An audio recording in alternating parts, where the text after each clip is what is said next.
That's a natural. It was a natural. So, Vic, you're going to have a special. You've talked right out of time. Oh, can you believe that? Vic, how could you do that to us? Yes. Vic, if you're going to have your show, you got to hit the brakes. Yeah, exactly. Okay, that takes care of that. Yep. We're gone. My first show and I blew it. Yep. This is Digital Dave. And I'm Fast Eddie. And this is Eaa Radio. I'm George Whitesides, CEO of Virgin Galactic, and when we're not flying people to space, we're listening to Eaa Radio. Support for Eaa Radio comes from 88.1 FM KVSC in St. Cloud, Minnesota. KVSC provides yearly support through its production facilities, equipment, human resources, and consultations. For over 50 years, KVSC has provided alternative music and educational opportunities to college and community members. More information can be found at kvsc.org. Thank you to KVSC for their continued support of Eaa Radio. Attention all aviation enthusiasts. Are you a member of EAA? When you become a member, you'll join other aviators and innovators who've been sharing their passion and experience with one another for more than 60 years. You'll get access to exclusive benefits, including their Sport Aviation magazine, discounted admission for AirVenture Oshkosh, free access to nearly 400 museums nationwide, and so much more. Individual and family memberships are available. Details about becoming an EAA member are at eaa.org. Here's an interview from 2023.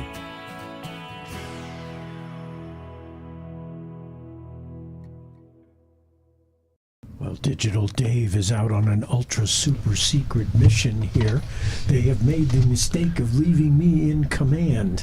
So with me here today to help bail me out of trouble is Lindsay Costable from iHeart Flying. Good morning. Good morning, Fast Eddie. You have a whole entourage here. What's going on with that? We do. We also have the founder, Rochelle, of iHeart Flying coming onto the call as well. But we have some very special people. We've got two former Hart Scholarship recipients with us today. It is Allison Schlotthauer and Kristen Brooks, as well as one of our very long-time partners, veteran partners, Scott Ashton with Aerox. Well, welcome to the bullpen. So you gave them come on, Eddie, get it here, baby. It's a slow start today. So you gave them scholarships courtesy of iHeart Flying, and they have literally taken off with it. Literally taken off. That is right. They are propelling forward in their journey in aviation at this point. Yes. That's great. What is their eventual goal? Well, I'm going to let them talk about that. So Allison's first going to go on and share where she is right now, and she's actually the recipient of our last scholarship opportunity, which was a collaboration with Girls Love to Fly called All Hands on Deck. Yeah, hi. So I'm Allison Schlotthauer, and I was the recipient this year. And I'm currently working on my instrument rating, working on my written, and I plan to start flight training in the fall. Woo-hoo. What kind of aspirations do you have down the pike? I would love to fly commercially for any airlines, but also in between, I would love to fly a seaplane, maybe charter or scenic flights. There you go. That sounds good. You have your private already? I do, yes. And you're working on instrument. Nice. Good morning for that. And we also have Kristen Brooks. And what's really exciting about Kristen being here, she's out of Denver, Colorado. And we have a very special event coming up in August that she's going to be helping to lead with our entire team as we celebrate National Aviation Day. Yeah, good morning. So Kristen Brooks, I just passed my instrument check ride last month, and then I'll start commercial training here shortly, but really excited to team up with iHeart Flying for this big event in August. Okay, what exactly is this big event? Great. Do you have Rochelle on the line? He's working on it. Okay. All right. Well, while we're waiting on Rochelle to get on the line, we about a year ago we had Flight Code Towers, one of our veteran partners. They reached out and they're celebrating their 1-year anniversary at the Old Stapleton Airport in Denver. And they wanted to celebrate with us and raise money for iHeart Flying scholarships. So as we are in this hand campaign, which is Heart Aviation Nation Delivers, we just are launching a new scholarship opportunity this week here at AirVenture called Hands Lift, Hearts Propel. and A Nation Delivers, all around this campaign effort. So with that, we will be out in Denver with a large team. There may be a historic C-47 sighting I think and there will flight and an outreach event in partnership with Sheltair and Avfuel, supporting that endeavor, as well as Mac Air Aviation that Kristen trains with at Sheltair's BJC location. And so we'll have young people coming out to experience STEM and aviation. Stations will be set up, and it'll be pairing with our scholarship opportunities. Wow, I don't know how you guys pull all this stuff together out of thin air. It's industry that helps us. If Yeah. not for the industry to come forward and say, hey, we step up, we support, let's do this together for the common good. Well, it's an unprecedented time in terms of pilot demand, and I'm so glad you guys are there helping the ladies find their way. And we have on the line with us. Rochelle's here. Hello. He's trying over there. I commend his efforts. Is this the network fun we get to enjoy Well, here? this is the technical wizardry.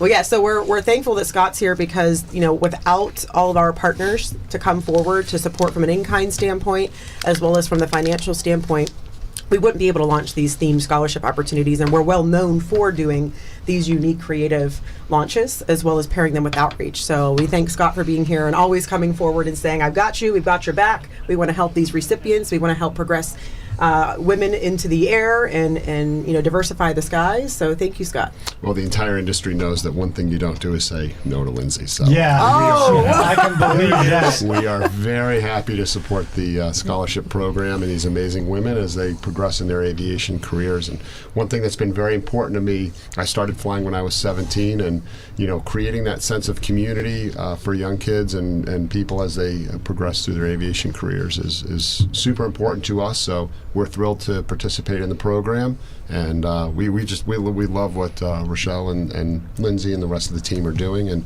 we're thrilled to be a part of it. I just don't know how they keep it all together. It's like they're running in 14 directions at once. She is very organized. I've seen it. She is very She organized. has to be. Scheduled down to the minute.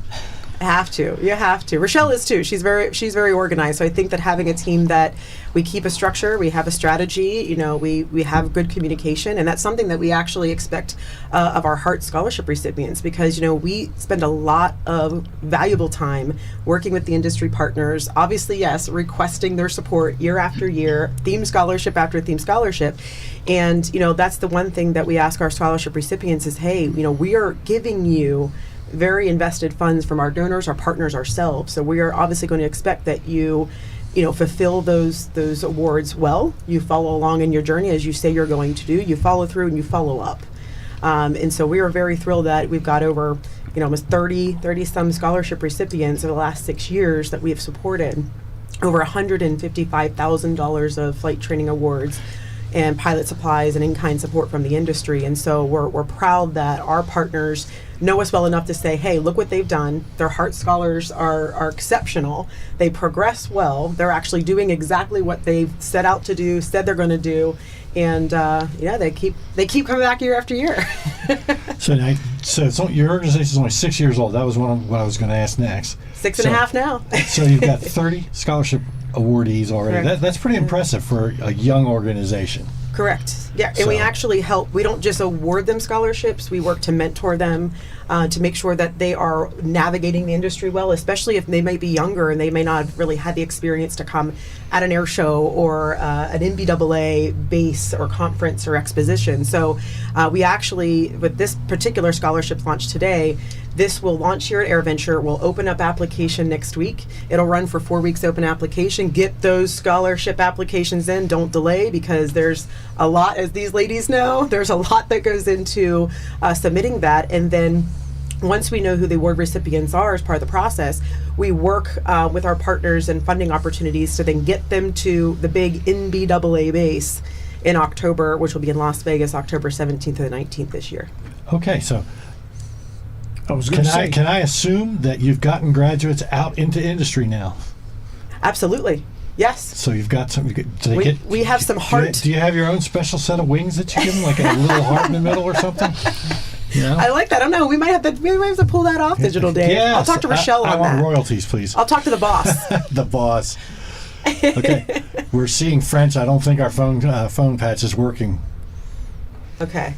So, do your best Rochelle impersonation. All right, here we go. Ready? Yeah. Ready? Yeah. Hello, angels. This is Rochelle with iHeart Flying, and we are getting ready to launch another scholarship opportunity. She's very high energy. You think I'm high energy? Yeah, I was going to say, that's saying something. Yeah, that is really No, she's saying great. something. She's great. She puts a lot of her own time and investment into this program, and I don't think a lot of people realize when they see Rochelle or she comes to shows or they see her flying that she started this organization in 2017 with the whole goal to say, hey, somebody helped me to get my private pilot license. Someone stepped up and had my back, and I want to do that for our industry, and I want to help more women to achieve this goal. And it's not that we don't, our men are our biggest allies. Men are our biggest supporters. So we're so thankful that the men have said, yeah, it'd be great to diversify the skies. And so while our scholarships are very geared towards helping women in flight training, but our outreach is for our young people. And so that's why in Denver it's so important that we touch on the scholarship aspect for flight training scholarships for women, but we're also going to be doing a youth STEM and aviation outreach effort as well. We're going to show them how to pre-flight airplanes, maintenance, show them a historic airplane. Well, that begs the question, are you thinking of expanding your scholarships to include like A&P? Getting an A&P versus pilot, that kind of thing? There have been discussions and folks that have reached out about that, but right now we want to stay and stick to our mission.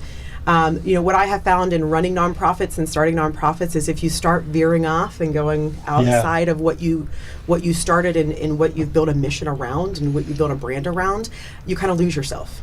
So, there are great opportunities and great programs out there that are supporting A&Ps. We also don't want to, kind of step over and step on them either. They're doing great work and we can help promote them and we can work with them. And if we can kind of stay in our lane and do really well with that, as you know, I'm juggling and I'm over here and doing all of that, but I have to learn to still stay in my lane and still make sure that there's a narrow focus too. There's also a strategy and you stay within that mission. Wow. I was going to ask, how do you find out more about applying for the scholarship? Absolutely. So we have a press conference today at 10 a.m. So we have invited the media to participate. The Heart Scholars will be there for folks to talk to, and hopefully Scott will be able to make his way. Although he's a busy guy, he's very popular. So I don't know if he's able to make it, but hopefully he can. We'll promote and recognize our partners, and the application opens up next week, and applicants can go to iHeart. That's HART flying.org. Very good. And keep those cards and letters coming. Awesome. And keep those sponsors rolling too. Yes. We would just quick shout out to all of our sponsors for this new opportunity. It is Immaculate Flight, Shelter, AEG Fuels, and Fort Lauderdale Executive Airport that have provided the financial means to make this work. All right. Well, ladies and sir, I want to thank you for joining us. And this is Digital Dave. And I'm Fast Eddie. And this is EAA Radio.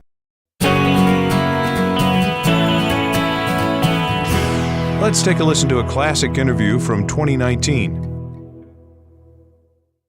Aviation Gateway Park is what we are doing today on the fly here at AirVenture 2019. You can see us on the web now. They can see us. They can see us? They can see us. Did I dress okay? Yeah, your makeup looks good. Thanks. It's like we have video with us, earadio.net. Click on the video streaming link, and here we are. Boom. Here we are. Beautiful day. Beautiful day. It's not raining. For those of you that were at our night air show last night, I'm sure you had an amazing time. We've got another one on Saturday night. That's awesome. That's just awesome. We've got some cool stuff going on, and it's always intriguing. We come over here Thursday every year to see, because it's always something new every year over here at Gateway Park. And that's kind of your baby. Tell us a little bit about getting these applicants and how that process works. Yeah, so Aviation Gateway Park was started about 4 years ago here at AirVenture with our hopes of really bringing the future of aviation to you today. And in the Innovation Showcase, we decided last year to offer space for free to startups. We felt it was a great way to accelerate their presence and to bring companies here that might not necessarily be able to afford exhibit space along with everything else. And we got in about 75 applications, 80 applications for just a couple of dozen spaces. And we looked at, cool factor, business potential, market potential, business model, all sorts of things to sort of vet them through. And our innovation committee looked at it, and we ended up with some fantastic world-class companies that are established or just getting established. And Dark Arrow is up from Madison, and we found them to be a perfect fit for what's going on here at AirVenture. And this is Riley Carl joining us. Riley, tell us a little bit about yourself, and I guess this is kind of a family business, right? Correct, yeah. So company was started between me and my two brothers, Keegan and River. And we've been working on it full-time for about 2 years now and working on developing a high-performance, high-speed, long-range, two-seater kit aircraft. Are you all pilots? So I'm a pilot, Keegan's soloed, and River's working on his rating. Okay, and what about the maintenance side? Like, are you all A&P mechanics, or did you study something along those lines? So we all went to school for engineering, but all Okay. different types. So I'm aero, Keegan's mechanical, and River's computer electrical. So we all have a little bit different area of coverage on the project. This is a cool family story. It's a very bright family. Yeah. That's really cool. Well, let's talk about Dark Arrow. Yeah, how did you guys get started? So yeah, we've been coming to Oshkosh for a number of years and looking at kit designs. I built a Cozy before starting Dark Arrow, and so looking at what we wanted in an airplane, kind of our ideal dream aircraft, and it wasn't really on the market, so the only way to get it is then to create it yourself. Well, Cozy's a canard, right? So did you, which offers some benefits when it comes to stall protection and things like that. Is that kind of, are you looking for something that is going to be on a super safe end of the spectrum that anyone can learn to fly and build? Is that the idea? So the main goal with Dark Arrow has just been high performance, but we have been looking at a number of safety features. So one of the things, like with the engine we selected, trying to reduce pilot workload. So we have a modern engine, UL Power makes it. So it's all electronic ignition, electronic fuel injection, FADEC control. So it's lower pilot workload and reduced risk of, say, carb icing. And then on top of that, we're looking at integrating a ballistic parachute with our kit. Tell us a little about the specs, because I know that they're pretty significant. Yeah, maximum cruise speed, we're targeting 275 miles an hour and 1,700-mile range at that speed. Wow. So that's what kind of a design is this? Like, what does this airplane look like? It's a conventional configuration, so, tractor, engine, main wing, and then tail and back. It's side-by-side seating, and, just made for high speed. What are you anticipating? It's going to be a kit, so I know there's a lot of work going on right now on the 51% rule. Jack Belton spoke about it the other night at one of the dinners, that EAA is really focused on improving the options for builder assist when it comes to the 51% rule. I'm sure you guys are totally tuned in on that, I assume. Yeah, the 51% rule is a big question we get. People look at the kit and they say, so what level of completeness is it when I receive it? And we're doing a lot of effort to try to make building a composite airplane easier.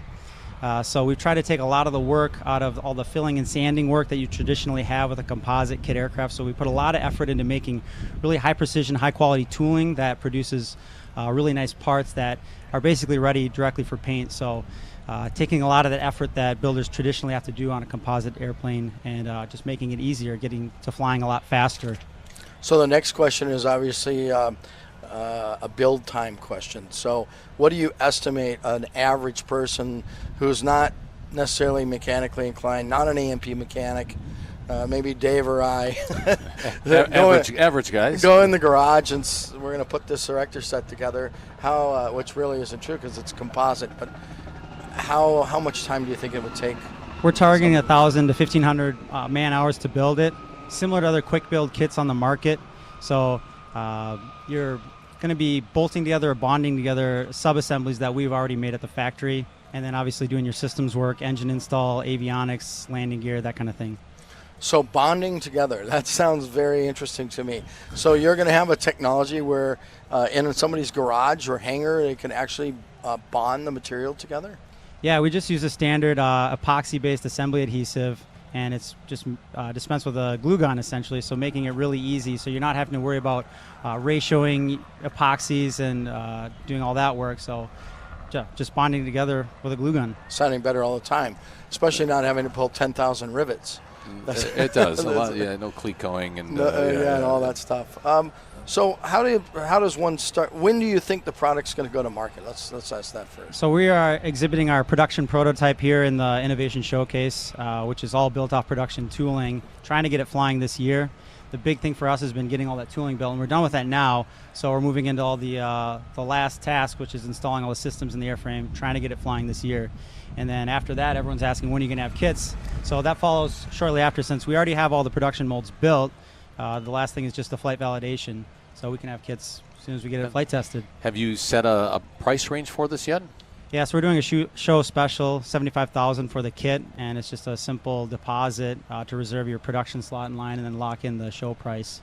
Does that also include the UL engine as well? The UL engine is separate, so it's kind of standard kit where you buy engine, avionics, prop separate, looking at a flying cost of around $140,000 to $160,000. Pretty competitive, pretty standard, I think, from what I've heard on well, other kits. It's going to be it's competitive with what? I don't know, because there's nothing out there in the kit market other than maybe a Lancer Legacy that goes that kind of speed.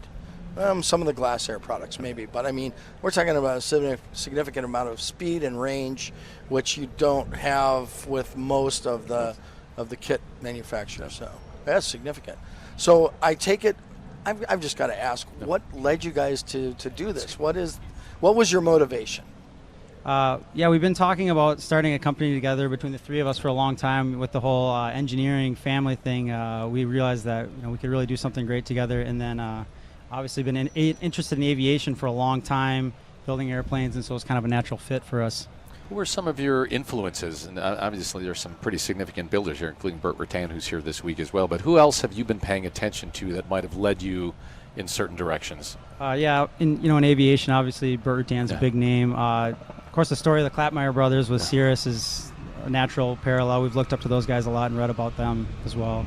Also state legends as well. Got their start in Baraboo and moved up to out of state now, but certainly they've spent many decades here at AirVenture. Yeah. Did your father have anything to do with any of this? My father and my parents both has been really supportive of us on this whole thing, and then big aviation influences for us was our grandfather, who worked at Boeing. He was an aero engineer on the B-29 actually in World War II. Oh, wow. So definitely instilled that aviation interest in us. Some aeronautics in your blood. That's great. Go ahead and plug your school. Where did you study? Yeah, we all three study at University of Wisconsin-Madison. Go Red. go Bucky. Oh, that's cool. I like this story. This is really neat. And you guys were also part of the Wisconsin Governor's Business Plan Contest, weren't you? Yeah, that's correct. We did that in the spring, and then the kind of culmination of that was the main pitch event in June. So we made it to the final round of 13. And we pitched and ended up winning a little bit of prototyping services and some money that came out of it. Where's your funding coming from right now? Certainly the things you've been doing, the prototyping is not an inexpensive task. So where are you getting some of your funding currently? We are all self-funded, actually. So excellent. the three of us worked in industry for a number of years, saved up money, and put it all into this. Bootstrapping. Very, very effective. What are you getting out of AirVenture? Why is it so important for you? The big thing for us is just getting in front of the aviation community, letting people know we exist, letting people know that we have a new kit coming out, and letting people follow our progress, I guess, as we get closer to actually flying the prototype. And the Innovation Showcase has been pretty successful for you guys? Yeah, it's been great. We've got a lot of traffic. The fourth day of the show now. Been talking to people nonstop the last 4 days, so that's been really great. See, and I didn't even tell him to say that. I don't think you needed to. Well, Dark Arrow is the perfect example of what we're looking to introduce to the community. It's the right DNA, it's the right product, the right discussion for a lot of people that are coming here, and so that's the exact kind of fit that the Innovation Showcase is perfect for, and we couldn't be more thrilled to help companies like this provide them with the atmosphere and with the opportunity to get their word out to. Yeah, there's no other place like this, obviously, for what they're doing. It's amazing. I'm inspired by your story and the fact that that your brothers stuck together and made this happen. It's a great, not only a family story, but an aviation story, an innovation story. It's great. So no family squabbles. You haven't been forced to kick one of the brothers out yet. I mean, all good. No, it's all good energy. I mean, of course, there's always debates between us over design and what path we're going to take. But I think that the fact that we're a family really helps keep us together and all that in that endeavor. Thank you, Riley. Thanks for joining us today, and we're wishing you the best of luck with your project. Thank you. Yeah, Keep us posted. Definitely. JMOT G, Dave Chameston and I are on the fly over here at Aviation Gateway Park. We're talking about innovation stuff, and we'll take a break. We'll come back, talk more about innovation stuff in just a moment. You're listening to Eaa Radio. Here's one first broadcast at AirVenture Oshkosh 2024.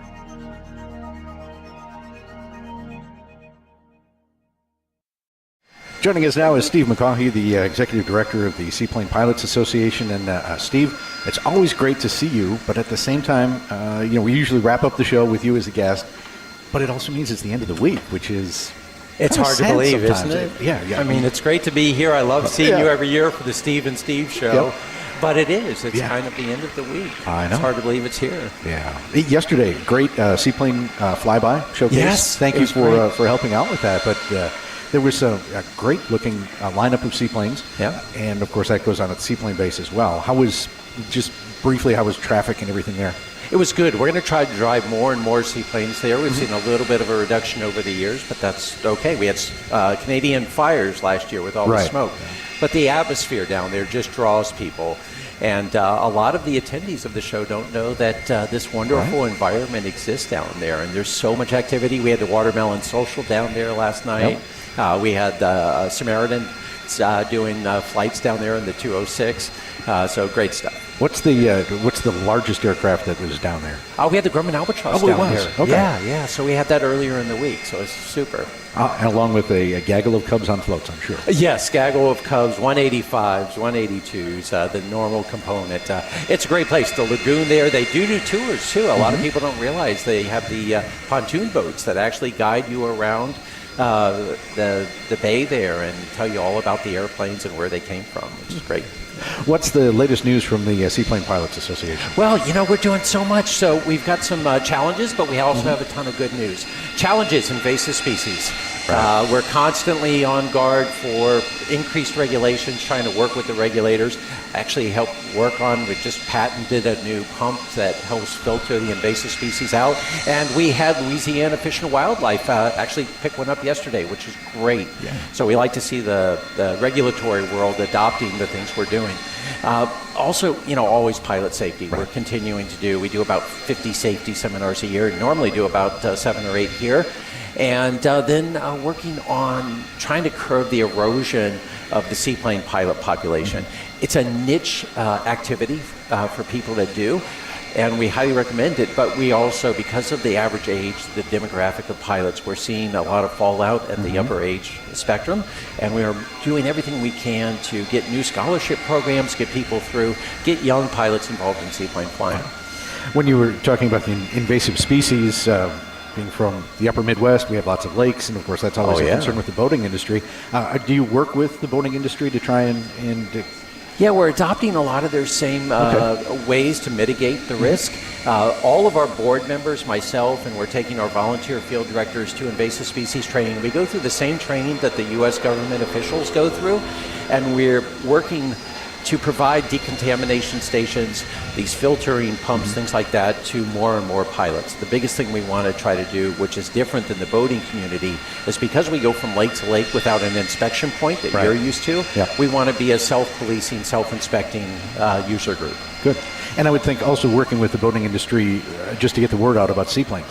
Yeah, right? Absolutely. I mean, so a lot of people that operate boats, it's a natural fit, and most of our seaplane pilots, if they're an owner-operator, usually they own a boat. So there's a lot of crossover. The only difference is there's 11.8 million registered boats in the United States and about 8,000 seaplanes. My goodness. You mentioned scholarships. What kind of scholarships do you provide? Yeah, so we have the Tyler Orzow Chuck Kimes Memorial Scholarship, which is dedicated to two individuals that we lost many years ago, back in 2011.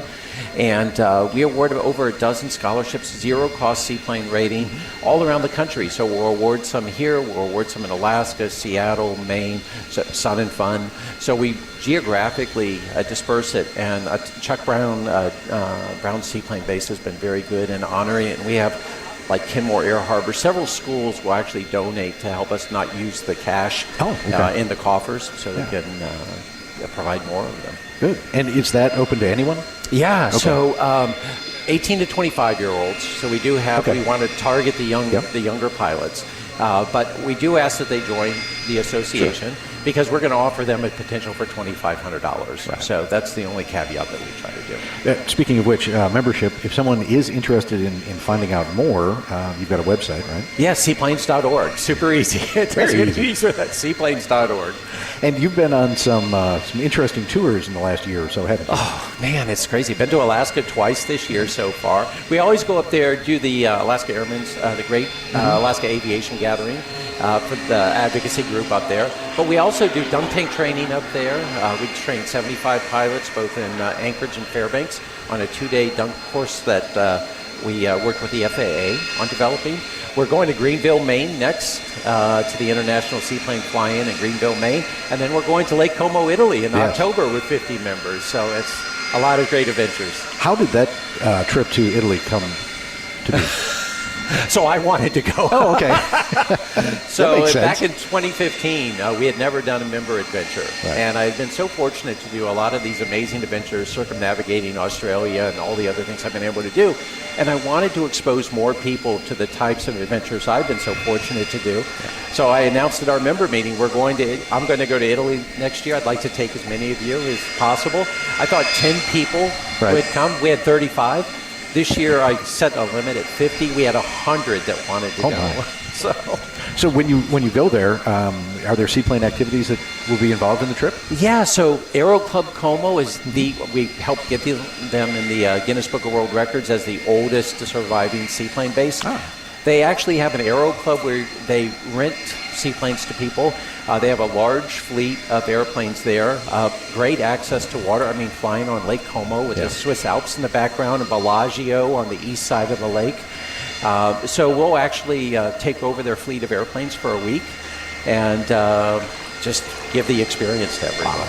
You're just going to go have fun. They go have fun. We're going to, it'll be amazing. I wish you could come. Well, you're already full. So, talking with Steve McCaughey from the Seaplane Pilots Association. Steve, what are some of the other trips that you might have planned? I mean, so you're going to Italy, but are you thinking of any others in the future, maybe? Yeah, so we try to alternate between a U.S., which is a little bit easier financially for people to, engage in, and then an international every year.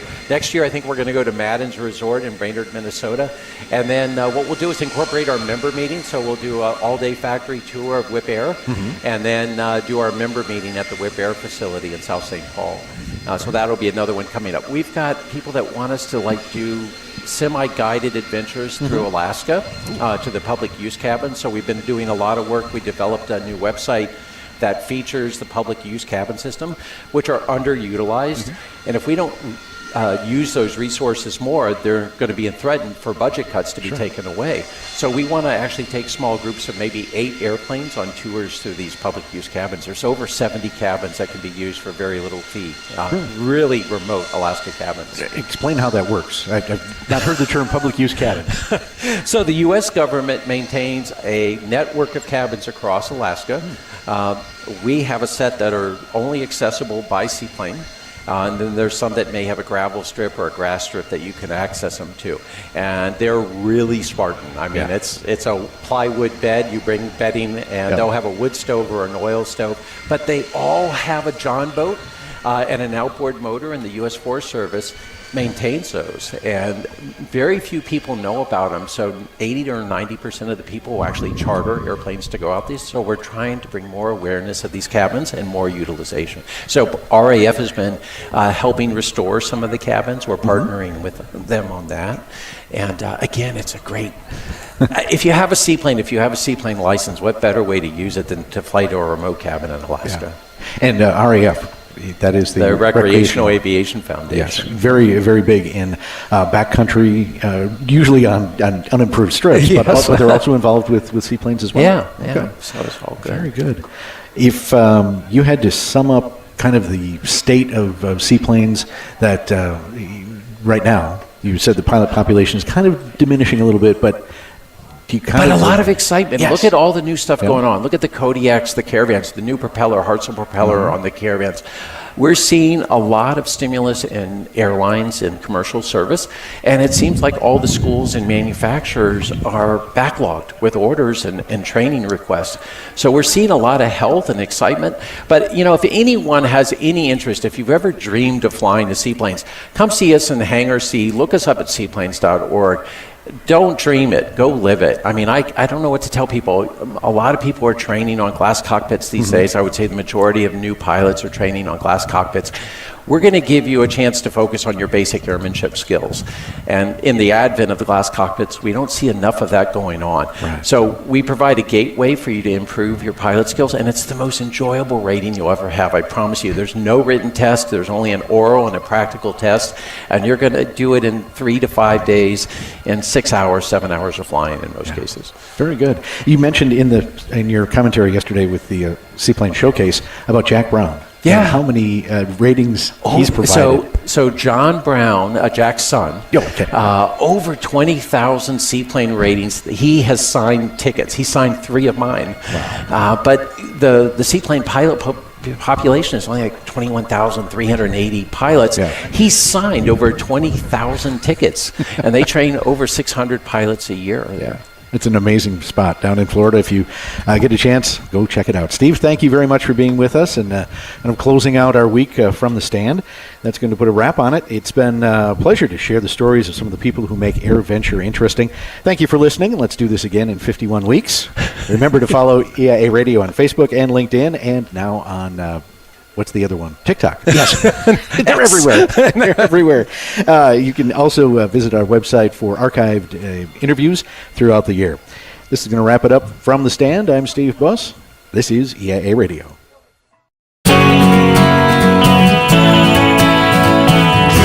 From the EAA Radio archives, here's an interview from 2009. And welcome back to Push to Talk. I guess welcome to Push to Talk. I haven't really been in here up until this point, so Maybe I should say, Mel, welcome to Push to Talk with Magneto Mel. With Magneto Mel. Thank you, Stuck Mike. You guys are doing quite well. So we've got our call-in coming in here, a little special interview with Doreen Schmidt of Angel Flight East and Jen Hotsko, who's a mission coordinator. Angel Flight. What is Angel Flight? Angel Flight East is a nonprofit organization that we provide free air transportation to medically and financially needy patients to get to medical appointments far from their home. And we also help out to deliver supplies in disaster areas and also do compassion flights to get patients to loved ones that are in real severe times. And now, it's not, the Angel Flight is a larger organization than just Angel Flight East, correct? Correct. We're all independent and governed by a board of directors. And how does that work? Is there any coordination between the factions? Say, for example, if somebody needs to get to treatment or something that's from one region to another? Yes, we do partner and link with other volunteer pilot organizations. Our territory, Angel Flight East, goes from Maine down to the Carolinas and west over to Ohio. And for anything further than that, we do link with other volunteer pilot organizations. And then how many are there? Are you aware of that? How many Angel Flight factions and volunteer organizations are there? There are a lot. They may not all have the Angel Flight name, but there are so many volunteer pilot organizations within the Air Care Alliance, which is sort of the umbrella organization, the referral source for the different volunteer pilot groups. And that's Jen talking, right? Yes. And you're the mission coordinator, correct? So what is your job then? How do you coordinate a mission? I take the mission from the point of intake when the patient or a social worker calls our office to ask for resources and help. From that point straight through to finding a pilot that can fly the mission. Linking with the other organizations if necessary, staying in contact with the patients and the social workers, the treatment teams at the hospitals to make sure that the patient is ready for discharge and prepared for the flight, medically stable and appropriate for services. Doreen, do all of the flights terminate and originate within your region, or do your pilots go outside this region as necessary, or do you coordinate connections, so to speak? Yes, we do. We do link. Some come with outside of our region, and then we would link it when it comes within our territory. For example, Angel Flight Georgia down south, we link with them quite a bit down in the territory down there. When they're coming north up to Philadelphia, say, for treatment at one of the Philadelphia, Pennsylvania hospitals, we would link with them. Is there a typical pilot who does an Angel Flight mission for you? I don't know that there's a typical pilot. We have pilots that fly anything from, Cessna 172s to, I've got one guy that has a King Air. So I don't know that there's necessarily a typical pilot. It tends to be during the week that if it's a weekday mission, it's someone who's either has a pretty flexible work schedule or is retired possibly. But I don't know that there's a rubber stamp. I don't think there's a typical pilot, period. Right. I think as long as they're passionate for flying and for helping people is the skill and tugging at the hearts, and they just enjoy it. Well, now what about flight time and ratings? Obviously, if you coordinate a mission and like this morning, all of a sudden you get up and it's IFR, is it required that the pilots have an instrument rating in case of, or do you put one? If there's a private pilot that doesn't have it, do you have a backup? How exactly does that work with certification? We do require that anyone acting as pilot in command for one of our missions would have a current instrument rating because we are. We're based in the eastern United States, and VFR days are few and far between for most of the year. So we do require a current IFR as well as a minimum of 300 hours of flight time. And what kind of insurance on the pilot as well as obviously the plane they're flying? Yes. And then you said it's governed by a board of directors, all of these. So is there some kind of consistency standards is there minimums that they require that the groups, or everybody just sets their own at will? Each organization has their own board of directors. Okay. So some of the other Angel flights may have a minimum of 500 hours total time. Or 250. Right. So it does vary from organization. Okay. Does that ever cause? Would that ever cause any problems? Say if you're doing a linked mission, how would that work? Or do you just meet in a region and then the patient transfers to? Yeah, how exactly do they link? Does the same pilot maybe handle the whole trip? It works as a relay. If we were going from, say, Philadelphia to Chicago, we would link probably somewhere in maybe central Ohio. For example, at that point, my pilot would fly from Pennsylvania to Ohio and drop them off and link with another organization who would be responsible for the second leg of that mission. So all the liability stays within the standards of each region? Right. Yeah, okay. And we rely on the FAA standards and everything. We a good comparison is we act as like a travel agent. We just help to coordinate the actual mission. The pilots really have the insurance for that reason. Now, in that scenario from Philadelphia to Chicago, would the pilot in the first leg typically turn around and go back, or would they wait, or would you coordinate a return flight for that a destination leg, different pilot, different plane, perhaps? If it's a linking mission like that, the pilot would probably turn around and go back home, or maybe they're from Ohio and they had flown here to Pennsylvania to pick the patient up and then back to Ohio. For the return trip, if it's a two-leg mission, we would not do it in a single day round trip, just because by the time they got to Chicago, saw their medical, reached the medical facility, saw their doctor, received any kind of treatment, and were ready to come back home. It would be pretty late in the day. So we would typically do maybe the next day, or even if they were staying for a surgery. Each situation is pretty unique. It really depends on what the patient's needs are and what our pilots are available to do. Sometimes if an appointment's going to be first thing in the morning and it's just a post-surgical follow-up, it may only be a 20-minute appointment. It doesn't make sense to wait until the following day to bring that patient home when we can get them out of Chicago by noon.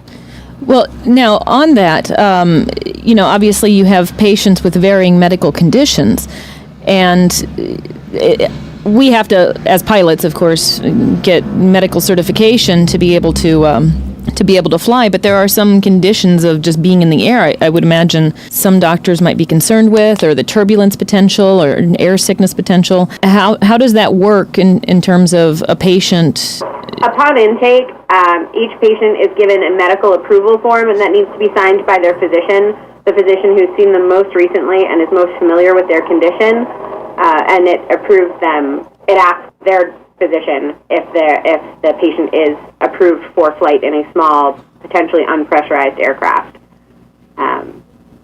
And have you ever had any problems with people being, I guess, getting airsick or having issues with it once they're up there, or too nervous to come back, or what? You know, a lot of our pilots do carry bags. I'm hearing In laughter. fact, some of the pilots have their children decorate some bags with like get well messages, and we have one pilot in particular. His daughter, she colors on them and writes "get well" and draws little flowers and.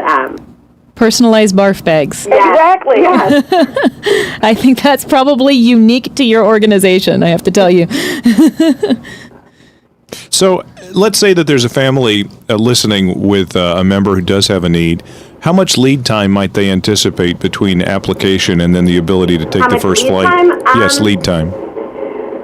We're here in the office Monday through Friday, so if it's a weekend and it was an urgent mission, it would be difficult to do.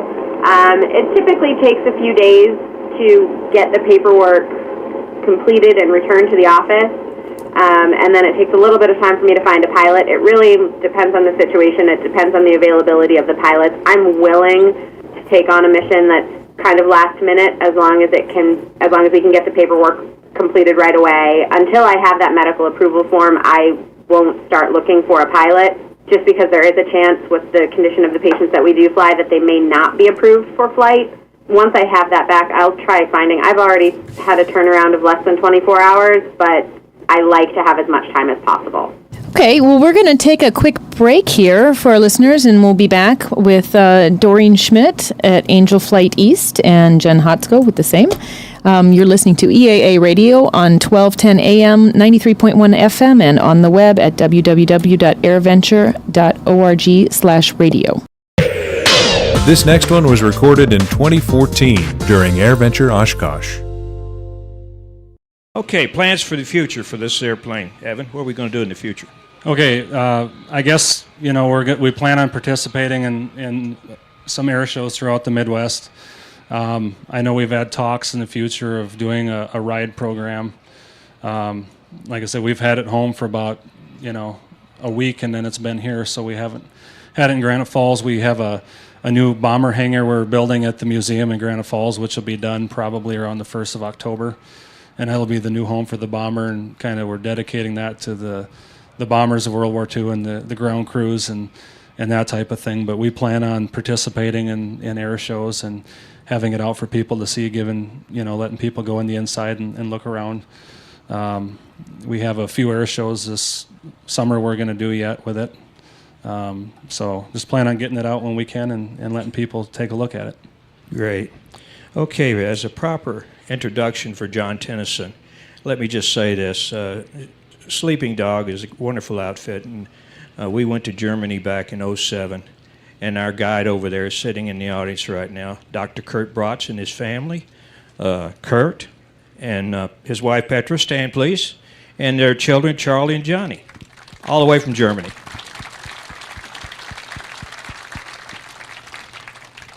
Sleeping Dog went with us. The dogs went over there with us. Kyle, Scott, Guyette inside, John, his wife. And we cruised around Bavaria for about almost 2 weeks. And I'm going to tell you, if you've never been to Germany, especially Bavaria in the fall, it is absolutely stunning. We were about halfway up the Alps, little town. Do I say this right, Kurt? Bad Reichenhall, right? Close? Bad Reichenhall. Okay. And Gunther's hometown. And we filmed Gunther there in his driveway. And before the presentation, I'm sitting next to Gunther Rawl, and he says, scrape the leaves off the cobblestones. And he said, hey, Dan, you know who laid my driveway? I said, I have no idea. He looked at me and he says, the Romans. And when he saw my reaction, he said this was part of the salt highway that went to Salzburg. You could sit in his backyard and look down on Salzburg, Austria. That's how high up we were. But the Romans laid the road, the salt road. So just aside. Anyway, John was there, and he's the chief editor and writer for Sleeping Dog, Mr. John Tennyson.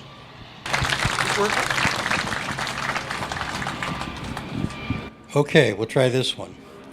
Danny, why did you leave out the part that you got arrested in Germany? I knew that was coming. Oh, did you tell us why? Well, I'll Well, tell no, the story. It's too long a story. Okay. Maybe we'll have another one just for that. But it's a good one.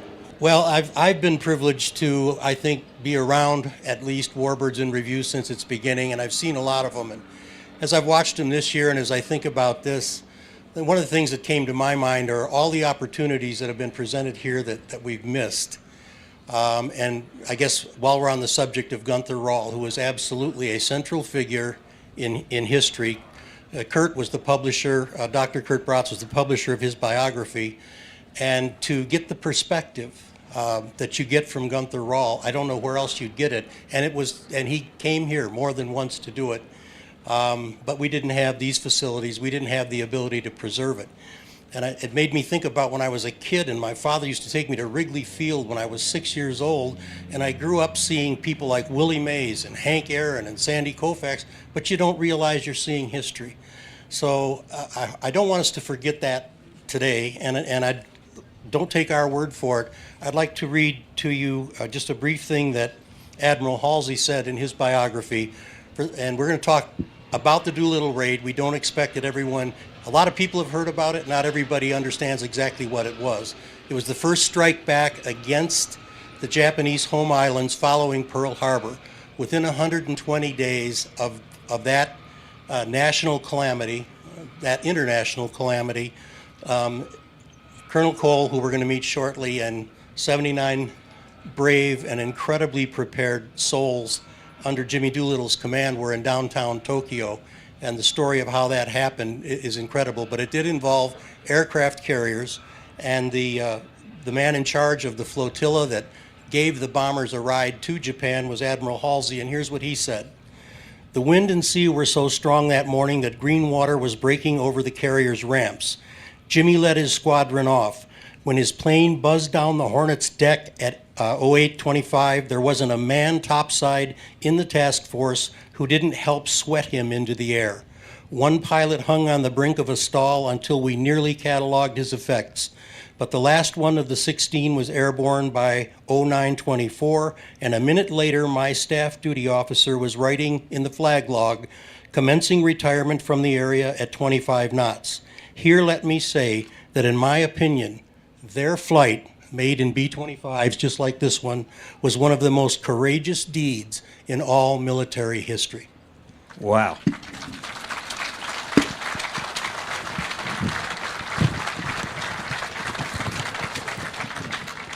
I asked John to join us this year because he knows the details that I don't know, and I think it adds a little bit to the program. Now, whenever I interviewed Dick Cole here several years ago, I had another fellow up here with me, Larry Gregory. He's in the stands there. Larry, stand, please. Larry is with the Lone Star Museum down in Galveston, Texas. And he's also a historian. But I thought I'd give John a chance to talk today. Larry, we didn't fire you, okay? We love you. But they have the only B-25 painted like the Doolittle Raiders on the side. You know, it's a real memorial to them. And so I'm glad to welcome Larry. And now, the moment you've been waiting for. Everybody get your iPad cameras, your digital cameras or whatever ready, because you're about to be introduced to history with somebody that was there. Ladies and gentlemen, may I present Colonel Richard Cole.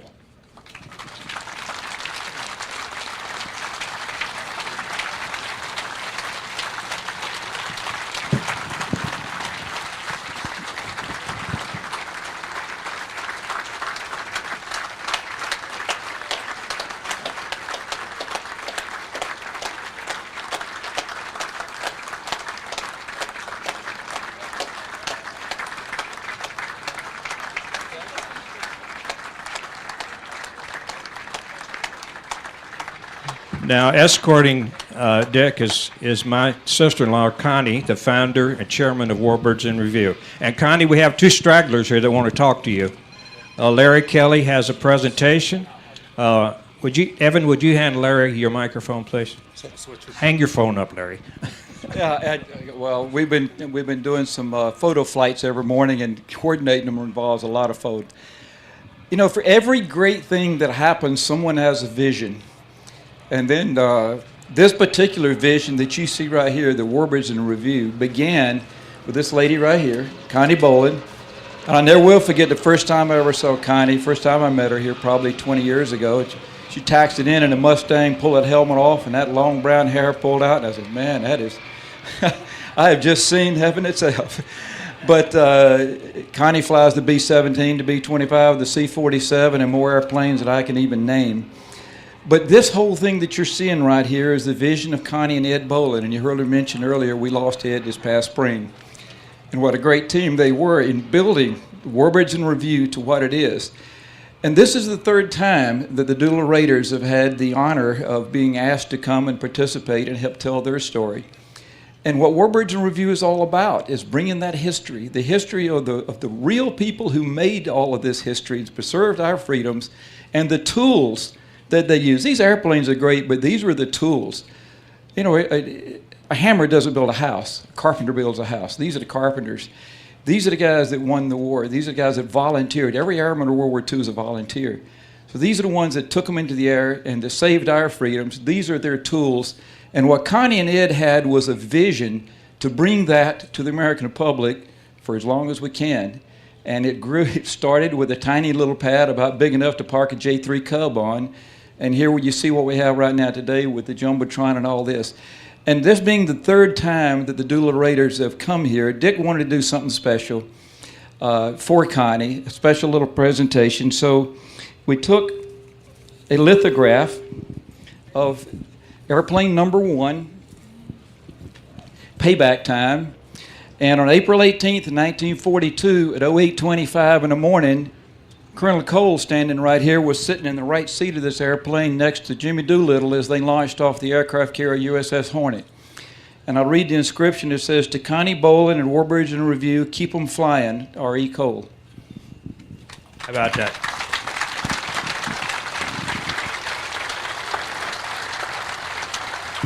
Can you talk? I think I can still talk. My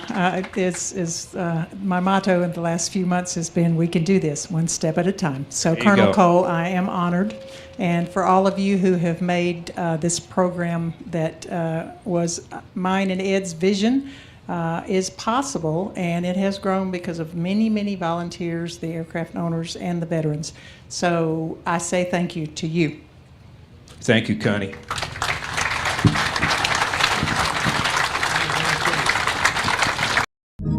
Here's an EAA radio interview from Oshkosh 2023.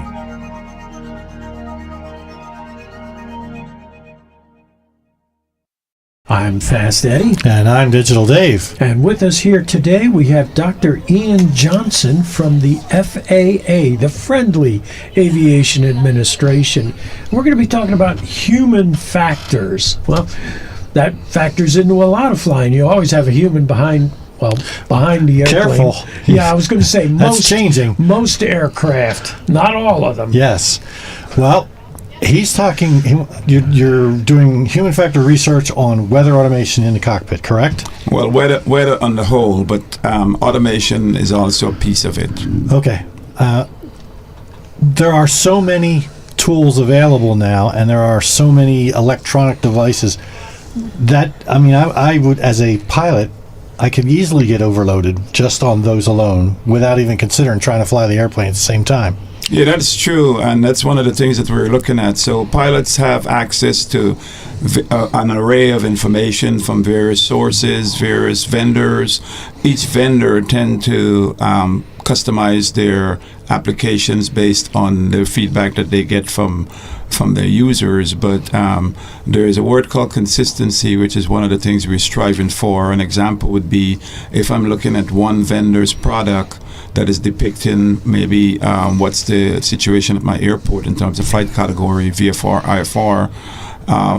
and they use a symbology to depict that. The symbology should be the same across the board. The color should be the same across the board, because you're conveying the same information. You should try to be consistent in the way you do that, and that's an issue right now. We've done some research in that area, and we also found out that the feedback that we got from pilots, they have an issue with that, trying to figure out, what is this display telling me, and fixation and everything else. So those are things that we need to work on. I imagine that's a real problem for guys that are renting airplanes, because if they get a different airplane, might have different generation displays, different vendor displays. Well, that's true. I mean, I can allude to the fact that, being a pilot myself, if I'm flying an aircraft with a G1000 today, which is a Garmin product, and then I switched the next day and I'm flying an Aviline product, which is a different manufacturer, different display, I'm expecting that information that is being presented to me would be identical in terms of consistency, right? But sometimes that's not the way it is. So you as a pilot, we have to familiarize ourselves before flight with that system. Right, and there's a learning curve there, right? So, and you shouldn't have that. It should be seamless, right? So the program that I'm on, Weather Technology in the Cockpit, that's some of the things that we're looking at. We're also looking at the training that's involved, because it's always a training piece that goes with that. And to talk about automation, right? Now we're looking at automation. Now, when it comes to automation, you need to figure out the roles and responsibilities, right? What is the automation going to do? Exactly. And how does a human play with the automation, right? What role does a human play? There's something called machine teaming, where you have the machine and the human working together, human-machine teaming, where they're supervising each other. So, but the human has to know the role of the machine, and the machine has to know the role of the human, and then, that's how they work together. So, but there's a lot that you need to know, if you want to automate something, why are you automating it? We automate stuff because sometimes human beings doing stuff repetitively are not very good at doing that. Yeah, we miss things. Right, so machines do that, but you first need to figure out what's the task that the automation has to do, and to know that, you need to know what the human is doing first. Right. And then you train the machine to do that. So standardizing that across manufacturers, right. That's like trying to herd cats, as far as I can tell. Well, we are a regulatory body, and yes, there's some things that we need to standardize, right? We have guidance out there. We also have standards, right? There's something called Aerospace Recommended Practices, which is a guidance document that basically says, if you're going to do this, here's what you need to follow. But it's not a shall document whereby you have to do it. But there are other documents that accompany that are standard documents that all vendors use. But it's one of these things that when you're trying to appeal to a certain customer, and we call it added value or competitive edge, they add value and sometimes they miss the mark. Right.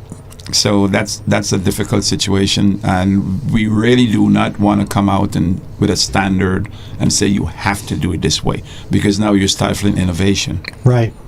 Right. So we got to be very careful. So you have to work closely with those vendors. Right.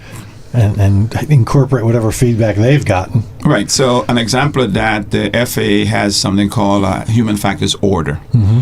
And when that order expired, rather than the FAA decided to work on it on their own, we decided to bring industry in.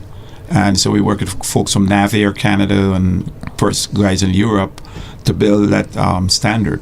Right, and so now, if you have a vested interest in it, when it's time for you to use it, you can't say, "Well, I didn't have anything to do with it." Yeah, right? that's true. All right, and plus, the FAA, we don't know everything. That's why we depend on industry, and it's good to work with industry to get the information that you need, because we're all working for the same cause to increase safety or enhance safety. So. When it comes to automation, that's a different animal. Oh, yeah, and especially when it comes to the weekend warrior pilot, like that would be me, who hasn't flown. Oh, my God, I got to get my 3 landings in to stay current. Right. And I get rusty, and I forget what's going on. Well, I always allude to it as it's a personal preference, right? When we do presentations, I normally include that. If you want to be good at what you do whatever it takes to get there. Right, and if you want to play basketball, right, you want to make the NBA, you're going to play your heart out and practice and practice and practice. The FAA has a lot of free literature, a lot of free seminars and stuff like that that pilots have access to. But the guys that don't go to those seminars and stuff like that because they know it all, they're the ones that get themselves in trouble. If you haven't flown in a while, you shouldn't get in an airplane by yourself, even if you own your own airplane. Okay. So I never thought about that. No, we don't. That's the problem. Well, here's the thing. With all advances in technology, isn't there the possibility of too much dependence on it? And the other factor that I'm thinking of is information overload. Yeah, well, so the first thing I normally tell people, you have to know the capabilities and limitations of anything that you use, whether it's a phone or a piece of avionics in the cockpit, right? If you don't know that, then you shouldn't be using it. And then you want to give the pilot the information he or she needs. For instance, for takeoff, you need this amount of information. As you start to traverse the airspace en route, you need this amount of information.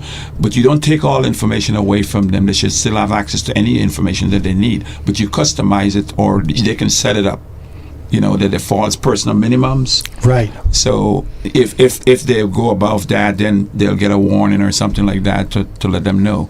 But there again, it goes back to personal preference, or personal responsibility. Well, I know as just driving a car, you get complacent too fast. Exactly. Very much so. And sloppy. Yes. Well, that's pretty wild. I just lost my train of thought. Oh no, not that. I derailed. So, do you guys help develop the new technologies, or are you just sort of coordinating, the direction? We do a lot of research. We look at gaps and shortfalls and stuff like that. We get data from NTSB, based on accidents, and we look to see, what occur and, how best we can maybe get something that would fill that gap.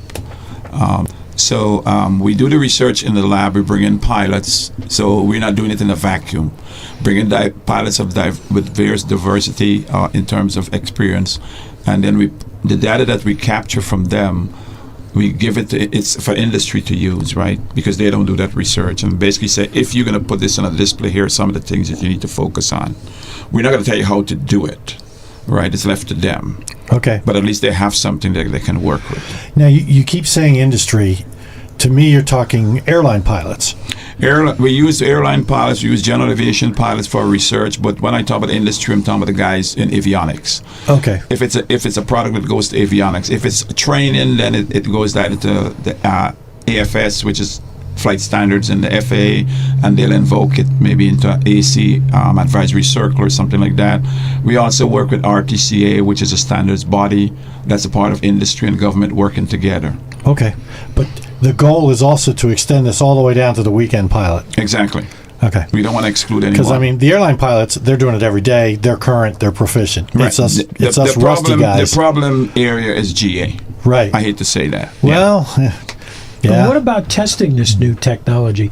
Does the FAA test it per se, or do you leave the testing up to the manufacturers? Well, we do prototypes in the lab, right? And then we bring in pilots to actually test it. That's how we get the data to know whether we're on the right track or not. We get feedback from them, then we modify it, then maybe do another testing again.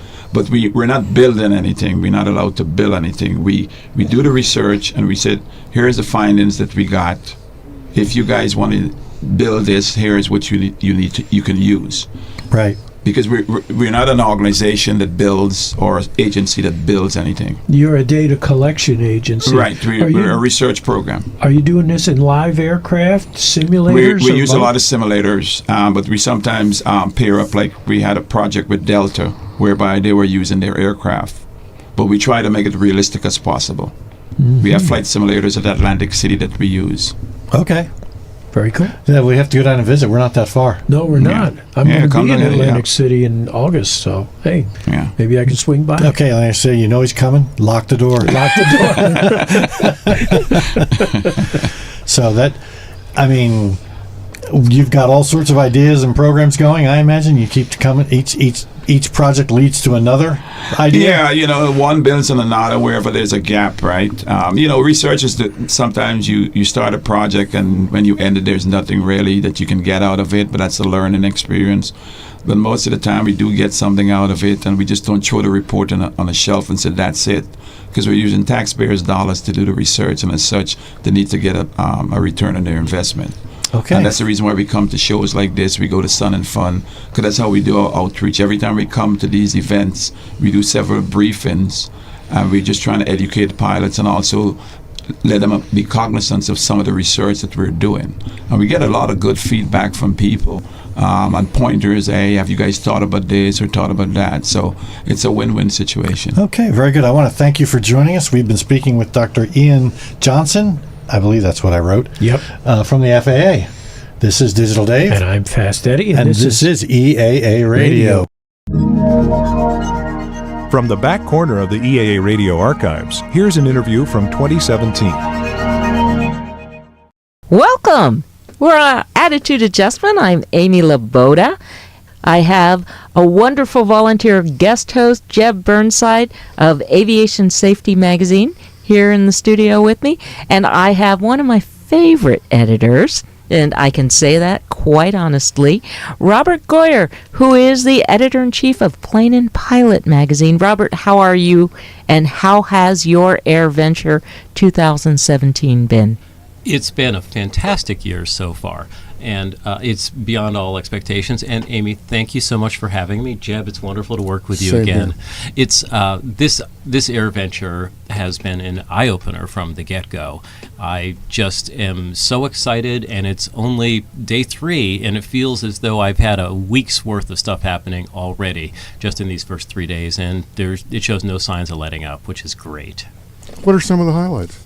Well, I mean, the very biggest highlight for me was seeing a pair of B-29s flying around the field for a while yesterday. Yes. That was, my two maternal uncles, my Uncle Pete and my Uncle Joe, they both served on B-17s, and my dad was training to be a fighter pilot when the war ended. And so the B-29 is, of course, the aircraft that dropped the atomic bomb that essentially ended the war in the Pacific. And so there's a very strong family connection to that whole era of flight, but to the B-29 in particular. It's also just a fascinating cultural artifact, and it's so heartwarming to see that people have invested the time and the substantial money to get 2 of these absolutely masterpieces of aviation flying in. Doc looks so good. It looks fantastic. It really does. I think it's putting the pressure on Fifi to get polished up a little. I wouldn't say that out loud, but yeah, he could well do it. I had a chance to fly in Fifi last year for almost an hour, and I got a chance to go to every position in the plane except the left seat, and it was one of the greatest experiences of my life. We spoke earlier in the week with Matt Thurber of AIN. A good friend of ours. A good friend. He arrived on Fifi in the Bombardier. Bombardier. It's true.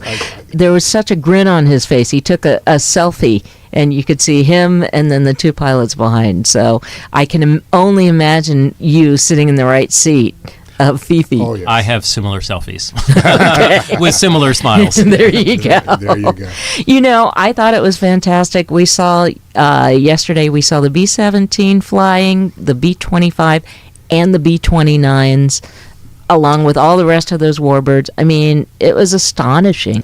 So going from the historical side, and it's truly a Boeing Plaza this year, wouldn't you agree? Yeah, it really is. I remarked upon that too. Yeah, good point. Going from the historical, one of the other things that I noticed about this Air Venture is that we're seeing some real crossover between things that used to be only for experimental to being acceptable for certified now. I think that's the single biggest trend, noteworthy trend here at this show. And I have for 15 years been saying the FAA needs to start allowing some of this fantastic experimental avionics gear to cross over.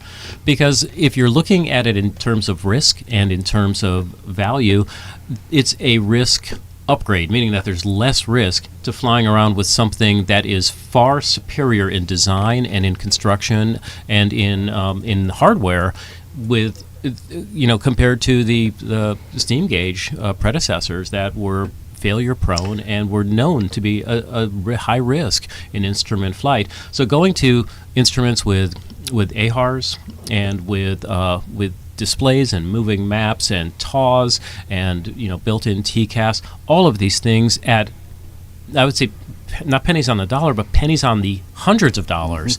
It was a huge upgrade, and I've been encouraging the FAA to do that for 15 years, and it's really warmed my heart to see that they finally got the message, and they're working with some terrific companies, starting with Dynon and now with Garmin and others, to make that very thing happen. Yeah, a basic dry pump vacuum system has a mean time between failures of maybe 400 hours versus, say, 10,000 hours, and perhaps a lot more with a G5 or similar equipment.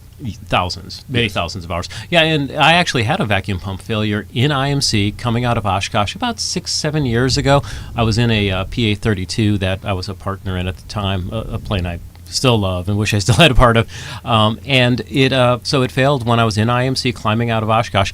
But luckily I had an S-Tech autopilot that is a rate-based autopilot. It kept the wings level, and I just looked. I actually had time to snap a picture of the failed... Slowly falling over. Yeah, vacuum gauge. So it's, and this year I'm in my 182. This is really, for me personally, the biggest story is this is the first time I've ever flown to AirVenture, to Oshkosh, in an airplane that I owned all by myself. It's a 1964 Cessna 182G.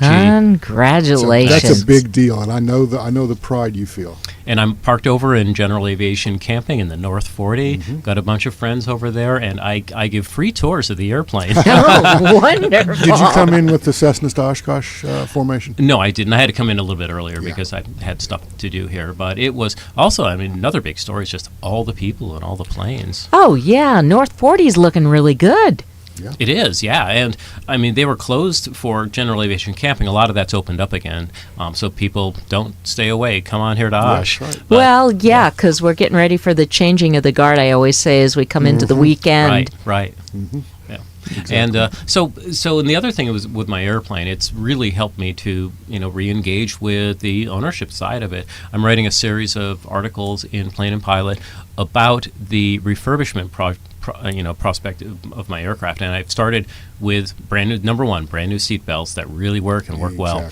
And then I'm going to be looking to upgrade avionics. I'm looking at possibly putting a ballistic recovery parachute in it. Oh, and, wow. I know you can do that in the Cessna. In the 182. It's one of the few airframes that you can, aftermarket. And I'm going to be writing about that on an ongoing basis for Plane and Pilot. And these avionics, these experimental to certified avionics, are going to be a big part of that story, too. Well, that sounds like a very interesting series, especially because the cost of acquisition for an older airplane like yours, like mine, is so much lower than a newer one. And yes, there are some things you might want to change, and here's how you go about it. Exactly, yeah. And it is that was the reason why I went with the 182. I could have afforded more airplane, but I would have had less fun working with it. And the 182 it's a perfect kind of bridge between high performance and the lower performance singles. It does a lot. It doesn't cost a lot, and it is the value proposition in 182 is just super. It does it really is. It does so many things well, and MoGas. I do have the STC for that, and I have long-range tanks. Unfortunately, it's really hard to find MoGas at most airports, because if I could, I'd be flying with it for sure. Well, I think as unleaded gas comes in, and that is going to happen with avgas, that's also going to be something that can be good if you have the MoGas or the unleaded avgas STC. I think that's wonderful. Long-range tanks on a 182 really are a game changer. Yeah. I had a similar 182, and one of the things I loved about it, I bought it with a great low-time airframe, but a run-out engine. And that opened so many possibilities. We ended up with a P-Ponk conversion engine in it. I'm looking at the P-Ponk conversion too. For those of you who might not be familiar, the P-Ponk is the name of the guy who does the conversion. His name's spelled backwards.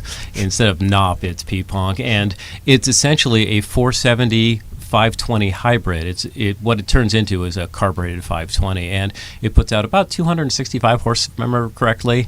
Yeah, did you enjoy yours? We loved it because when we would take it out west, which was only for a very short period of time each year, it operated a little bit like a turbocharged one. You had that extra 50 horsepower when you really needed it, and that made all the difference in the world in performance. And then when you're back in Florida where you don't need a turbocharged airplane at all, quite frankly, you didn't have the mess and the extra complications and the lower TBO of a turbocharged and the engine lower also. TBO. Yeah. That is exactly right. What has made the biggest impression on you for this air venture? I mean, I've shared a couple already, the historic airplanes, but also I've been really impressed by EAA and AOPA and GAMA's clear commitment to saying no thank you very much to privatization. And Jack Pelton, there's a piece that we have in our e-news today going out right now about Jack's comments about privatization and the risk that AirVenture, the very real risk to its very existence that AirVenture faces because of privatization. I encourage all of you guys to check it out. If you're not subscribers to the newsletter, you can find it at planeandpilotmag.com.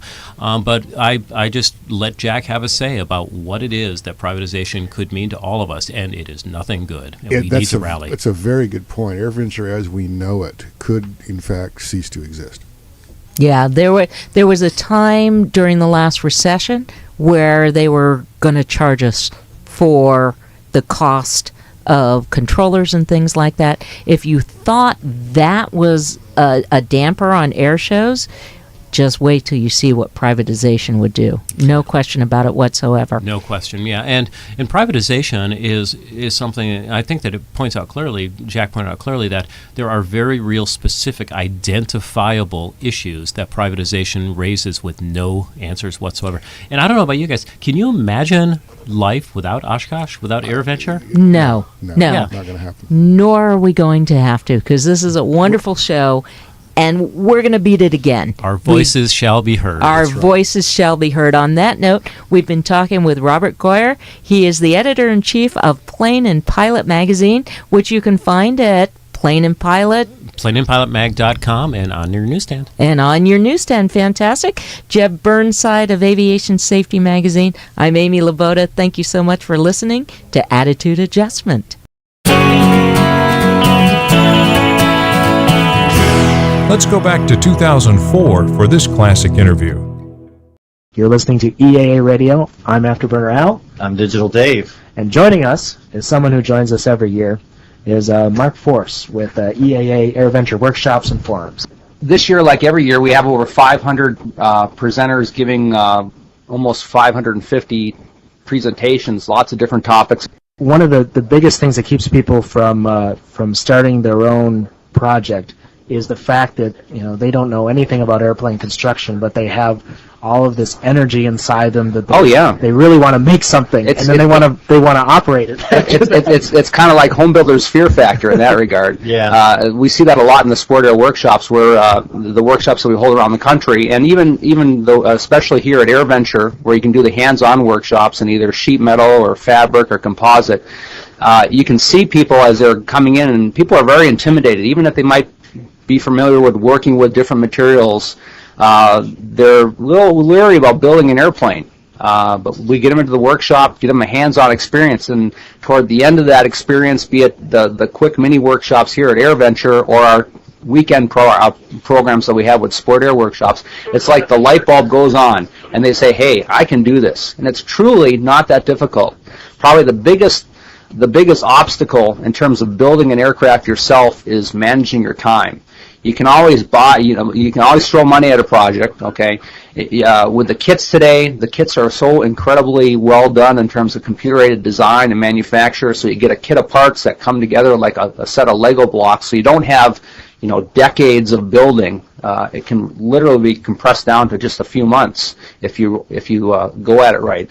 But if you manage your time, the skills are very easily learned, and literally anyone can can build an airplane today. You don't have to have any special knowledge in that regard. Now, you mean that seriously? Literally Yeah. anyone that Yes. knows which end of a screwdriver to hang on Yes, to. Dave, you can do it. Well, everyone in the studio is looking at Dave like, oh, Dave. Yeah, well, no, I've built a lot of seriously. things, but yeah. do you find that people look at the level of craftsmanship that's represented by these airplanes and go, man, I could never do that? Well, there's two ways to Way look too- at it. Yeah, there's two ways to look at it. If you, everyone is intimidated when they go out in the flight line and see a show plane. Okay, I look at it like this: as average guys with average incomes and families to support and people to work with, we generally speaking don't have the time and resources to build a show plane the first time. Okay, and I look at it like this: when we're as home builders and we're going to jump into it, building our first airplane. Don't build it like a Swiss watch, because you're going to be frustrated and it's going to take a tremendous amount of time to do. Just think of it as a really good farm tractor, a farm tractor that you'd be proud to say that I built it, that you feel very comfortable and safe flying it yourself, bringing your family and friends up in it as well. But we're building really good farm tractors here that look great. We're not building Swiss watches. That's what it comes down to. So a little different philosophy then for first-time building. Yeah, exactly. I mean, get into it, get a understanding of how things go together, and then build the show plane once you get the hang of it. So you're saying that it, typically once someone builds one plane, it's an ongoing thing. Oh, sure, you bet. Then you're hooked. The garage is naked without something Right. half completed in it. Exactly. There is a lot of support with as far as chapters go, though. Tremendous amount of support with chapters. Generally speaking, a chapter will have several people building a project or have built a project. Many chapters have EAA technical counselors, which are volunteer mentors to help you keep yourself on the right track. They don't do the work for you, but they'll look at your project and say, well, you maybe want to do it this way, or hey, that looks great. I mean, it's a pat in the back or a little push in the right direction in that regard. Building airplanes is not so much the metal and the tools, but it's really about relationships a lot too, because you get involved with friends and family. In my project that I'm building, we have a couple of people that come over, and every Thursday night we're working on the project. And it's more, it's great to do the project, but it's more of a fun time too that we all look forward to. And when I'm here at AirVenture and they can't do it on Thursday night, they're going, oh man, they're waiting for me to get back. But it's about getting together and sharing common interests in that regard. And Okay, I have to ask now, are you building a farm tractor or a show plane? Farm tractor, absolutely. What are you building? I'm building a Hummelbird, which is a plans-built, all-aluminum airplane powered by a VW engine, which you slice in half to make it a two-cylinder. I chose... Now that would most people consider a rather daunting task, to cut an engine in half. And all you need is a hacksaw, really. Yeah, okay. Seriously, most of these designs were built by people in their garages, so they use common tools in that regard. There's lots of different categories of home-built aircraft. I chose plans-built because in my earlier career prior to EAA, I was an industrial model maker, so I'm familiar with a little drawing on a napkin, here, Mark, build it. Okay. For other people, plans-built will take quite a bit of time. It's probably the most lengthy type of construction process. The new kits today, like I mentioned, all the parts, generally speaking, with the exception of the parts that you have to build yourself, are CNC cut or laser cut. They're already pre-punched, laid out. Tremendous amount of time that's been reduced in terms of having to do that. And of course, the new quick build kits, you can literally build an airplane in a span of a few months. One of the people that took our sport air workshops took delivery of an RV9 quick build kit. He put his life literally on hold, lived in the hangar, was working on it anywhere from 10 to 14 hours a day, and had the aircraft completed, painted, and ready to fly in about 3 months. That's the exception rather than the rule. A quick build kit, if you dedicate your time, and again, time management really is the big thing. A typical guy with a family and a real job, you could probably do it in a year if you really worked at it. And some people longer. One gentleman I came across had been working on a BD-5 for 30 years. He completed it and got it flying, so I give him credit for that. That's dedication right there. That's a long time. There are other forums that not only just about building, but they're on topics about safety, about instruction, about weather, and so on. And really a wide range of topics. We have our workshop topics, but the forums themselves are wide-ranging. We have presenters from NASA. This is a unique experience where you can actually get up and meet people one-on-one from NASA, from the FAA, from all the different agencies and groups, the people that you hear about that write about the topics, Martin Hallman, for example, Dick Van Grunsven, they're all going to be there live and in person. You can talk to and get the information firsthand on a variety of topics. Yeah. Mark, thanks very much. You're very welcome. Thank you. And good luck on your farm tractor. Okay, thanks. Mark Force is with the Aviation Information Services of EAA Radio. Talk to us about forums. You're listening to EAA Radio. Here's an interview from 2024.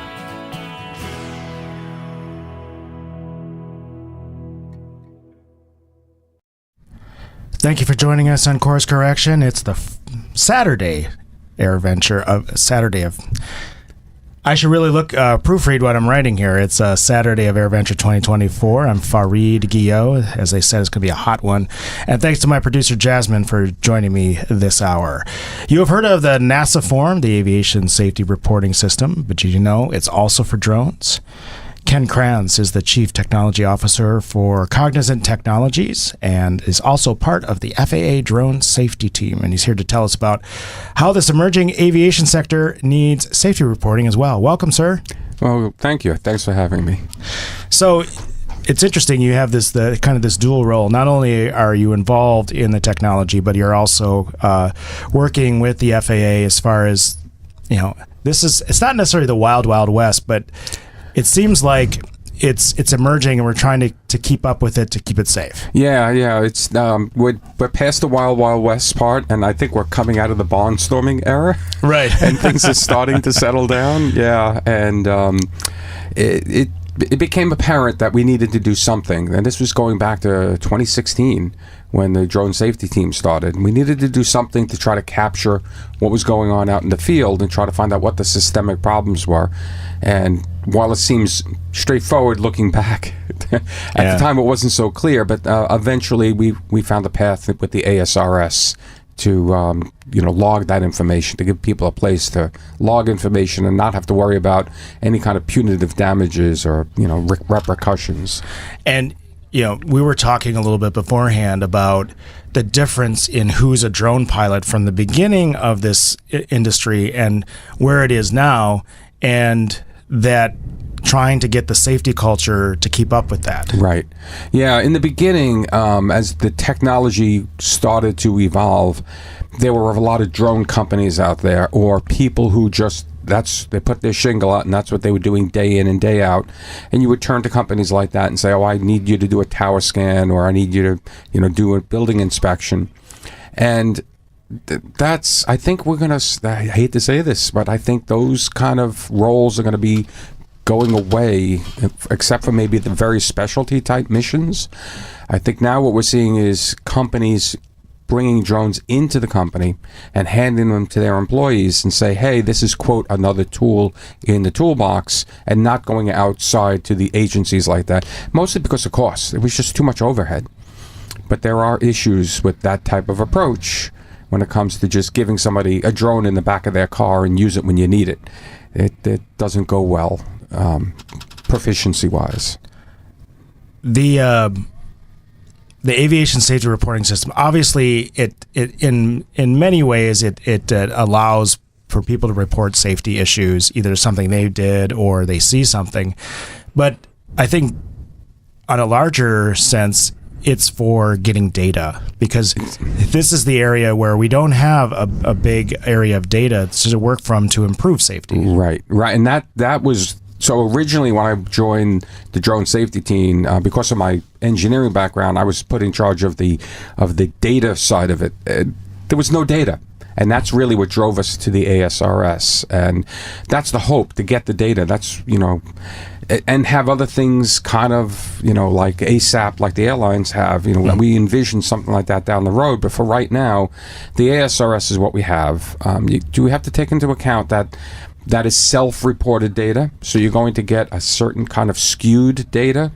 And when I say skewed data, this, because don't forget there's that flip side to the ASRS where if you self-report, you get some protection, right? So a lot of times... It's not complete, but you get a fair amount. Yeah. Yes, it has to be...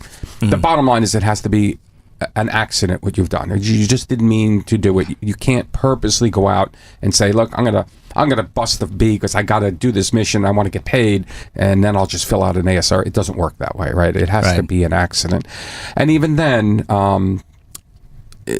not that you're going to get off totally scot-free. I mean, there could be some, they want you to go take a course again, or certainly in the crewed aviation world, that's kind of what comes out of it. Depending on the company, there's always training afterwards. Yes, no matter what you report. So it's there's the learning component needs to come along with that. Yeah, so I'm also a FAST team member and a drone pro. So what I do recommend for drone pilots, which is the same thing I recommend for crewed pilots, which is if you've done something, yes, sure, go out and fill out an ASRS report so we get that data in there and you get the protection.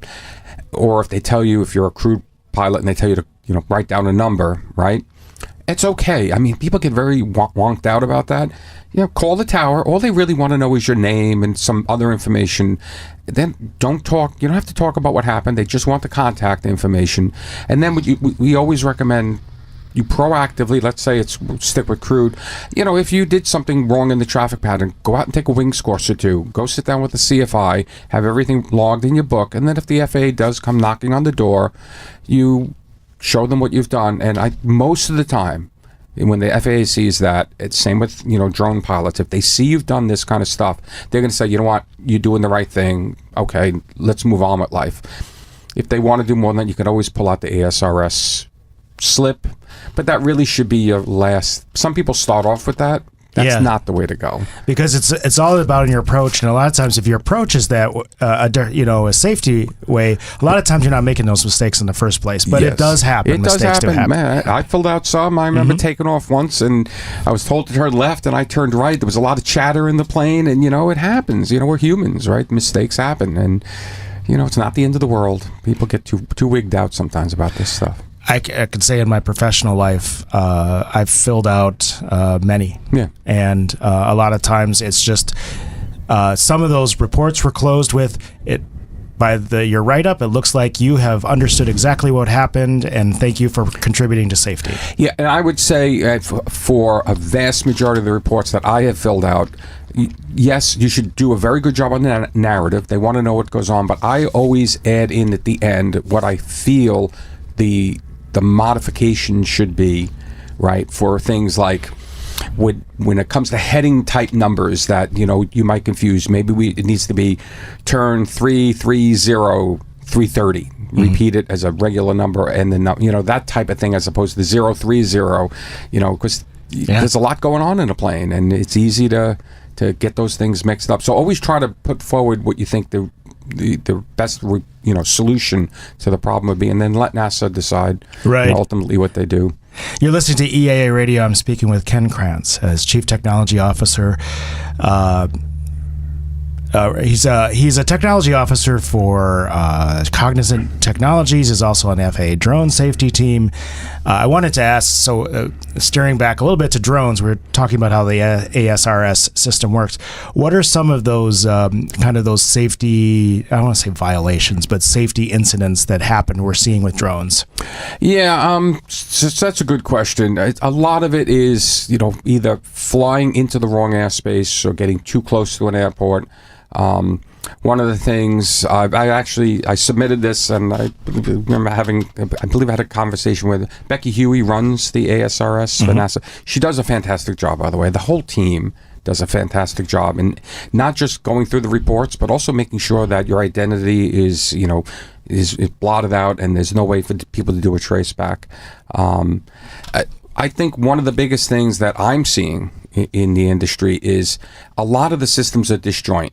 Let's just take DJI. They have their own software, and they have their bow tie approach when you're flying near an airport. You have to go through all of that, make sure. And then we have LANC, and you go on to LANC, and you get approval where you're going to fly, and you kind of draw a polygram of where you're going to be flying on the computer. And then you're out in the field, and then you program your path.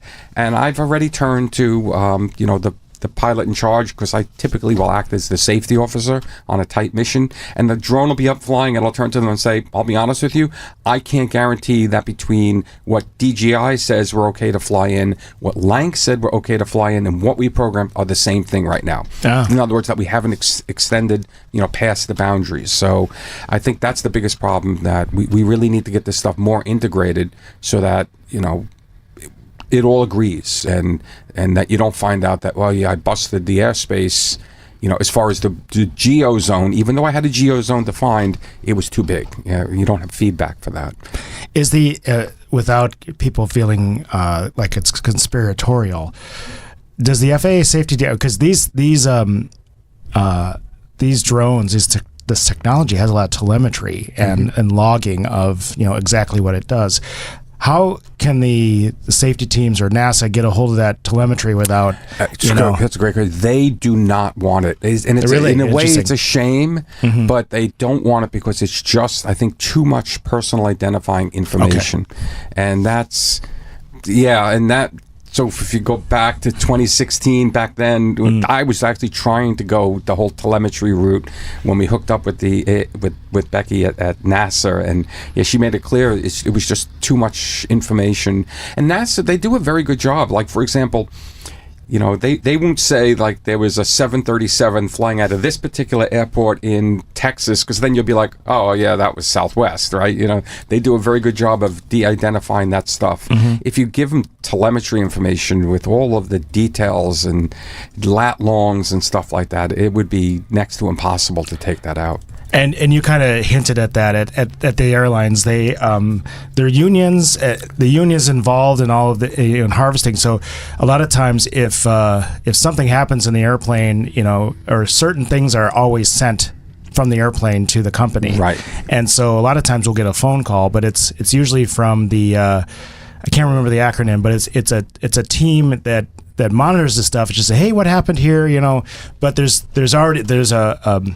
there is a system in place so that it gets de-identified, right. and there's no repercussions. Yeah, we don't have that yet. Yeah, and until that is worked out. Yeah, we'll talk about this in 10 years. Yeah, we'll come back. Should we make an appointment? Let's do it now. Oh, Ken, thanks so much for joining us today. It was a really nice conversation about something really important. So any just as far as reporting for drone pilots, your suggestions? Report. When in doubt, report. Even when not in doubt, I was going to say half of my reports, I've done nothing wrong. I've just looked at, like, for example, with the airspace, that's one of the reports I put in. I'm 99% sure I was perfectly fine. There wasn't something I didn't need to report to protect myself. I reported that so NASA could look at it and determine if there's a systemic problem in the industry. Ken Krantz is Chief Technology Officer Chief, I got this wrong again. Chief I fly drones. Technology Officer. He flies drones. He's also part of the FAA Drone Safety Team. Thanks for joining us. You're listening to Eaa Radio. Now here's another classic interview from the 2019 EAA Radio Archives. This is Digital Dave. And I'm Fast Eddie. And we are here. We try to keep that informing bit to the low side, definitely. That's what the guests are for. That's right. They do the informing. They do the informing. And speaking of informing, we have Alan Cook with us. And he's going to tell us about an airplane for the National Lao Hmong Museum. Good morning. Good morning. First, you're going to have to explain what the Lao Hmong Museum is about. Well, it's actually the National Lao Hmong Memorial that we're working on building in Westminster, Colorado, to bring awareness to what the Lao people went through during what we call the Secret War. And there's a large group of Lao or Hmong people have migrated to the United States. There's a large group here in Wisconsin, and there's a large group in Denver area. And there is a small memorial with a T-28 already in Sheboygan, and we want to build one in Denver. Okay. For those people who don't understand, the Lao Hmong helped us fight in Cambodia and Laos when technically we weren't supposed to be there. That's correct. So the Laos was a neutral country during the Vietnam War, and a lot of supplies for the the communists were going through that area, and so the CIA went in and funded basically a war, supplied the airplanes and bombs and money to pay for the soldiers' salaries, and the Hmong people were originally farmers, and they learned how to fly and ran bombing missions to support the U.S. That's pretty wild. Would this be considered a part of Air America by any chance? It's not. No, it's separate from. Well, it's similar, but not quite the same as Air America. The whole purpose of the Laotians were to be able to attack the targets in their own country, so that we could keep everything separate. They one of the big things there is the pilots would work 5 to 10 missions a day. Some would even fly up to 15 missions a day. So, for a normal pilot, an Air Force pilot, or military pilot that we have now, we would think that's insane. But, it is. Those guys were, hard pressed to try and do what they could to save their country. Right. It's different when you're defending your own soil. It is. You have to consider, too, the airplane that they were flying, T-28, not exactly a modern jet fighter plane now, is it? No, and actually, it was originally designed to be a trainer. And so it was modified to drop bombs and rockets, and that's what they had to use. So they had primitive, compared to our standards, primitive weapons. Yeah, but the slow loiter time and all that gave them the ability to stay over a target and hopefully lay waste to it. Yeah. But how many of those pilots were lost? So over the course of the war, about 10,000, or I'm sorry, about 30,000 of the Hmong people died. Now that's crazy because we claimed that we lost 50,000. Yeah. So almost as much. So almost as much. In a war that didn't exist. In a war that did not exist, yeah, that is correct. Yeah. And then the problem became after the war. After the war, when the U.S. pulled out, we just left those people there. And the communist regime moved in, and they were basically persecuted. Right. And so at that point, a lot of them tried to escape over to Thailand and find refuge there. And a lot of them lost everything that they had. One of our members of our board told the story of people would take everything they had that was anything of value and tried to cross the river. Well, there would be people robbing all these people at the river because they knew if they were trying to escape that they were going to have valuables. Right. And so then they would lose everything. Hard to imagine that. I just can't believe that would happen. But there it is, and of course this is going on concurrently with our efforts over in South Vietnam. Correct. So there's us fighting the big war, and the Hmong are fighting a war almost as big, but nobody knows about it. Exactly. You never heard about it on the evening news. No. That's why we refer to it as the secret war. Yeah. And we're just trying to bring some light to it. Now, there was a group called the Ravens that also was over there. That was a U.S. pilots. Yep. Did they work with the Hmong? Do you know? No, the Hmong basically worked on their own because they wanted to try and, we wanted to try and keep everything separate so there wasn't any ties back. Okay. Yeah, plausible deniability. Exactly. Yeah. And it wasn't until, a long time later that we finally got recognition of what was going on over there.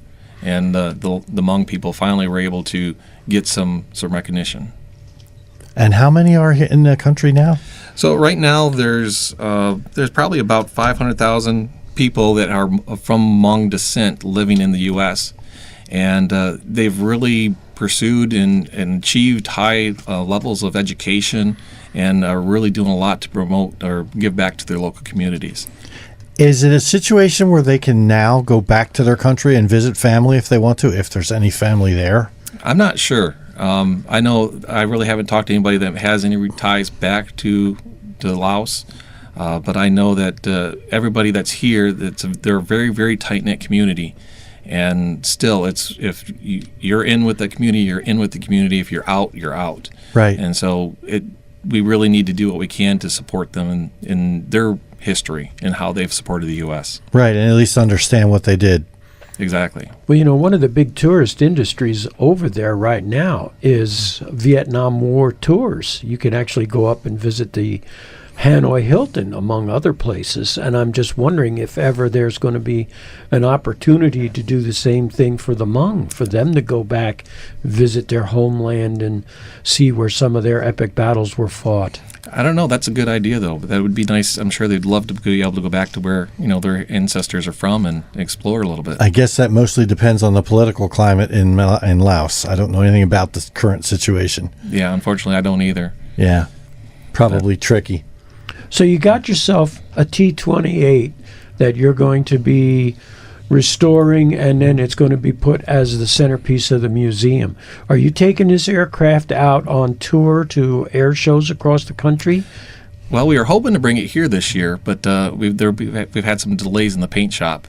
But yes, we'll hopefully have it out and flying in the next couple of weeks, and then the plan will be to fly it around to different air shows for people to see the airplane in the Royal Laos paint scheme, and use that as a tool to help bring more awareness to our group and help so we can help fundraise to build a memorial in Westminster, Colorado.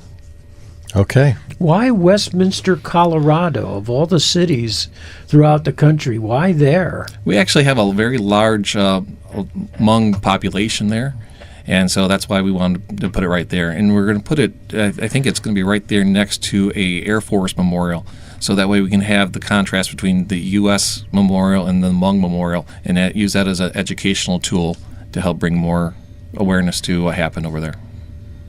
Now, I guess did they come up against enemy aircraft over there? Yeah, they actually had to fight enemy aircraft, so there were aces and everything over there too. Wow. So I thought it was maybe just ground war only, trying to stop supply lines, as you said. Yeah. Well, they weren't putting this T-28 up against a MiG or anything, were they? Not on purpose, I imagine, but I'm sure it happened. Probably not by choice. But yeah, it was kind of on-the-job training over there, so you'd get somebody who was originally a farmer and you teach you how to fly. And the nice thing about the T-28, you got the trainer seat, so you just take people along with you on the training missions while you're actually going out and doing your bombing. Yeah, and here, if you see one of these Russian planes, press this button. That's right. This is what you're going to do to fight back. Wow. I don't know. I can't see taking a T-28 up against a MiG, but, if you gotta, you gotta. Yeah, you don't have a chance or choice I was sometimes. going to say, I don't know if it's so much as up against the MiG as attempting to run away from the MiG. Well, you're never going to run away from the MiG. The best you're going to do is outmaneuver it because you're slower. Yeah, right. Exactly. You can exploit that somehow. Yeah, their mission wasn't to fight the air wars, to try and interrupt the supply lines. Right. Yeah, but still, apparently, like you said, there were aces. So apparently they took some air war. They did some air fighting. Yeah, if they had to. Yeah, exactly. I can't imagine the first day of flight school with them, the instructors trying to explain, this is a tractor, this is an airplane. It's a tractor with wings. It must have been interesting for the trainers to have to learn about the culture to work with the people. I think that would be the biggest part. Yeah. Because you can't just come in and say, this is what it is. You have to work from their point of view. Right. This is here. You're going to fly today. Forget that plow thing. But not only that, but the ability for them to adjust and be able to start doing missions like that, flying an airplane and being able to do these bombing runs is amazing on their part. Yeah, it's a totally foreign skill set. Yeah. I can't imagine what they first thought when they saw the airplane initially and realizing, hey, we're going to learn to fly this thing and take it into combat. It had to have been overwhelming for them. Oh, I'm sure it was. I just learned how to fly it, and when I first saw it, it was overwhelming to me. And nobody was shooting at you. Yeah, exactly. That makes a big difference, too. Yeah. Exactly. Yeah, you get good quick. Yeah, or else. Yeah, where can we find you on the field? So we don't have the airplane on the field, but we do have a website. It's lao-hmong memorial.org. You better spell Hmong. Yep, that's got an H in front of it. Right. So it's HMONG. So it's Lao, LAO-HMONG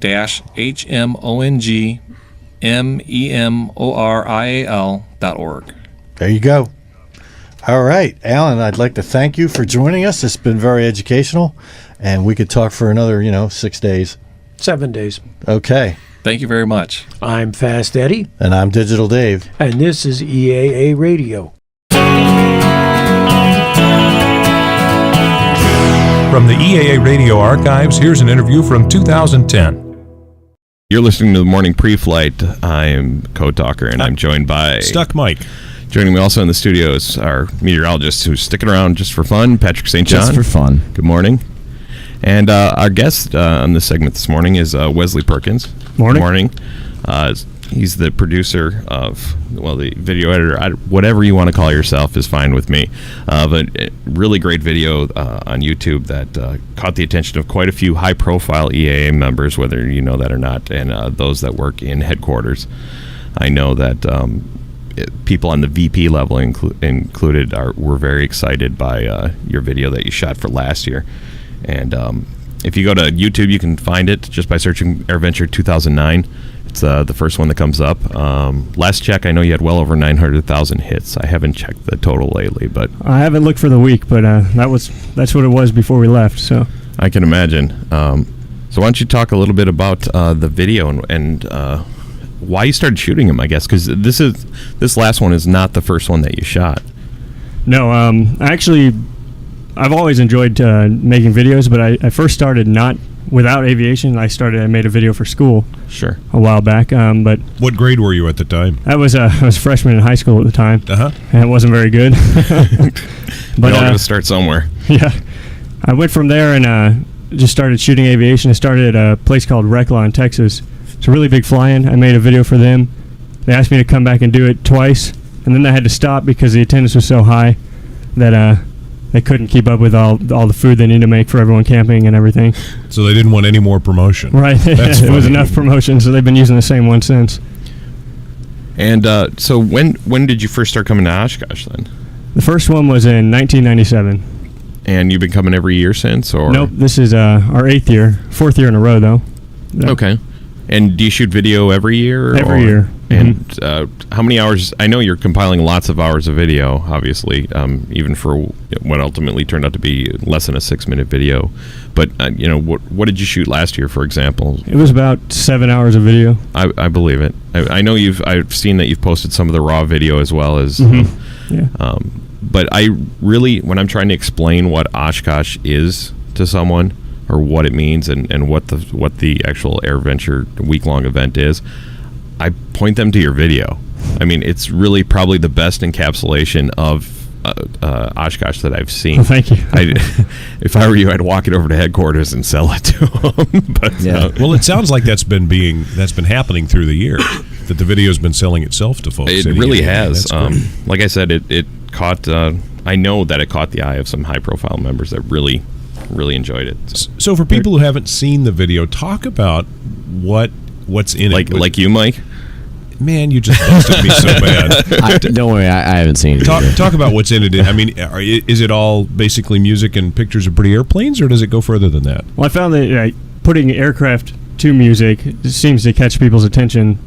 I like to do the raw video too because people enjoy that as well. But in the video, especially for AirVenture, I like to put a little of everything.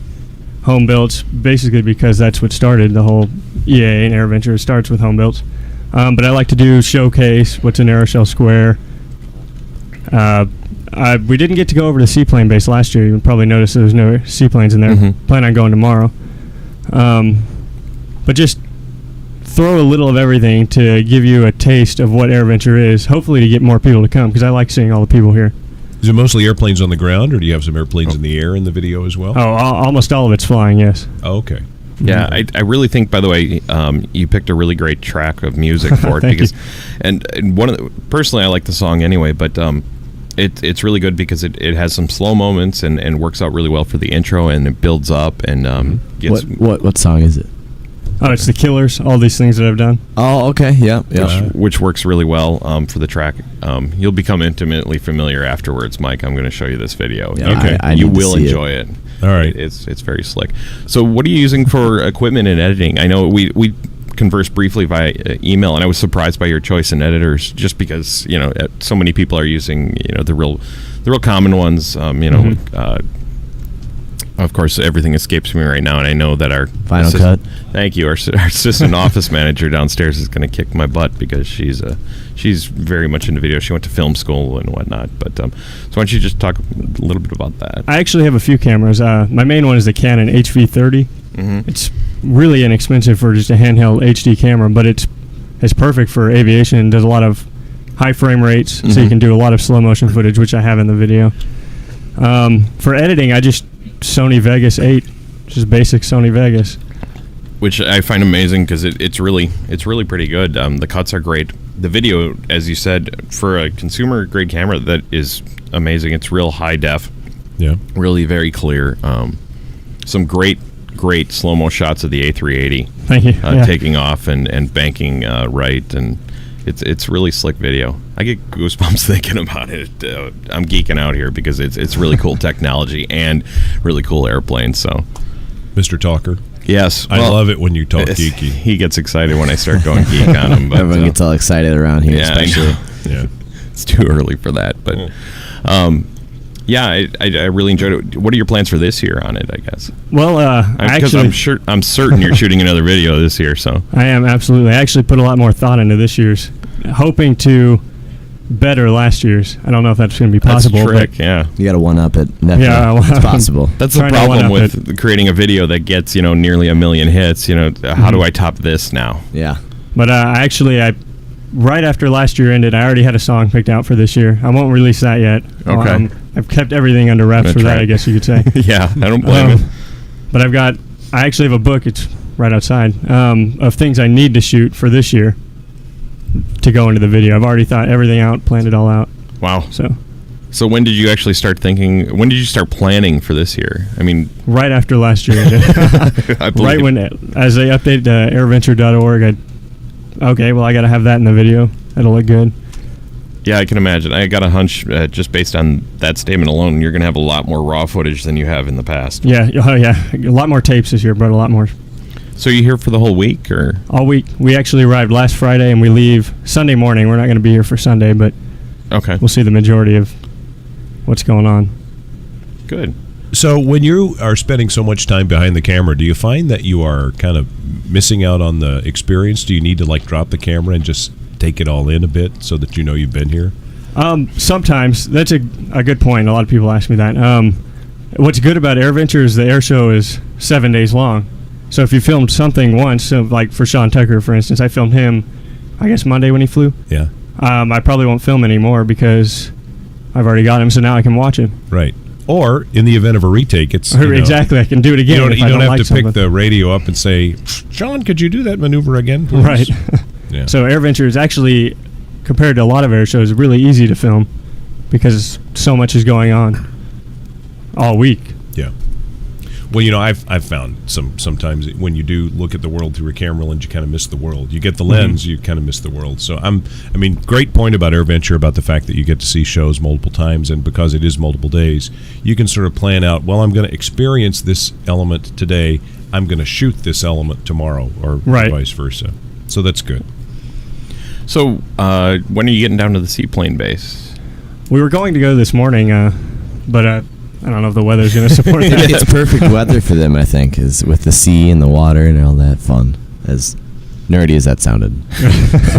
He just wanted to geek out on weather there for a minute. So. I had to say that word. Well, skies are clearing, and Pat, who is our staff meteorologist, has already kind of briefed us on the fact that we're in VMC now, and it's just going to get better. So you might be okay to shoot down there today. Yeah, well, if we couldn't go today, I've got all week. So ask Pat for permission.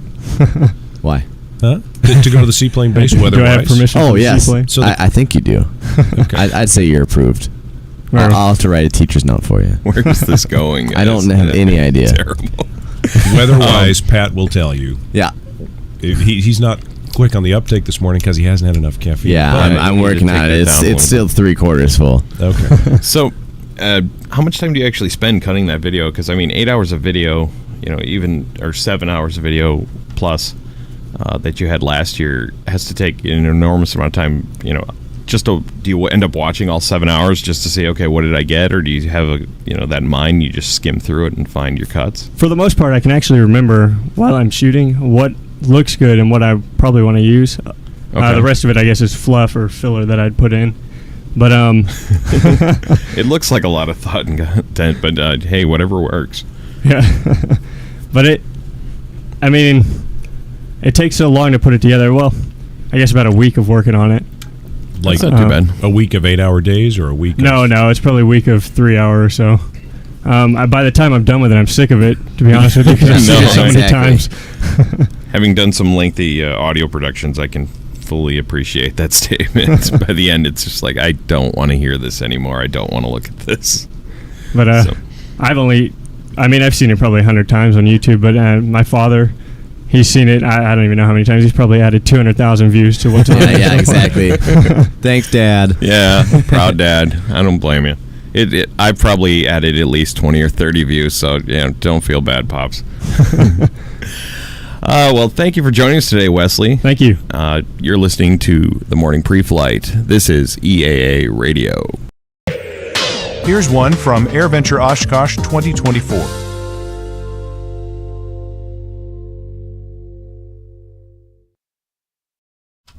(11:18). Welcome back to Course Correction. I'm Fareed Guillot. Still to come this hour, finding ways to increase opportunities in STEM fields for women. And we'll conclude our week here on Course Correction with Congressman Sam Graves of Missouri.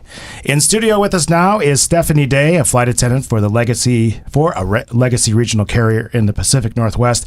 She is here at AirVenture this year because she loves airplanes and was a panelist yesterday during a forum on pilot mental health, sponsored by the Pilot Mental Health Campaign. How are you? I'm great. Thanks, Fareed. Yeah, Thanks for having me. I'm so glad you're here. So you have been a flight attendant for over 20 years, almost over 25 years, I believe. 26 years now. Yes. But that wasn't always your plan. You wanted to be up front.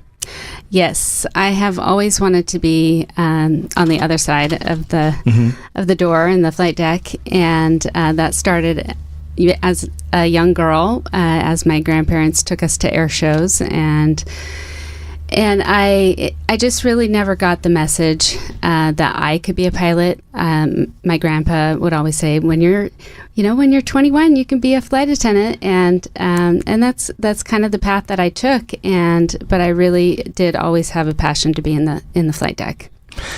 And I think during your talk yesterday, you mentioned that at the time you didn't really. There wasn't the atmosphere out there where that was an option. Right. Yes. Or at least you didn't feel like there weren't people encouraging that way. No, there wasn't. And I actually did. I did take a ground school course when I was, I think I was a senior in high school, and it was, at my local airport. And it was the most boring thing I had ever done. And I kind of, at that point too, I was like, okay, maybe this isn't for me, because, it's just not very interesting. And, like, who really enjoys the ground school portion of flying? It's something that we have to kind of get through to get to the other part. But to tell you the truth, flight attendants know a lot more than pilots. You know this. We definitely, we know more than we think we know. Yeah. And I will always say this: flight attendants are there for your safety. They are not there for to wait on you hand and foot. That's safety. Right. It's a safety role. Yes, we are safety professionals first and foremost. Customer service comes second. Yeah, and I wish more people would look at that through that lens so they don't be so rude. But enough about that. Let's talk a little bit about your journey to try to get to the flight deck. And you had a few hiccups along the way.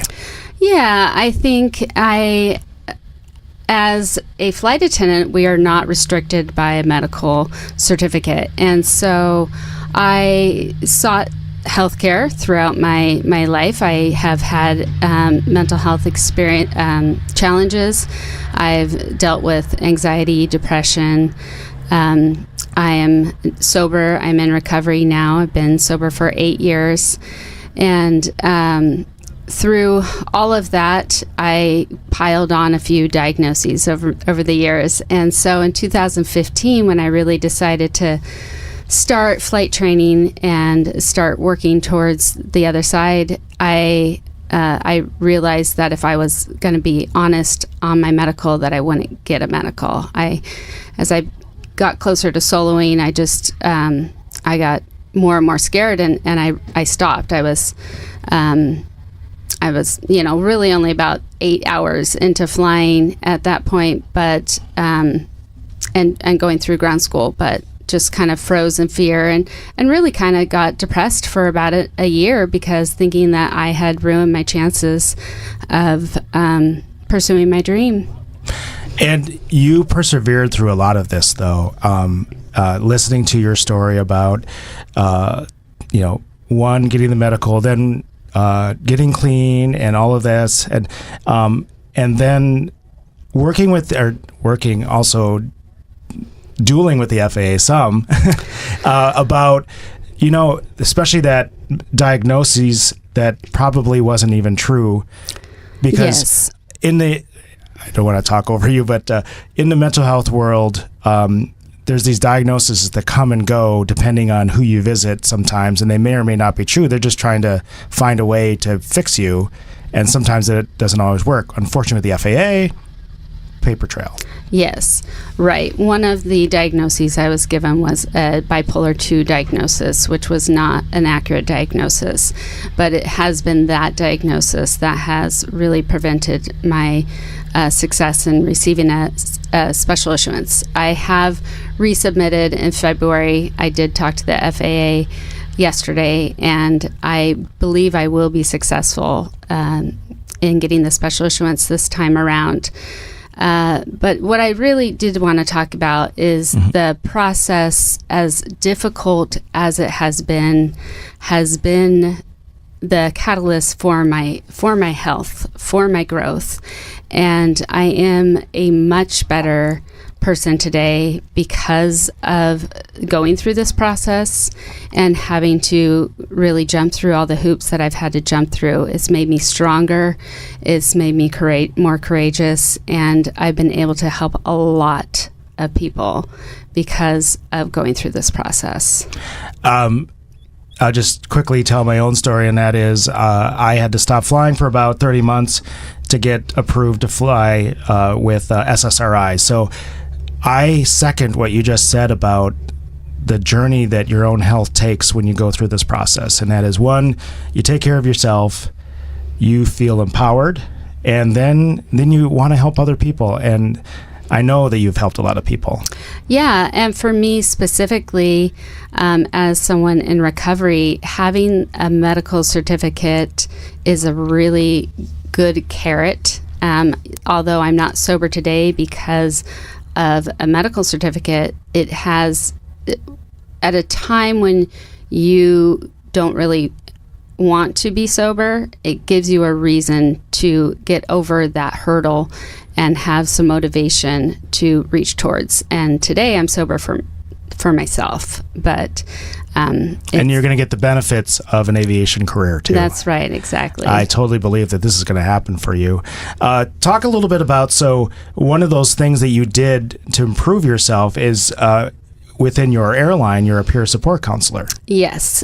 So I'm a AFA EAP rep for the Flight Attendant Union, and I help other flight attendants who are struggling, going through challenges, to help them get into treatment for substance dependence, substance abuse, and it is really one of the most rewarding things I have ever done.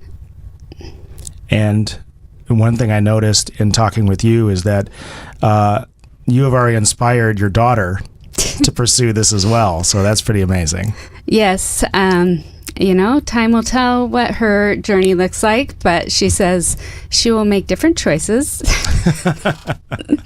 And she is, she's an aspiring pilot to be.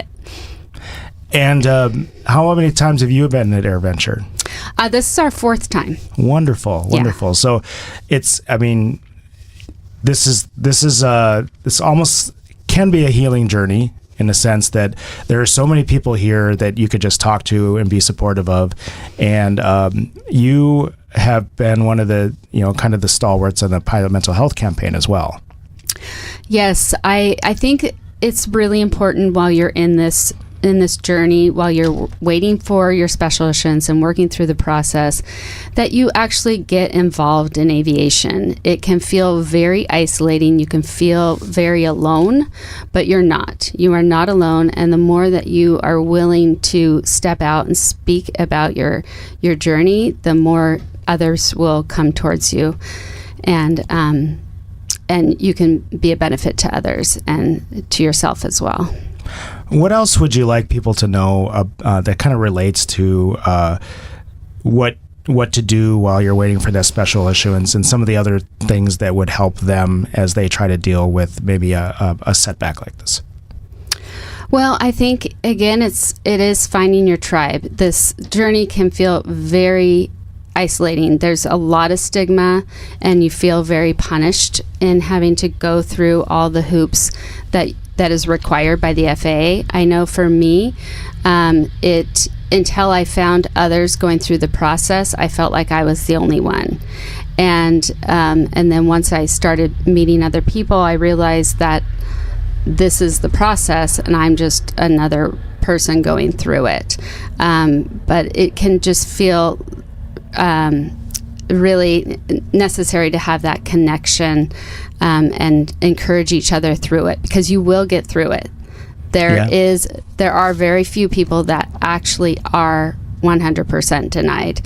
It just takes a lot of persistence, a lot of patience, and a lot of compassion for yourself and others. And in talking with the FAA, we've found out that things are changing, and yes. It's sometimes slow, but there has been some real movement in the last couple of years. There's been a lot of movement. There's been a lot in a lot of critical incidents that have happened recently to some more compassion, catalyze maybe? it. I think compassion and also speaking out, being vocal, because we can't be silent about this anymore. Change is coming, but we need to ask for it. Stephanie, thanks for joining us. Thank you, Fareed. Stephanie Day is a flight attendant, peer support counselor, and pilot mental health advocate. Up next, increasing opportunities for women in STEM fields. This is Eaa Radio. Let's go back to 2017 for this classic interview. Here we are. We're back. Attitude adjustment. My guest co-host extraordinaire this week has been Jeb Burnside, the editor-in-chief of Aviation Safety Magazine. I'm Amy Laboda, host of Attitude Adjustment, and our guest this afternoon is Ian Twombly. Ian Twombly is the editor of AOPA Pilot Magazine. I've worked with him before. Mm-hmm. In fact, people understand this show. I generally try to find most of my bosses and bring them on here at different points. Ian, are you having a great AirVenture 2017? How's it going? Yeah, thanks, Amy. I'm having a great time, as always. It's been a really good show, been a lot of fun. The weather is awesome.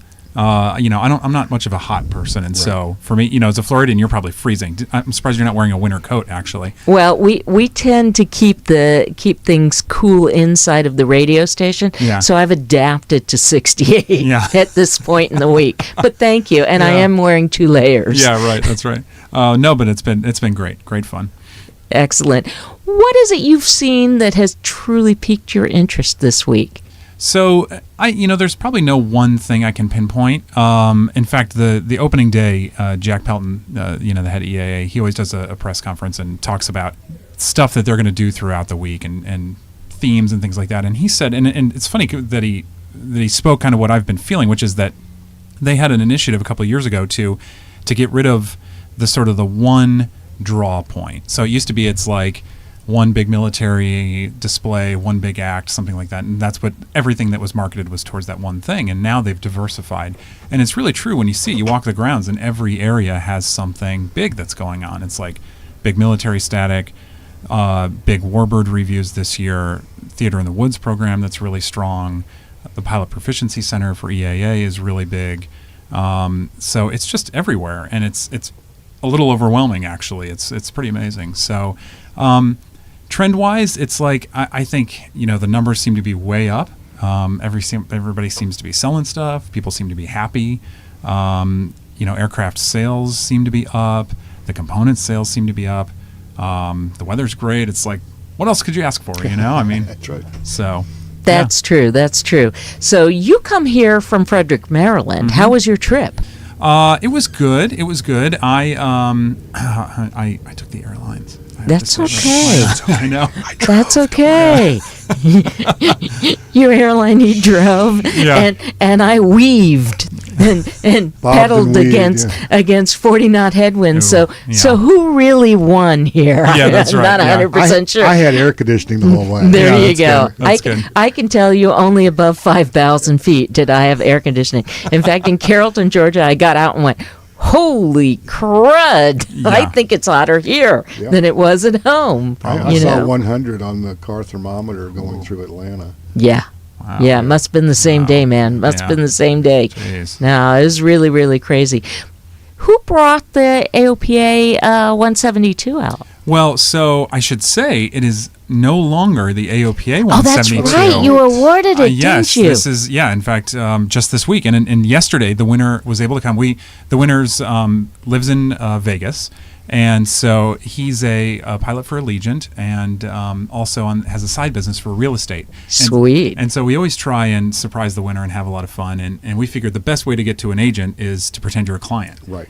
And can you give us the house showing? Yeah, that's right. It's like he's not going to refuse a potential client. Right. No. And so we had some help from a non-AOPA staffer, somebody maybe he wouldn't recognize, and call and set up an appointment and say, hey, I'm a pilot, and will you meet me at the FBO? I'm thinking about moving to Vegas. And of course he bought it and showed up, and we awarded him the airplane. And so he's very excited. Saw it for the first time yesterday, and just incredibly gracious, and so having a lot of fun with that. That is a perfect real estate agent airplane because you can open the window, you can fly really slow, you can take some nice pictures out of that airplane. Yeah, that's right. And he's got kids in Southern California, I think, right now, and so it's going to work out. It's a great airplane for that. Yeah. You cleaned up and simplified the panel, and yet made it digital at the same time. Yeah. Tell me a little bit about that. We knew a couple years ago, talking about themes and what we've seen at OSH this year, non-TSO is a big deal, continues to expand at a rate that even has surprised me. FAA said they were on board, right. But to see stuff come along so quickly, and especially autopilots, that especially has surprised me, because you figure, AOA, that stuff out of field of view, they're probably going to be on board with that, but when you start talking about flight control systems, that's a different ballgame. And so, we decided early on that we've been sort of building on this idea of restoration. We know not a lot of new airplanes are coming out, not enough really to replace the fleet, and so we're going to have to restore the fleet that we have. And so working with Yingling, who's doing these 172s, they did most of the airframe refurbishment and the panel, and it looks great.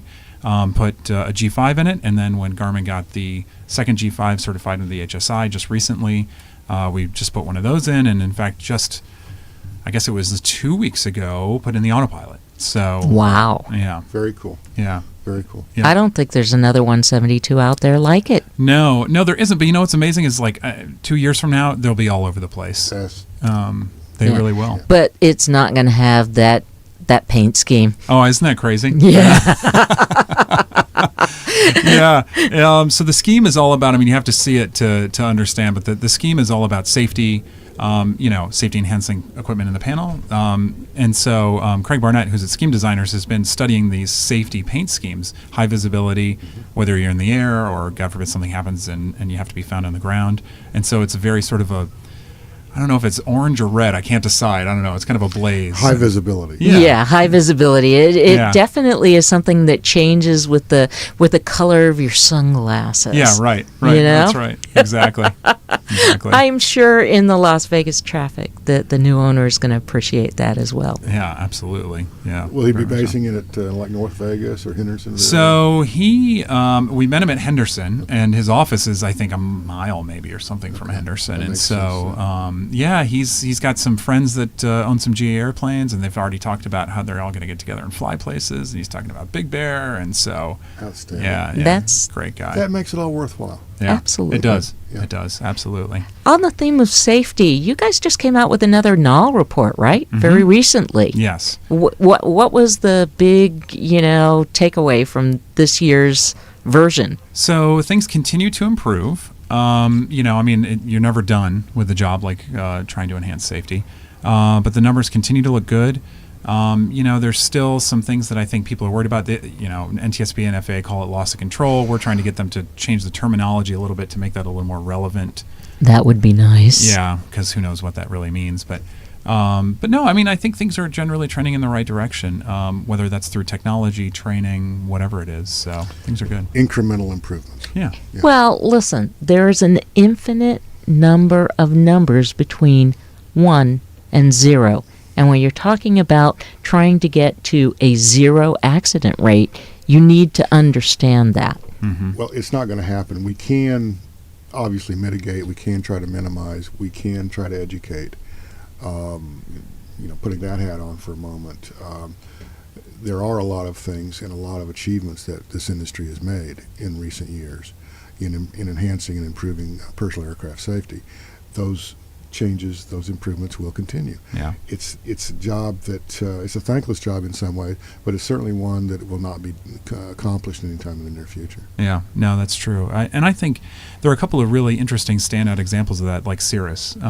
When you look at their success story, having a really poor accident rate to, theirs has just plummeted, and that's strictly through training. They've gotten COPA through their work with COPA. They've gotten really good about type-specific training, exactly, bringing owners on board. And I know they were talking about that this week, where now if you buy a used Cirrus, you can come to Cirrus for the training because they're trying to support all Oh, the that's owners. unprecedented. Yeah. That is Yeah. really, really important to see that trend in the industry. Well, AOPA, of course, publishes a statistic that says a student pilot who joins AOPA is more likely to complete his or her training. Mm-hmm.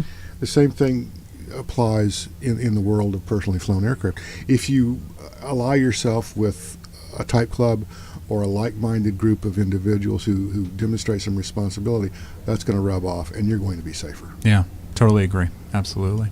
So tell me, you got a little bit of time left here on the airfield. AirVenture is about halfway, 3/4 of the way, right? We're starting to see the light at the end of the tunnel for 2017. Yeah. What is your wish before the show closes? My wish is to get through all the hangars before I have to leave. There you go. There you go. So I hope to do that. I hope to make it to the Warbird area. Unfortunately, I'm going to leave before the Apollo program, which I'm super bummed about. Oh, because, that's too bad. I That's think too that's bad. a phenomenal program that's going to come up. So I hope people can make it. And gosh, I don't know, buy a couple of presents for my kids. And That's not a bad way to go. Yeah. Where can people find you on the field if they're looking for you? So AOPA is actually right in front of the Brown Arch, right on Awesome. the flight line. So if you come down, it's we're kind of the sprawling complex we've become. We've got the main tent where you can come in, sign the petition against privatization, which is really important. Learn about basic med if you have any basic med questions. We've got all the folks on hand who can help you immediately. Amongst all the other stuff we can do with like finance and insurance and everything else. So we've got the main tent, and then we have a seminar tent. So all week we're running seminars next to our main tent, and then you can come and see the 172, which is here, and the current sweepstakes airplane, the Super Cub. Sweet. And then there's AOPA.org online. Yeah, so if you're not at the show, keep up with what's going on at the show by going to the website. And actually, we just came out with an app. So via iPhone or Android, if you want to keep up with the latest news and our podcasts, like Hangar Talk and some other stuff, go to the App Store and just search AOPA, and you can got it all in your pocket now. Terrific. We've been talking with Ian Twombly. He's the editor-in-chief of AOPA Pilot Magazine. And my wonderful guest host, Jeb Burnside of Aviation Safety Magazine. This is Amy Laboda, Attitude Adjustment. Mike, once again this year there's some excitement going on called the 1 Week Wonder. And this is the project to build an airplane in 1 week. The last time that happened was in 2014. I believe they were building a Zenith CH-750. And now we have a new project and a guest to tell us all about it. So Spencer Schott is our news intern for EA Radio, returning again for 2018. Hey, Spencer, welcome back. Well, thank you. It's good to be back. It's exciting second year here at EAA. Yeah, you have a special assignment, and we're going to be talking to you every day at about this time with a daily update on what's been going on with the 1 Week Wonder Project. Now, I understand that you were there today when the project started. Who else was there? Yeah, they had a whole countdown ready this morning. So, EAA CEO Jack Pelton was here. Dick Van Grunsven from Vans. Yes, the man who donated the airplane came. Yep. There were crowds of other sponsors who are giving either the paint or some tools. There was the installation team, the advisor team, the building team, different people helping the volunteers come up, training them how to pull a rivet. They have a 3-step process. They have it down to a science. You can learn it in 3 minutes if you want it. And everyone is just super excited and ready to be there. Well, take us there with your report today on the field at the site of the 1 Week Wonder. 1 Week Wonder! It's time. Let's get it started.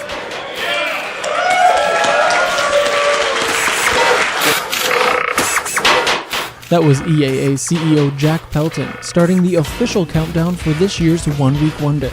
In just 7 days, with the help of volunteers, AirVenture will construct, inspect, and ground test an RV-12IS. The last time AirVenture built a 1 Week Wonder was back in 2014, and Pelton was excited that the EAA was bringing it back. We had said when we did this one, the Zenith aircraft a couple years ago, that we wanted to rotate every couple years and do one. So it's going to be part of this event going forward for years to come. This year's plane was donated by Vans Aircraft. Founder and CEO Dick Van Grunsven was at the countdown this morning and says this event really shows that anyone can build an airplane. Well, we're obviously interested in promoting home-built aircraft. That's been our business for 40-some years. And this is just a great way to exhibit the airplane, to show people what the airplane is, how it can be built, how it's something that they can do themselves and really enrich their lives that way. In fact, Van Grunsven has built this exact model himself. Yeah, I built one 9 years ago, I believe, and I've been flying it ever since. Use it to commute to work, and I'm building a second one now. And even though it took him a year to build his plane, he is excited to see this one built by the end of the week. Even though this project will be done in 7 days, much more time has been put into planning for the 1 Week Wonder. Coordinator Charlie Becker talks about how long they have been putting this together. Well, the 1 Week Wonder is a big undertaking. I mean, Vans Aircraft and EAA have been working jointly along with all the other sponsors for more than 6 months trying to pull this together. And like with everything at AirVenture, it seems like those last, 48 hours are just a madhouse to get everything pulled together. And thankfully, I think we're ready to go. It's going to be a challenging week to get this thing built. I mean, most people don't try to build a kit plane in, really 6.5 days, not 7, because we got to get it done by Sunday afternoon in order to have the airworthiness inspection and taxi it before the crowd for the air show on Sunday afternoon. Becker was also the coordinator of the 1 Week Wonder 4 years ago, and with the countdown starting today, for him, it brought back memories of 2014. At the time, you're completely exhausted and you think, do I really want another puppy, And then you forget about the potty training and all the work that went involved to get them to, a dog, and so you're ready to do it again. You need about 4 years to, to kind of not think about the tough parts and just think about all the fun. It may be fun, but it's also a challenge. This year's plane is more complex than the one they made 4 years ago, but Pelton is still confident that it will get done. We can do it. EA members have amazing resilience. They got amazing innovation and drive, and you give them a challenge like this, not a problem. EAA Radio will be following the progress of the 1 Week Wonder throughout the week, so make sure to tune back into EAA Radio every day at 12:15. Reporting for EAA Radio News, I'm Spencer Schott.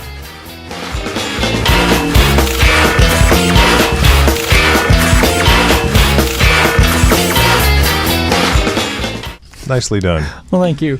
So, was there like this big intense moment, like with the firing pistol and all that sort of thing, when the first rivet was pulled, or was it a little squishier than that? Not quite. They didn't actually pull any rivets this morning. Yeah. They opened the boxes, organized all the got pieces. everything organized. Yes, that's what they were doing this morning when I was out there. Our social media manager, or our social media intern, Jesse, actually went out there right before I came on air, and he said he got to pull a rivet himself. So he put that, if you go to our Instagram page, you can watch the Instagram live and watch Jesse learn how to pull a rivet and put a rivet in himself.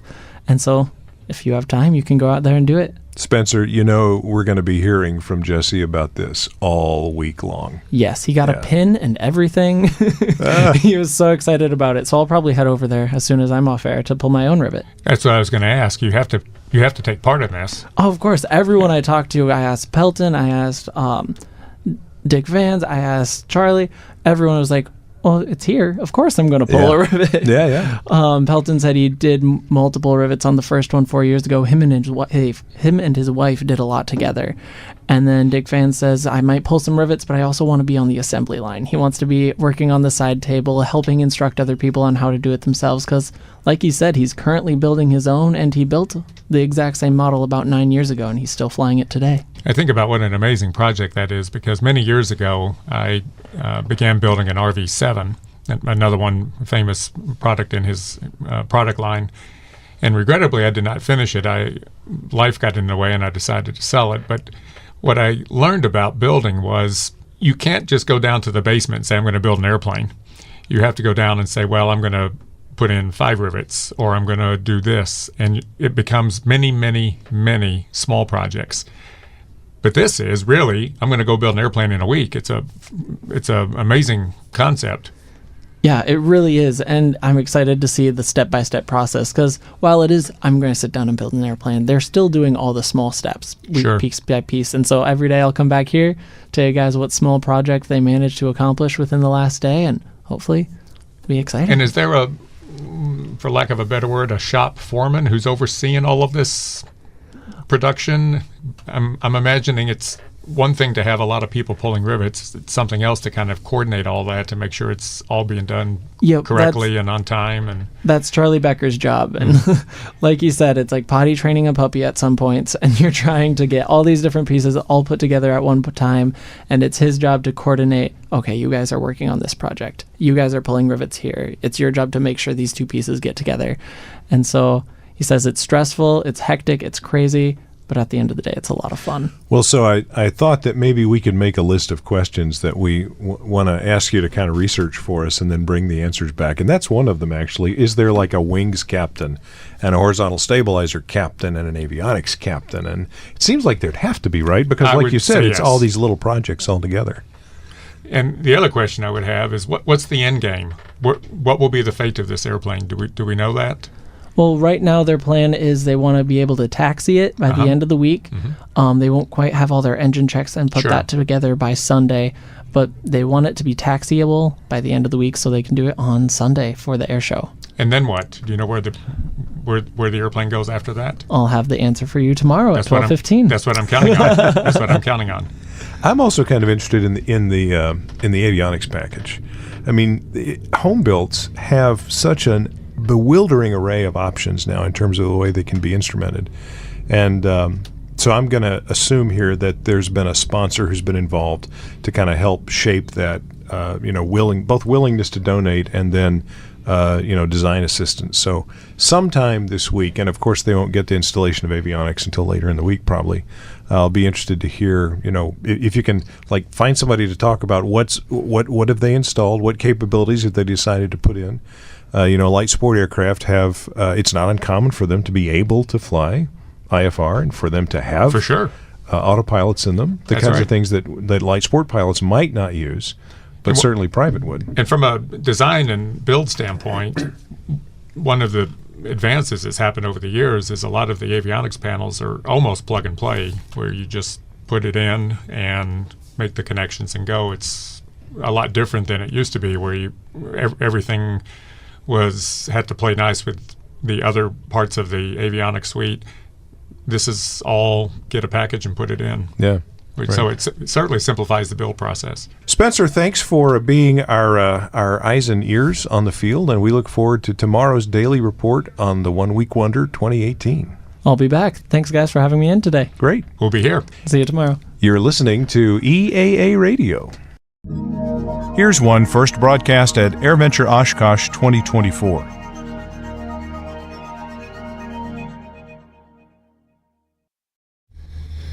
Welcome back to Course Correction. I'm Fareed Guillot. Still to come is Congressman Sam Graves to finish out the hour, but right now it is no secret that women are underrepresented in aviation. However, the issue is more widespread across access and pathways to science, technology, engineering, and math fields, and we've always been tough on that.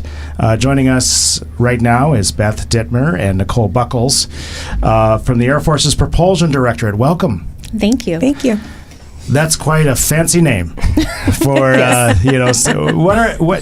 obviously it's with the Air Force. Are you civilians with the Air Force, or are you serving? We are civilians. Civilians, the civilian side. So those of you who are like, oh, that sounds really interesting, but I don't know if I want to do, I don't know if I want to be in the Air Force. There's a lot of civilian jobs that are rewarding. Yes. Yeah, so we're with the Air Force Materiel Command, and probably about 80% civilian to 20% military. Yeah. Mm-hmm. Now, Material Command, this is not just supplies and logistics. It's a little bit more than that. Correct. It's more research based, or? Yeah, so it kind of runs the gamut across the life cycle. So you've got research activities, S&T type stuff, and then we are in the life cycle management organization. So we are responsible from cradle to grave, all of the engines in the Air Force's inventory, and then also designing engines for the future aircraft that are going to come into the portfolio. So what excited you about working on engines? Or it's just kind of where you ended up, but what excited you about being in the science field, we'll put it that way? So I love the innovation, and we're doing a lot of innovation right now, and it's just a very exciting time to be not only in propulsion, but just to be in the Air Force. So there's a huge emphasis on adopting best-in-class capabilities, technologies. We both are responsible for sustaining very, very old engines. So, if you're looking at the TF-33 engine that's on the B-52. I was just going to say, I know something in the inventory then. Yeah, so, that's like the best 1960s technology. And just keeping those engines maintained is a challenge, and that's also kind of exciting because then we get to partner with academia and with industry to try to come up with new ways to keep those engines rolling out the depot and ready to put them on aircraft. I'm curious in that particular realm, how much of that engine is now fabricated versus original parts? Oh, probably a lot of it. yeah, it's interesting because it sounds like the Air Force wants to keep it going for several more decades. So there's currently an engine replacement program that's in acquisition. So those new engines right now are slated to come in the early 2030s. But that's still quite a bit of time to have to support these very aged engines. How much do they? How much are they? The B-50, they fly every day, a lot of them, or is there always one of them flying? So we're getting a lot of cycles still going. Mm-hmm. Oh yeah. Yes. What about you, Nicole? What kind of drew you into this field? So I actually work in more of a supporting function. I'm the director of staff within our propulsion directorate, and I get to enable the people doing all of the smart things. And I love that part of my job. I love that I get to, take care of people and kind of, like I said, kind of be that force behind the scenes that allows them to then deliver that capability to the warfighter. Because at the end of the day, in being in the Air Force, that's the mission. And I'm a patriotic person, and so being able to contribute to that mission, even in some small way, it makes me happy just to be able to take one little part and contribute. So I was speaking with a friend last hour about the fact that around aviation, it's not all just the people either operating controls or doing the research, and that's all very important, but there's a lot of support folks that their talents are just as important as far as making this all happen. And so people looking to get in the fields, you may not think that you could work at an Air Force base or an airport, but you can. Absolutely. When I started in the Air Force as an intern over 22 years ago now, I'll be honest, when I first started, I never thought it would be my career, and started out in a job that I didn't want it to be my career, but that was okay. It's it just wasn't my fit. I had a degree in English, and I was working with numbers, and I was like, oh gosh, but I stuck with it, and I ended up finding my niche, and now I love what I do, and like I said, I love the mission, and I love the people, and so absolutely, there's a place for everybody. I have a 17-year-old, and my husband and I tell her that all the time. You can really do anything and be anything that you want to in the Air Force, either military or civilian side. There's so many different opportunities, and I think a lot of people don't even realize that.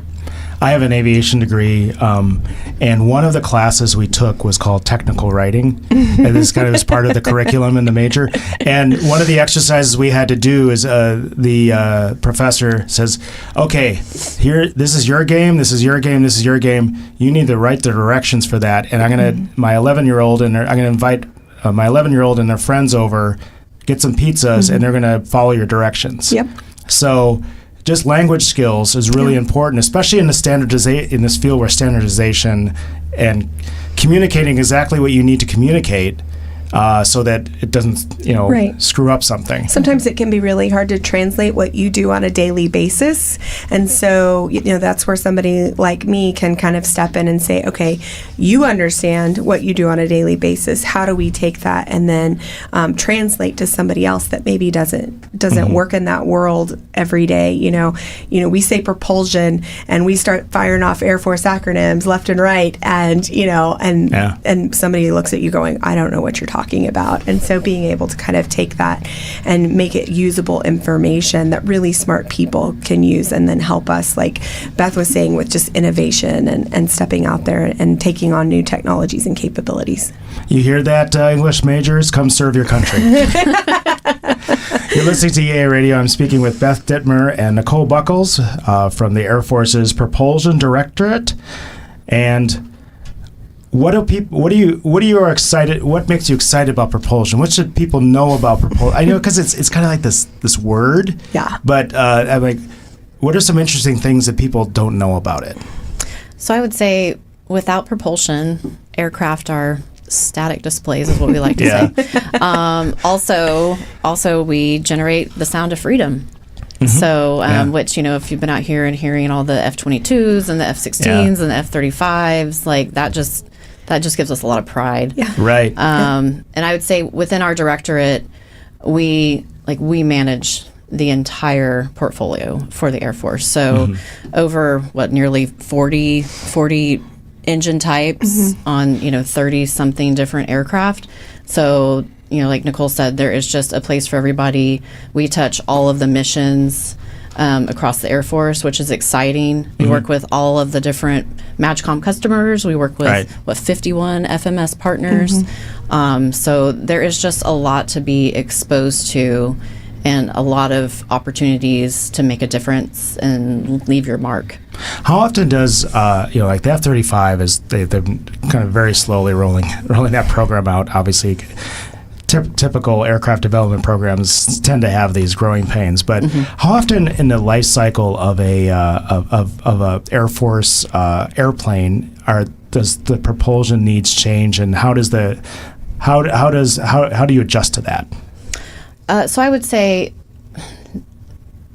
they probably need to change more often than they do. And that's something that we're working on, that our boss is trying to kind of make some changes. Is we are flying some very, very old aircraft and old engines. So we've got to be mindful of, as those engines come into depot, how do we overhaul and rebuild them with newer technology so that they're more reliable, they perform better, they get better range and thrust. But I would say, it's kind of all about priorities, and sometimes we don't always get to do those things, but definitely something that we're trying to get accomplished. I worked in the civilian maintenance supply chain for the airlines. Is it somewhat similar at that obviously there's line mechanics in the Air Force, but how much does the Air Force do tear down rebuilds of engines and things like that, or how much is sent off to civilian contractors? So it depends on the... I don't need specific numbers, but generally. Yeah. So, I mean, typically, kind of the general rule of thumb is anything that is a commercial derivative engine that, like, we've adopted, to fly on the KC-135, for example, or the cargo aircraft. Those are generally done by a contractor. The majority of our fighters and bomber engines are done organically at the depot. Okay. Yeah, it's hey, you got to protect some of those secrets, no doubt. Yes, and make sure we've got the capabilities in-house. Anything else that may not have touched on you'd like to tell us about your roles? I mean, yeah, I would just say, to other, people listening to this, other women especially, I know we are both very, very passionate about growing that workforce of, people that look like us and making sure that they know that like there's a place here like for them. If you're interested, you can come by our booth over in one of the Air Force tents and learn more about how to work with the Air Force. They're going to be available in just a few minutes. Beth, Nicole, thank you very much for joining us. Thank you. Thank you. Beth Dittmer and Nicole Buckles of the Air Force's Propulsion Directorate. Up next, Missouri Congressman Sam Graves. This is Eaa Radio.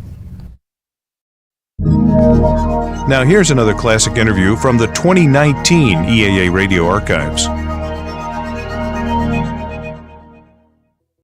Dave, this is your area of expertise here. You're in charge of this every year.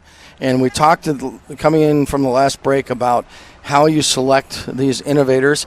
And you've chosen for us to talk to another one called Horton. And we have Bernhard Matlehner. Did I say that right? Exactly. Very good, very good, Jeff. Almost German. Almost German. I'm sure you could pass. Decent. Anyway, the company is from Germany, and you know way more about them than I do. So, we got introduced to you a couple of months ago, and I know you've got an amazing aircraft with an incredible history, the HX-2, the Flying Wing, and I know we worked so hard to get you and the airplane here, and we were very, very close, and I'll let you tell the story of what happened. But tell us a little bit about the company and about the aircraft and the history, because it's very fascinating, and I know our members are very curious and very interested in what you've got. Yes. First of all, I must thank you. We are very happy to be here. It's such a great party. This is the second time. I was here 25 years ago. Oh, wow, all right. Wow. And it's a little different party now. This is a different party. A lot more candles on the cake. So thank you for that, and also for putting us on your 50 years advertisement. So you're welcome. Very nice. It's a very warm welcome, and we are very happy. Good. So you're right. It's a long story. It goes going back until 1989.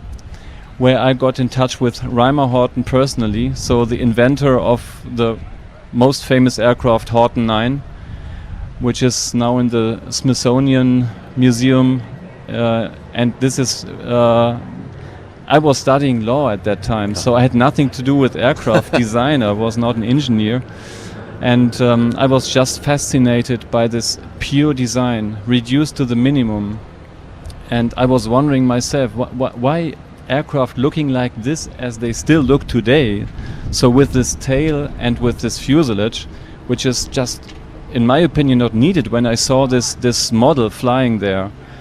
And so from that moment something changed in my mind, and I was more focused on aircraft design, and that was one of the greatest opportunities in my life I felt, to get in touch personally with Reimer Horton, and he taught us how to design aircrafts.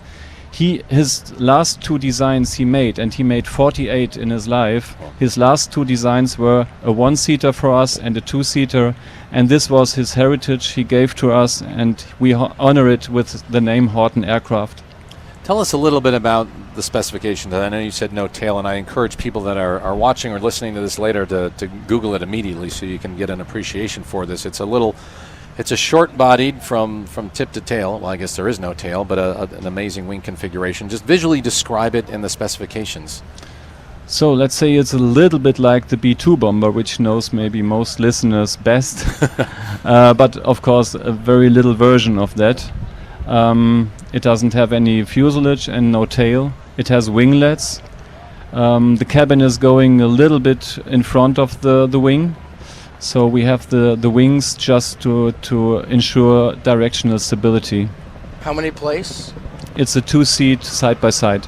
Pusher, right? It's a pusher configuration with a Rotax 912 IS, so injection, with 100 cool. horsepower. Oh, 100 horsepower. What kind of speed are you anticipating? So it will have a cruising speed of about 146 knots, a cruising speed. And you said a Rotax, so you're talking about probably 5 gallons an hour, maybe? Something like that. So I just know it in liters. It's about 5. But it depends on the speed you go and the power you need. It can vary between 8 liters if you fly quite slow until 18 liters in takeoff configuration. And it's going to be very fuel efficient. Yeah, is this something that will be then put into production? Is it going to be a kit? I mean, how do you... So that's one of the reasons why we are here. We try to find out what's the market need. And we are happy of the feedback from many visitors. We prepared a short questionnaire and we'll just let them say, would you like to have a kit, a 2-seater, a 5-seater, a certified aircraft, whatever you like. And that would help us after the show to get more ideas, feedback from America, what people here would like to have from us. But it's definitely a commercial project and we will go on and we will, yes, our focus is the civil market, is the civil aviation. We would not be here if we would focus on the military market because there this configuration is more and more getting popular for tanker drones and so on. So those people knows exactly the advantages of flying wings. But we surely know that we don't want that to go that way and want to push the civil aviation with this design. Yeah, I think it's fascinating. Now, for me as a flight instructor, still doing some of that, what's going to have to happen for training? Well, first, it's a totally different kind of airplane from a flying perspective. Yes. So are you going to have some kind of in-house training facility and a builder assist facility? All that's in Germany, I assume, right? Are you going to have a U.S. location as well? So the good thing is we are not alone. We belong to a group. And to this group, the Lift Air group, also Flight Design and Rotorvox belong to. Flight Design. Flight is a Design, name, yes. Tom Pigini, maybe you heard or you know him.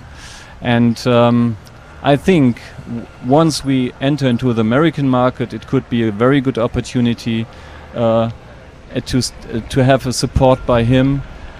He has a dealer network in America, and he has workshop and everything.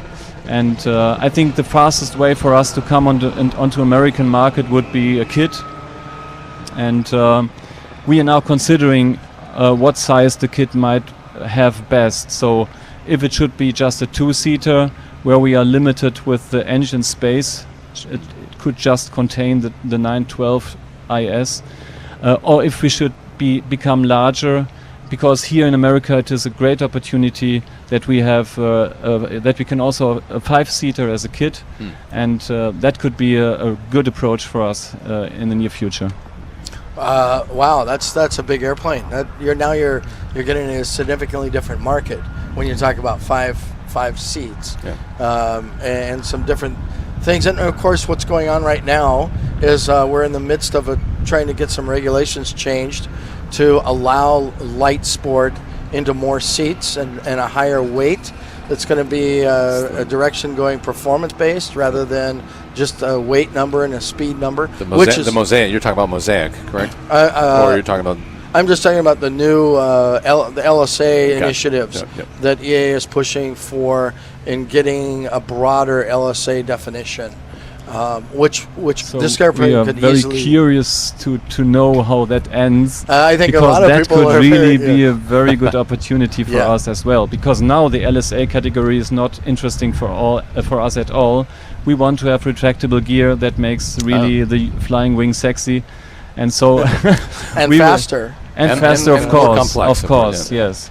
But that would be a very great opportunity in the future in America. I think we'll know more at this time next year.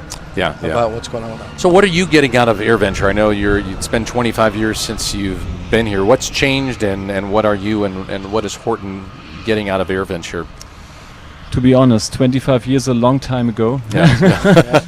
I feel it's becoming much bigger, more people around, and what I feel is the spirit here is maybe I didn't feel it when I was younger, but now I feel it's so nice. People talking together. It's such a positive feedback I'm getting, and yes, I enjoy it really. Yeah, it's a nice place to get market validation, isn't it? Especially from a company like yours. It's the best place. Yeah. There is no other place which is so good as here, Oshkosh, and it's just that you get some numbers. So we launched in the Horton aircraft first time in Friedrichshafen this year in April.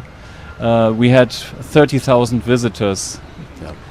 I don't know if it's true, but I heard it's 600,000 visitors here in Oshkosh. So this is so different, 20 times much more than in Germany. So it's a great. We can get a great feedback from potential customers here. Yeah, I mean. That's true. This is you can't get this kind of visibility anywhere else in the world. AirVenture is it. This is the time of year for this. And these kind of things is what this is driving this whole area that you put together. It is, and I think as you're aware, the space inside is free, and we provide that space really to drive more companies such as yourselves, companies that are really leading aviation's innovation wave at this point, and we're thrilled to have you here, and we hope that the venue has been something that you find very, very useful and very, very productive. So we are very thankful for that offer, and we will do our best next year to be here with the real one and fly here. So it was supposed to be here. Just tell us, why it couldn't make it this year. So it has several reasons: time reasons, money reasons. I mean, it's not that we're running out of money. It's just when we would have this aircraft transported to that place, it would cost us two months transportation time, a lot of money, and then we decided, okay, it's a certain risk because this aircraft is just started with the test program, and we don't want to do anything too soon. We want to be very sure that everything runs safely, and just to show it statically.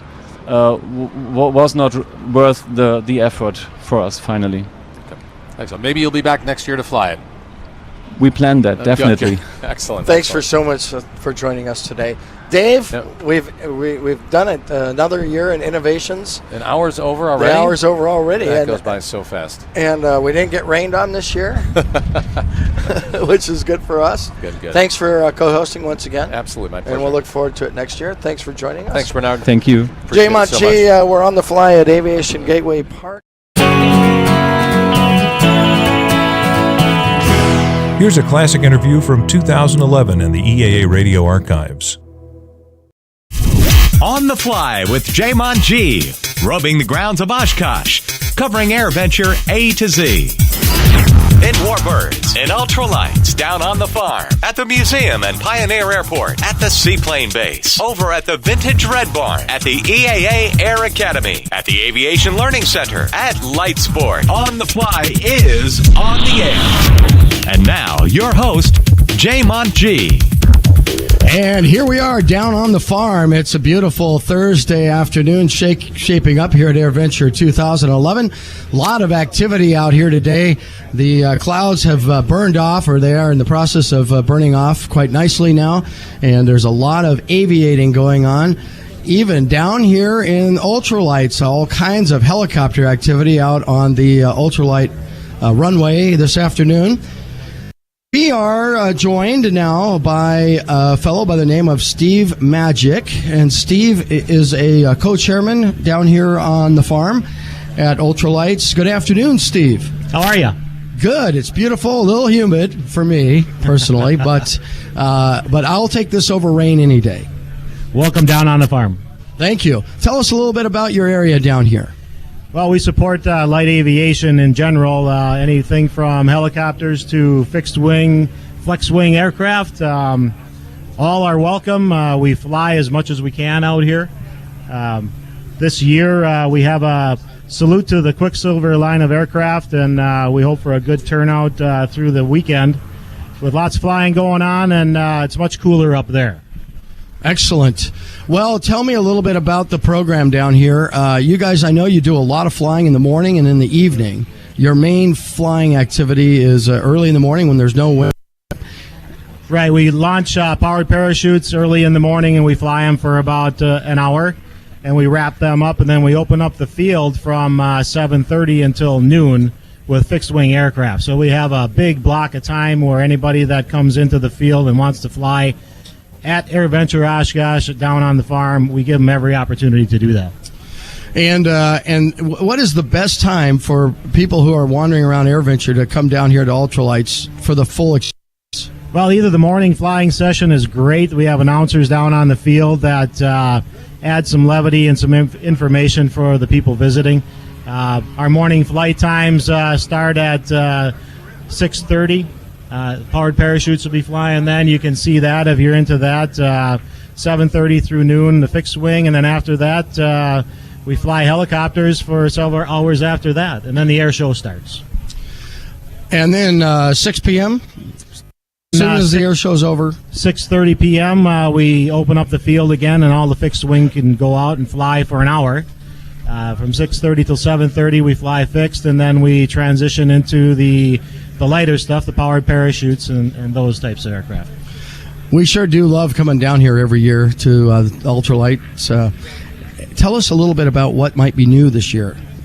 Well, our salute to the Quicksilvers is new this year. We decided to add a theme and try to get any and all pilots and aircraft out here from that line of aircraft. They've been around since the early 70s, and they're still supported today. Their exhibitors are here on the exhibitors line with their newer aircraft, and we have vintage stuff out here from 1970 on display. We have some very new aircraft. I flew my Quicksilver. I got a 84 MX Super.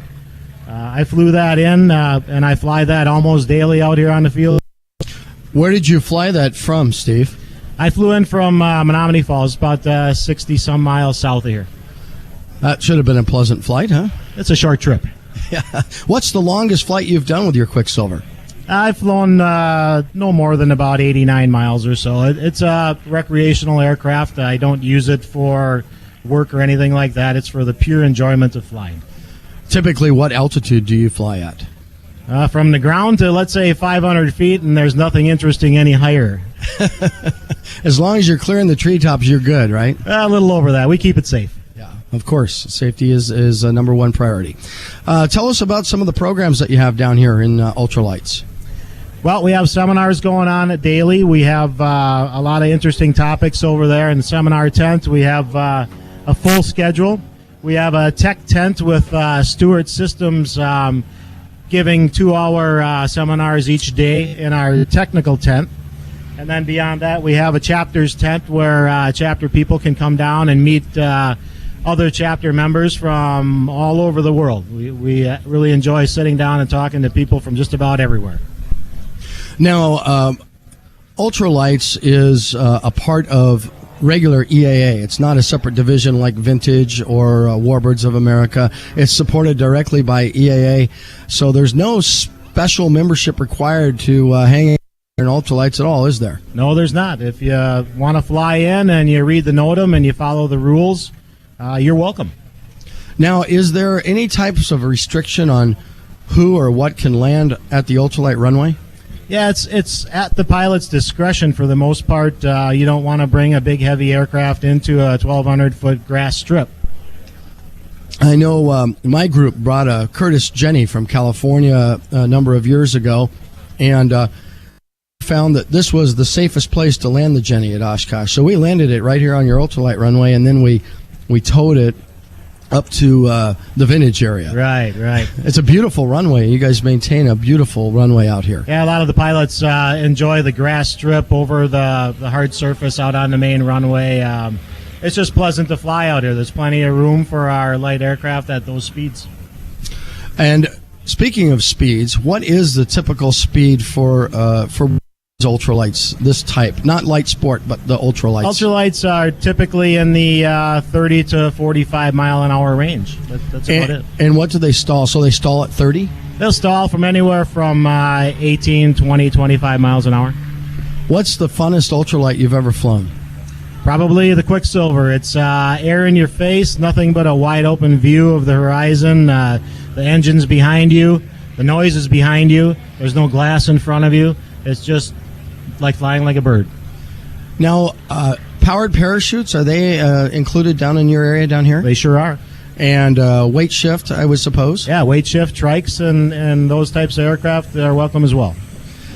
So tell us, you spoke of forums, and we're going to talk to Dan Grunlow in a while, and I know he's your forums chairman. Yes. But what type of forums do you offer down here? It covers a plethora of aviation. There's engine type seminars for specific types of engines. There's aircraft type seminars. It really runs the gambit. Anything having to do with lighter aviation, engines, maintenance, those types of things. Now, you are the exhibits chairman. Yes. Tell us about the exhibits down here in the ultralight area. Well, they come in and they camp out for the most part just like the volunteers do. They bring their rigs in and they, for the most part, right on site. And they sell right out of their booths. We set them up and try and take care of them and make them as comfortable as we can, but they have to deal with everything we do. So how many vendors would you say you have here this year? I think we have about 18 on site this year. Yeah, it looks nice and full over there. A lot of activity, a lot of hustle and bustle. And let's tell the listeners how to get down here to Ultralights if you're new to AirVenture. Just simply head south. Tram you can. Head to the south end of the field. There's maps out for everyone to look at what color trams you have to take. There's a big tower down on this end with a blue object at the top of it. If you look on your map and you look for that blue tower, it says ultralight on it. Come down to that tower and look to your right, and you're down on the farm. Now, also, you guys have food down here. It looks like they're cooking up a storm over here at the restaurant right in front of the ultralight pole there. Yeah, there are food vendors down here, and you can get food and drink right on site. They have the normal vendors down on for lunch and dinner, and we also have a breakfast tent way down on the end here that serves an awesome breakfast. Now, I don't usually promote smoking. However, there are not very many venues here at AirVenture where you can smoke, especially anywhere near the flight line. But I see that you guys have thought of the smokers, and you have a nice smoking area down here. Yeah, we're friendly with everyone. We want everyone to have a good time, and we don't want to exclude anyone, but we have to stay safe. So we just put together a small smoking area out in front of the barn only. And if you have to smoke, that's where we'd like you to go. And let's talk about some of the requirements now. If anybody might be interested in becoming an ultralight pilot, what process would they go through? Well, first of all, I would get information. And ask about the ultralight programs and get information in your hands so you're familiar with the rules and regulations. After you do that and you decide that's what you want to do, I would find a local instructor that would give you a ride. Is there a resource for that? Yeah, through the EAA, there's an instructors list that you can get right online. You can look in your locality and you can find somebody convenient to you in the type of aircraft that you're interested in. So let's talk about some specifics. Like once you start, how many hours do you need to have? Is there a requirement published for solo? These are 109 ultralights, right, that we're talking about? 103, part 103, yes. There's not really any requirement for instruction to fly an ultralight. You can, if you'd really like to, you can jump in one and just take off. Oh, boy. It's highly recommended to get instruction from a local instructor in light aircraft. They do fly differently from the big stuff, and you need to be familiar with those characteristics before you just jump in and go. There's a lot of guys out there that'll show you the ropes. Typically takes about 20 hours of instruction to do it right and to do it safely. And during those 20 hours, what do you do? Well, you start out with some ground instruction, getting familiar with the aircraft and its statistics and its capabilities, and then you'll go flying. And you'll fly with an instructor, and you fly off of a program. You start with straight and level flight, and you work your way into maneuvers, and you learn everything you can about flying and flying straight. Then you start to practice your pattern maneuvers. You get into takeoffs and landings and learn about how to deal with traffic. Speaking of patterns and traffic, you guys have a very special pattern down here at Ultralights. Tell us how that works and how you stay out of the way of the main runway over here. Well, for all the pilots out there, you read the NOTAM and you follow it. For non-pilots, we have specific procedures that we have to study and memorize. We also have briefings each day that tell us about the flying conditions, and if you've never been here before and you want to fly, you take about a 45-minute briefing that they steps you right through the pattern in both directions and what to look for. It includes pictures and graphics to help us understand what things look like from the air when you're up there. Excellent. Well, Steve, we're going to take a break, and we're going to come back and talk more about Ultralights in just a minute. J-Mont G, we are down on the farm at Ultralights. We are on the fly. Here's an interview from 2016. This is Digital Dave. And I'm Fast Eddie. We're not paying attention this morning. Yeah, but we pulled it off gracefully. Yes, we did. We stuck that landing. There we go. And we have Lynn May of the Disabled American Veterans. One of our favorite people here. I just like that because it says Dave on her jacket there. Oh, geez. Oh, no. That's Disabled American Veterans, DAV. Ah. Go to DAV.org for all the information about the DAV's wonderful services and benefits. We got to get her to do promos wow, for us. Yeah, that was good. Unprovoked. You guys started it. You're two of my favorite guys as well. Oh, you're in so much trouble. Wow, now she's inflating our egos. Yeah, we'll never get out scary. the door. That'll work every time. I know. I can hear Tommy back in the back room going, oh, no. Why do we put these guys on every year? It's because nobody else will volunteer for it. Oh, I don't doubt that. Lynn can do it. Yeah. Anyway, DAV, let's talk about the mission. You've been busy, haven't you? We have been very busy. As a matter of fact, we're down on Warbird Alley, and we are with a fighter jet. Right now, we have an F-4 sitting in front of us. F-4 Phantom. Oh, come on. It's awesome. Big noisy thing. It's a beautiful airplane. You It's got to come huge. see it. And this may be your last chance to see it, too. Why? Well, I think it's going to be whatever they call it, decommissioned. Yeah, they're phasing them out. Yes. This year is the last year for the F4. Oh, so this is not a privately owned F-4. That is correct. Oh, I didn't know that. Yeah, they've got a squadron based in Arizona, Wild Weasels, electronic countermeasures. ECM. That's right. We talked about that. But, it has drawn a lot of people out to take a look at it, and we've had an opportunity to talk to a lot of really nice veterans and a lot of people who had questions about the DAV and what we do and what we're all about. That's exactly what you want is exposure. Well, sometimes people ask, why do you bring in the airplane? And, it is to create that awareness. You got a big, beautiful airplane in front of you. It does draw some attention, yeah. Not to mention the fact that seeing a Phantom at an air show is extremely rare. 20, 30 years ago, boom, they were everywhere. But now, this is it.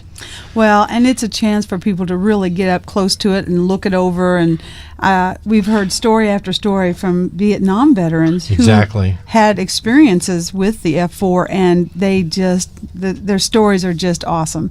It's some are really heartwarming, and others are scary. It's like, wow, what they went through with those. We always get that. I've got an idea for you down there. Now, you get a lot of people that come in to look at the aircraft, and many of them have actual experience. Have you ever thought of just setting up a digital recorder and a microphone and having them tell their story, record it for posterity? We have thought about that. Unfortunately, at the air shows, it's always very, very noisy. Yeah. We've tried it a few times, and the sound quality is just terrible. There's probably a good technical way to do that you all would know better than myself. But the stories are great. The thing is, working with the DAV, every veteran matters. Every veteran has a story. And, it's a shame that we don't get some of those stories recorded with today's technology, because every story is important, and it's most important to that particular veteran. As we travel across the country, we have over 1,300 chapters, DAV chapters across the country with over 1.3 million members. But as we travel around, we hear story after story after story, and we know everywhere we go, especially here at Oshkosh, we make a difference in somebody's life. Whether it's somebody who's going to volunteer, who's not a veteran, whether it's a veteran who wants to help other veterans, or whether it's a veteran that needs help themselves and just they don't know where to turn. So we make a difference everywhere we go, and that's just the best thing ever. That's why we do what we do. So if there's a veteran out there listening, or you're listening and you know a veteran that may need help, remember DAV.org, because that's what we do. We want to be there for that veteran. If we can reach one veteran who otherwise didn't know where to turn for help, then we've accomplished our mission. And hopefully you'll accomplish your mission many, many times. How long has the DAV been around? Well, the DAV has been around since 1920, and the services and benefits are just as relevant today as they were back then. I believe after World War I, it was like, okay, we need somebody to really be on the veterans side and take care of them and help them get their benefits through the VA, and that's how it all started. It was chartered by Congress in 1932, but we are a nonprofit organization and rely on memberships and sponsorships and the generous public to keep going and keep these services free for veterans. The VA has the benefits that these folks have earned, and they haven't. It's not a handout or an entitlement. They already paid the price for it. So our job is to do everything we can to help them get those benefits that they've already earned. And there's been a lot of discussion lately about veterans not receiving the benefits that they have earned, regardless of whether it be, medical assistance or whatever they need. It just seems that lately we hear a lot of press about veterans being ignored, and it's good to know that the DAV is out there to help them. Well, I know there are a lot of stories like that, but there are, 50 times more stories of veterans who have been helped that don't make the news. Exactly, and that's what the problem is. Right. But those veterans that do need the help, that are having issues, they need to get a hold of the DAV and see what we can do to help them. The VA is a wonderful organization, but it's a bureaucracy. I mean, there are certain steps you have to go 1, 2, 3, 4, 5. You can't start with number 3 or you're going to get kicked back. And the paperwork and all those things that government programs that they involve. Do. Yes. Yeah. But the DAV has trained specialists who will help every step of the way to make sure you do things in the proper order, you have the proper paperwork, you have what you need, and hopefully your claim will go smoothly. Yeah, it's like you want to talk to them because they've done it before. They know you guys know DAV. Well, that is. that's why I say it's an organization of veterans helping veterans. Who better to help someone going through a tough time as a veteran than somebody who's been there and done that, right. And say, hey, I know how you feel. I felt the same way, But as far as being here at Oshkosh, we are so excited about it because we do a lot of things for veterans here that we don't get to normally do at an air show. One of them is the Veterans Parade that we'll be participating in on Friday. Yep. Friday's the Salute to Veterans Day, and we are we're jacked about it, really excited about it. We're also bringing in a band called Big Bad Voodoo Daddy. Y'all heard of them? Oh, yes, ma'am. We caught them a couple of years ago. Yep. Knocked the house down. They were great. Dancing in the aisles, and That's I tell right. you, they are fantastic. But they will be playing on Boeing Centennial Plaza on Friday at 6:30. So you got to go there. Not only that, but the honor flight VIPs will be returning, and that is always one of the most special moments for Oshkosh when you see those veterans come off that airplane and they have that big smile on their face because of what they've experienced. And they go through, we can wave at them, wave our flags, and I'll tell you, DAV is dedicated to keeping the promises to those men and women who served, and we want to do everything we can to do that. Appreciate you guys helping us spread that message. Not a problem at all. We enjoy being with the DAV too.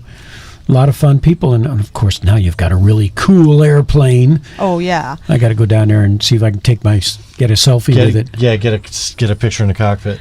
Well, and I don't know how long the Phantom will be down there, but we'll switch it out. We expect to have an A-10 down there. Oh, no, now we're talking. Yeah, maybe an F-16. Yeah, that'll work. That'll work. You got to come down and check it out. You never know what you might find, not only in the aircraft that's sitting there, but in the services and benefits that you might be able to use to help someone else. That's exactly right. Exactly. It's a great experience. The people down there are friendly. Lynn May here, tremendous smile, I might add. Yep. Thank you. Especially for this early in the morning. Yeah, you can't miss her. And DAV really does have a tremendous purpose. It is, a very noble cause that you have. And our veterans, they write a blank check that includes, goes all the way up to including sacrificing their lives. And of course, their families, they make sacrifices too. They write that check too. Yeah, they sure do. And, we're all in this together to help honor them and thank them for their service, no matter what they did, how much, how long, or what their position was, or whether they're disabled or not disabled. We still want to say thank you for your service and honor you for what you've done for us, because we owe our freedom to those folks. We are the land of the free because of the brave. Amen. We sure are. There you go. Well, the DAV, fulfilling the promises to the men and women who served, always there for you, always ready to lend a hand all across the nation, and thrilled to be here at Oshkosh. We're thrilled to have you. This is the Primo Show. This is a great place to be. It is. And again, you're down in Warbird's Alley, which is way up the north end of the field. A couple of tram rides, a bus, and a donkey. And we'll get you there. And that website again is DAV.org. Go there. You can find a local, wherever you're from in this great nation, you can find a local chapter that can help you out. Even in the smallest of cities. Even in the smallest of cities. All right. Absolutely. Well, Lynn, thanks again for coming down. Definitely. And we'll be up to pester you later. And don't forget our tickets too. I'm going to count on seeing you, and I will see you both at the Big Bad Voodoo Daddy concert on Friday, right? Yes, count ma'am. on it. Yes, all right. Sponsored by the DAV. There you go. This is Digital Dave. I'm Fast Eddie. And this is EAA Radio. Time for a look back at a classic interview from the 2019 EAA Radio archives. Good morning. This is Digital Dave. And I'm Fast Eddie. And with us in the studio today, Ryan McBride, with one great word. Many of you pilots know it. ForeFlight. Good morning, guys. Notice dramatic read there. Dramatic read. ForeFlight. ForeFlight. Anyway. Picture a world. Picture a world, yes, where everything aviation is on your knee pad. That's it. That world is today. Yeah, we're super excited to be back this year. We've been working on, obviously, been a while now since we've been back at Oshkosh, and since we were last here, there's been actually over 25 releases of ForeFlight, new features, and 100 plus new features in those 25 releases. That is a lot of development. It's a lot of development, where we try to ship new updates to our customers every month, and we've been doing that for the past few years. So word to the wise, customers, turn the iPad on before you go to the airport and make sure it's updated. Check for updates, yeah. Make sure your subscription is current. Yes, very important. Now, how often do you update the sectionals? Well, the sectionals, that's on the FAA's cycle. So they have their own data cycles. Each type of chart has its own update cycle. And whenever they update it, our customers will get a little notification in the app, and it downloads it automatically. Cool. One of the cool things in the latest version of ForeFlight is we now have background downloads. So if you're ever, you have to download a bunch of charts maybe for a trip, you can actually open up the app, start the download, and then do something else. Put the iPad down, go to a different app, do whatever you want. And in the background, ForeFlight can now download those charts for you. So you don't have to babysit it there on the iPad, Right, and it'll obviously let you know when it's done. Yep, absolutely. Okay. Yep. Yeah. So then you start the flight plan. You don't want to really do the flight plan on the old chart. Yeah, and we've got a ton of new flight planning features lately too. We've been adding 3D functionality into the application. We think that 3D visualizations are really great for helping pilots build confidence and a situational awareness in new terrain, new approach, something like that. And so you can preview all of your procedures now in ForeFlight in 3D, along with weather and all sorts of other things. Okay. It almost sounds like a synthetic vision kind of thing. It's like synthetic vision, except it's before you go fly, right? Okay, so you can like simulate the flight. Exactly. We call it 3D preview. Yeah. Okay. Wow. That's pretty hoopy. That is pretty hoopy. I wish I knew more about ForeFlight. It sounds like something that's great to work with. It's the pilot's toolbox. Well, we all need that. The pilot's toolbox. I like that. The Swiss Army knife of there you aviation go. apps. Exactly. Right. Aviation apps. And with the popularity of iPads being used for navigation and just about everything on aircraft these days, it's got to be really neat to have all that information right there in a non-glass equipped airplane. Yeah, it's incredible. You know, the how our customer base has grown and seeing where the product is used, who it's used by, from the Blue Angels to the Air Force, the Coast Guard, Forest Fire Service. It's amazing where the product's being used today. Yeah.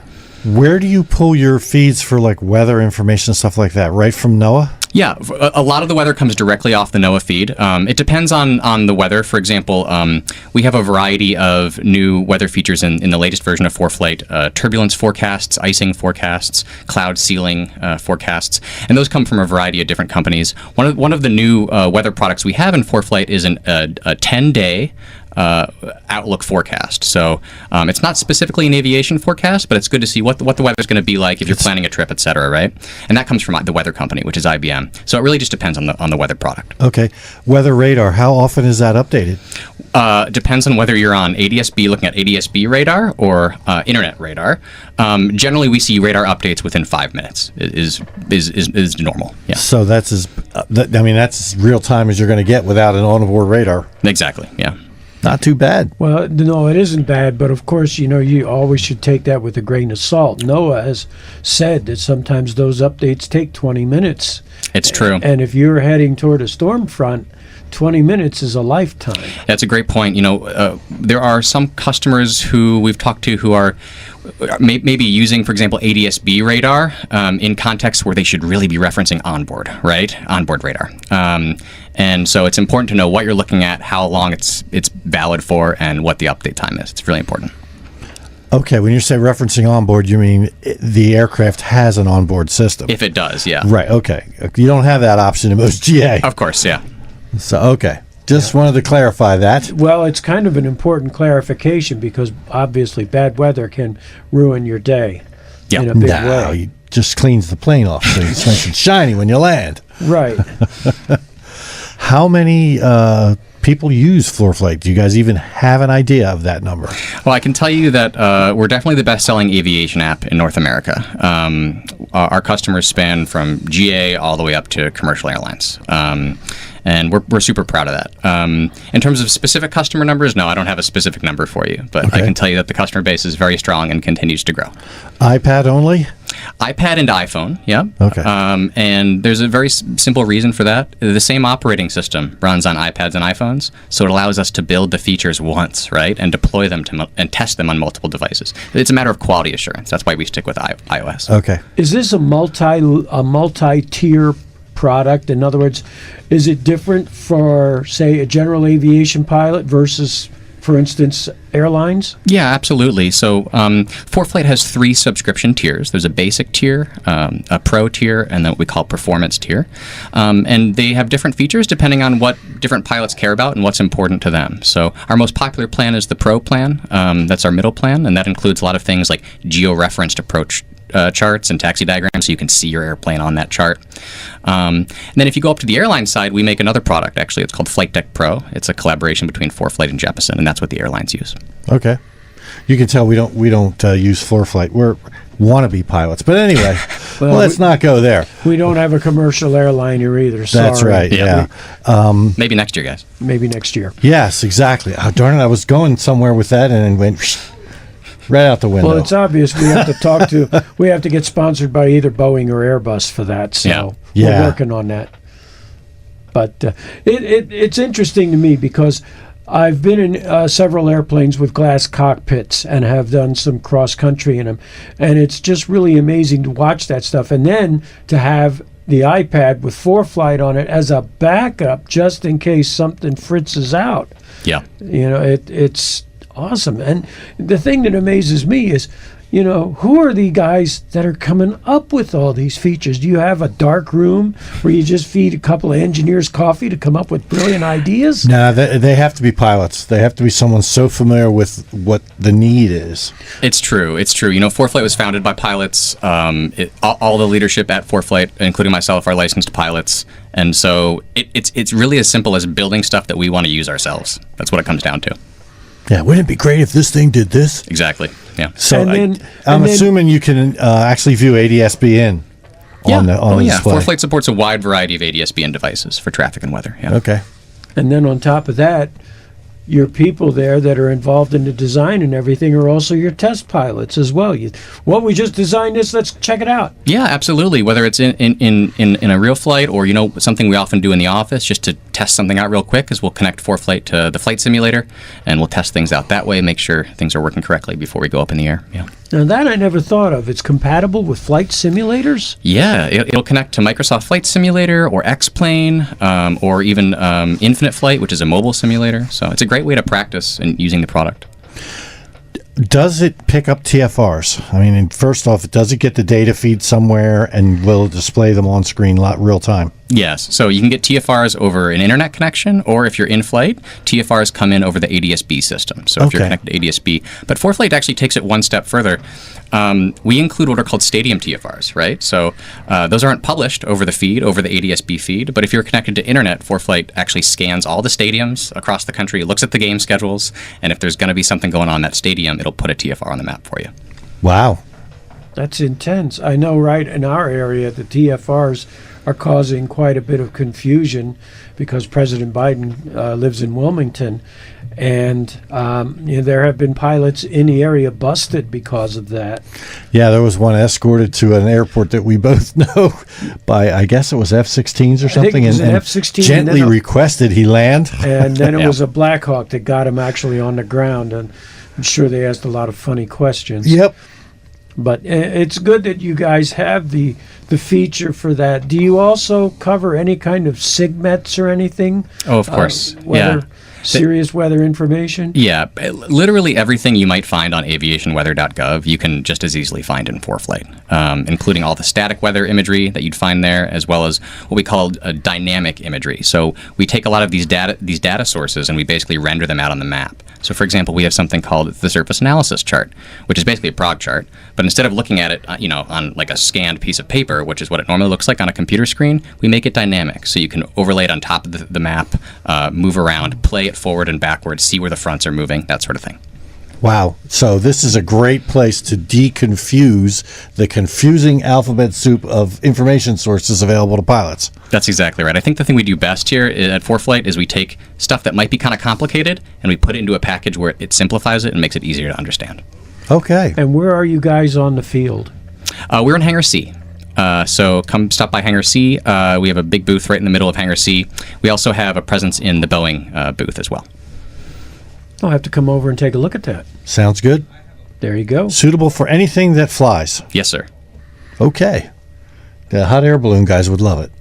I was thinking the home might take them a time, that flight plan might take a little while to get there, but at least they can see the weather.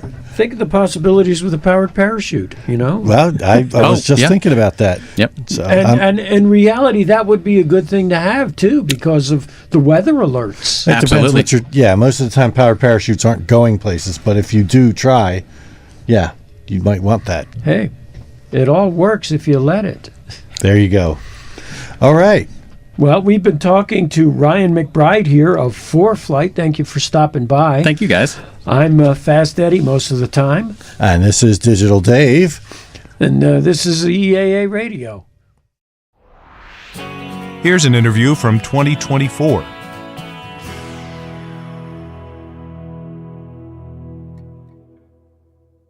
Welcome to Eaa Radio, and thank you for joining us today. And I'm Wireless Mike, and today I am joined by Dr. Ian Johnson with the FAA Human Factors Lead, and you're here to discuss research to enhance training using modern methods. What are some of the newest and latest, greatest methods that you are working with? So thanks, Mike. Thanks for having me. So, we're dealing with a different breed of pilots who are more technologically savvy. And so we're exploring areas using technologies in augmented reality, virtual reality, and extended reality.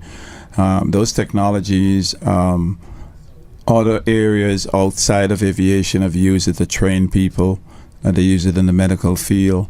And so we've partnered up with Western Michigan University, who is a member of the Center of Excellence in General Aviation, and they have been exploring using that.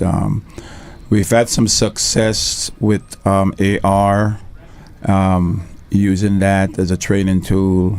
We were able to actually develop a few applications using AR. For instance, you can actually use that to visualize the thunderstorm, how a thunderstorm is developed. The students can actually look at that in the classroom.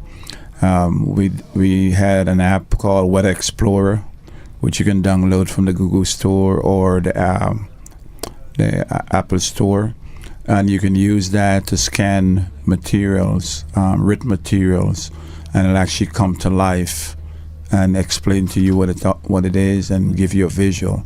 And as we mentioned earlier, as I mentioned some time back, that pilots are visual. Most things in aviation, especially from a pilot perspective, is visual.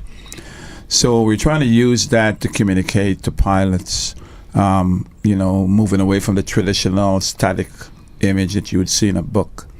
And so far, we in our hangar, in the hangar where we are, we have this authoring software that was developed where flight instructors can actually build their own curriculum with scenarios and stuff like that. And it's pretty good because at some points it'll ask a student questions, and then they can answer the questions before they move forward. So we can look at it as progressive learning. And with the new things with VR and everything like that, you're also doing stuff to teach people and like how an engine works. Yes, right? Well, I know Embry-Riddle Aeronautical University used that and to teach their aircraft systems. I know Western Michigan University also used that. For instance, using AR, VR, or even extended reality, you can virtually have an engine explode where the students see all the parts, and then you put the parts back together. You can also see inside of the engine how it's working. Now, on the weather side of the house, we're using that where, pilots can actually fly the route that they're intended to in VR, and they have that mental model of the various geographical areas or, any features that are on the ground. So when they're ready to actually conduct the flight, they already have that mental model of, the various features, which I think is a pretty good thing. And sometimes we have all this new technology in the airplane, but actually having all that technology can actually distract the pilots from flying if they haven't been trained on it correctly. So what are you guys recommending for pilots for learning all this new technology? Well, Mike, that's a very good question. I normally suggest to pilots that, first of all, when you purchase any technology, you need to know the capabilities. Well, I would say before you purchase it, know the capabilities and limitations. But if it's already in the cockpit and you have to use it, you need to get the necessary training, not just on the buttonology. You need to know everything about that display and how it was intended to use and how it can help you. And I would suggest that you do it on the ground before you get on the airplane, because once you get on the airplane, you have to aviate, navigate, and communicate. Your single pilot operation, you're increasing your workload by trying to figure something out, especially if it's an emergency. So all of that should be done maybe in a simulator on the ground. Maybe your instructor should spend some time with you, going through everything you need to know about that, whether it's the G1000, Avidyne, or whatever display you're using. Because, in the real world, you have to use it. And once you get in the air, that's not the place to learn how to use it. because obviously you're busy flying the airplane and distractions. It's hard to. It's sometimes it becomes hard. a distraction more than anything else, and then you're second guessing yourself too. And what kind of other tools are you putting together for training? So one of the things we're looking at too is we have something called, it's more of a pre-flight tool. I think Gary might have mentioned it when he came here. Flight Profiler gives you a 3D dimension of where you are in time and space. That's a prototype that has been developed, I think, in concert with Purdue, and we're working closely with the developer. Right now, we have the second survey of data at the Tech Center in Atlantic City. That study should commence next week. I'm the lead on the study, but we're also using something that it used to be called Digital Copilot, which was pioneered and developed by MITRE, but now we coined it as PCAT, which is Pilot Cognitive Assistant Tool. And that's an application that pilots can use during pre-flight, and they can also use it in flight. You put in your personal minimums, as you know, and it would give you notification when they state the change in weather, which would help with the mental model. But you have to do a lot of the planning on the ground. So, and then when you get in the air, you just execute it. So we're bringing in the pilots for them to look at it. They had a part task they did before, where they looked at certain features and then gave us pointers about what is beneficial and what is not. Because it's the user, we have to ensure that they know what they would like to have and what is beneficial. So that study it will commence next week, and hopefully once we get the study completed, we'll have the results to share with industry. And you guys don't actually release most of the stuff. You usually partner with other people to release some of these tools? Because we're a government entity and we're not allowed to sell anything. So try to do collaborate, like the Pegasus Group, which is Center of Excellence for General Aviation. They have what is called industry partners, right? So those industry partners, they do listen to what we're doing, and they give inputs and stuff like that. So our job is to do the research, and then we give it to industry, and basically what they're getting from us is basically saying, if you want to implement this, these are some of the things you may want to focus on based on the research that we've done. So that's how we do it. And are you seeing, with all of these tools that you're putting together, increases in actual students passing test scores and stuff like that? And how are you measuring all of that? Well, that is always hard to measure. That's something we need to look into. When it comes to safety, it's very difficult to measure it, because you may create a tool to enhance safety, but then the pilot may do something else, which is it's not going to help with what you try to do, right? So I think the only way you can do that is do like what is called a longitudinal study. So you get a group of pilots and you train them on this application or whatever program it is, and then you let them go, and then you bring them back in 6 months' time. You look at retention level or see if their behavior have changed, especially if you're working on changing a behavior pattern. That's the only way you can measure it. So there's long-term trying, to see what the success rate is of all these programs. And then you can actually say, well, yeah, we did do something, but it's hard to measure that. So if somebody wants to use some of these tools in their personal flight instructing, what kind of setups do they need to use all this extended reality? Well, a lot of it is basic. It doesn't require a whole lot of funding to actually do that. Most of them are basically you can run it on a Windows PC, you can run it on a tablet. We when we do anything, we try to bear that in mind. Because we want to reach a large variety of individuals.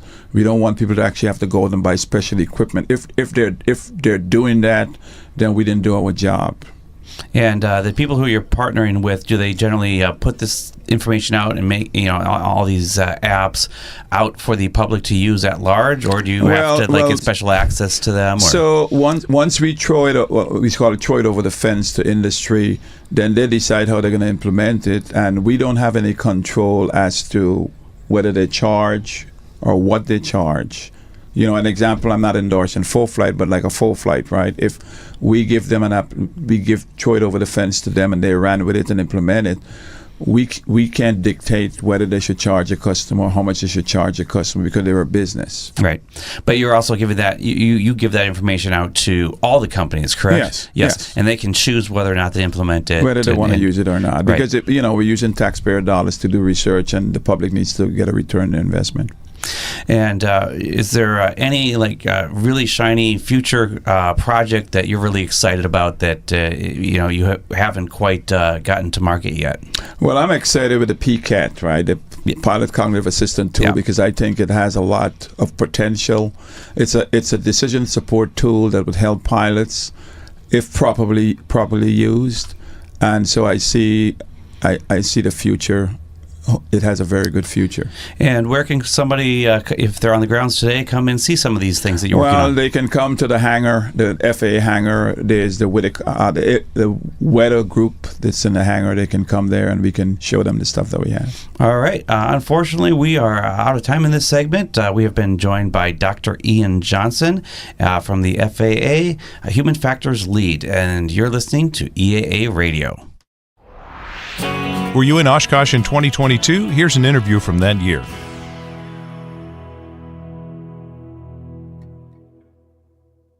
Welcome back to EA Radio. I'm Fareed Gio. I almost said that other name. I'm Paul Prydecker. And that rejoiner liner right there is perfect because we're talking with Randy Bass, Weather Research Branch Manager with the FAA. Welcome. Thank you. Randy, we're so glad to have you. We've talked to several of your colleagues this week, and a lot of it is about weather technology in the cockpit. And doesn't matter what you're flying, whether it's a small plane or a large plane, none of us really particularly like turbulence. There's things about it we don't understand. I remember reading in a small book about aviation the old joke about what causes turbulence, and the captain said, well, we're not quite sure. We think it's either tea or coffee because every time we pour a cup, it gets bumpy out. But you're doing a lot of work on turbulence. Can you kind of tell us what you're involved in? Sure. Like you said, turbulence is a problem for everybody, but it affects different aircraft different ways. A 737, going through what they call light turbulence is not the same as a turboprop claiming light turbulence. So one of the things that we've developed over the years is a kind of a standardization of, how do we normalize turbulence on a scale so that, we can go from one aircraft to another. So we developed the what's called an eddy dissipation rate, and the scale goes from 0 to 1. There must be an acronym for that, right? EDR. Yeah. EDR. I love it. It's the FAA. We have an acronym for everything. Indeed. So the scale goes from 0 to 1, and once we determine the amount or intensity of that turbulence, put it onto that scale, and then you can take your aircraft size and compare it. So if it's a 0.19, for example, that may be moderate turbulence for a turboprop, light turbulence at best for a large commercial aircraft. How are you communicating this to the pilot? The air traffic controller is supposed to be communicating that. Okay. If it's occurring. What we're doing is conducting the research to determine where that turbulence is, detecting it, and then forecasting where it's going to be 0 to up to 18 hours out. So with the advent of GPS, we sometimes have to pay attention to solar flares and things like that. What other space weather affects pilots? And what kind of research are you doing, how that affects in the atmosphere? Sure. The three primary areas that space weather affects aviation, like you said, GPS, which if you're flying at 35,000 feet and your GPS goes out for 10 or 15 seconds, not a big deal. Where it becomes a big deal is on final. When you're trying to land, if things go out, it can be. You're doing an LPV approach or LNAV, VNAV, or something like that, where you really need that strong, reliable signal. Correct. So that's one area. The second area is communication, mostly satellite communication over the poles. It's not as big a problem as it used to be because of some of the advances in the communications, but it's still a problem in some of those. And a lot of the commercial aircraft, if they have those problems with space weather, instead of going over the poles, now they have to reroute. A lot of times they'll have to land in Anchorage to refuel and then go on to especially the Far East. So it can be a big problem for them. And then the third one, and this is an emerging area, is a kind of controversial area, is radiation effects to pilots, air crews, and potentially passengers. And there's been some studies out in the last 10 or 15 years. Half of them say there's no problems. The other half say the sky is falling. So we're trying to work on that, figure out, is it really a problem? If it is, how big a problem it is, because it is becoming a bigger issue in the publicly. Yeah, Randy, if I could, I'd like to return back to the turbulence. I just was thinking about a question. So when you're talking about EDR, eddy dissipation rate, right? Yeah. Are you getting data off of aircraft? Yes. Is that how we're getting this? That's primarily how we're getting it. Some aircraft have sensors that provide that data, and so and we prefer that much better than PIREPs. Sure, PIREPs are great, but they're subjective. And if you're flying the aircraft, you need to be flying the aircraft to not calling down to the air traffic control, giving them a PIREP. You can do that later. So the automated ones are much better. So that's generally how we're doing it. We are also working on a technique to take the ADS-B out data that's already coming down off the aircraft and deriving turbulence data from that using artificial intelligence. And the potential for that is now, instead of, I think we get about 100,000 reports a day via the current way, we're talking millions of reports because it's every second, basically. So with the ADS output, you're talking about getting changes in vertical and horizontal speeds. Correct. Okay. And temperature, probably. Correct. And we're doing it off the data that's already coming down, so there's no need to put in new components into the aircraft. There's no cost to the pilot. We think it's going to be a game changer. And that all feeds into the HAL 9000 and it crunches and comes up with models or in real time. Exactly. And that's the part we haven't worked out all the details yet, is where is that going to run? It could be in the cockpit, but it could be on the ground, and then compiling that data and sending it out to, say, the National Weather Service so that they can put it into their models and things like that. Those are the details we're still working out. We're speaking with Randy Bass, who's with the FAA. We're talking weather research. How about some more acronyms? TBFM. Time-based flow management. And what has changed in the 4-hour forecast to make that more accurate? So the in the past, we actually have a requirement that we want the accuracy of a thunderstorm forecast 4 hours out within 10 miles of where it's actually occurring and within 3 minutes. We didn't have the technology before now to even try that. But with the increase in our model capabilities and satellite data, and improvement in satellite data and other forms of observations, we're getting to the point that we're getting close. We're still not there. Realistically, I think we're still probably 5 to 10 years out, but it is much better than it was before, and I think we're going to get there. Just some weather forecasting basics that now the meteorologists, with all of this technology available, the models that come out, are the meteorologists still assembling the forecast, or are they just correcting whatever the models will kick out as from this range is, in the TAF, for example? Sure. That's a great question and something that we still kind of see going both ways.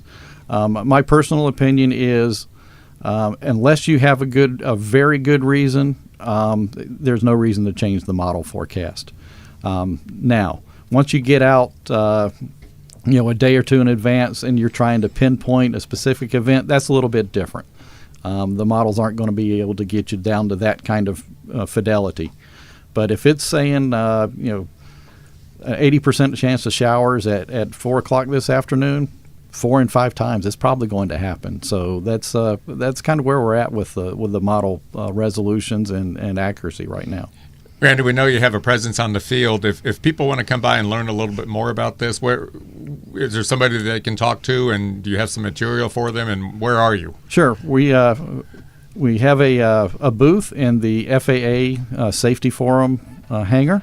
So this is the right beside the tower. Okay, that one. Sure. Right in the back of the there's basically an auditorium in the front, and then in the back we've got probably 8 or 10 different FAA exhibits back there, and we're basically in the back of it. And we've got monitors going on for various things like turbulence and some of the presentations that we've already given this week. We have a flight simulator that you can fly through different types of weather, and we have some virtual reality tools to play with and see the different types of weather in an educational environment. So with the flight simulator, could that be used for like VMC to IMC demonstrations? Yes, that's exactly what it's for. And if you really want to, you can fly through a thunderstorm, but I wouldn't advise it. But at least this way you live. Yes, that's right. So where are the frontiers? I mean, obviously we haven't. We're doing much better with figuring out what's going on in the middle of a tornado, and it seems like turbulence is another one of those kind of weird ones that's really hard to nail down. It seems like we're doing a lot of work with that.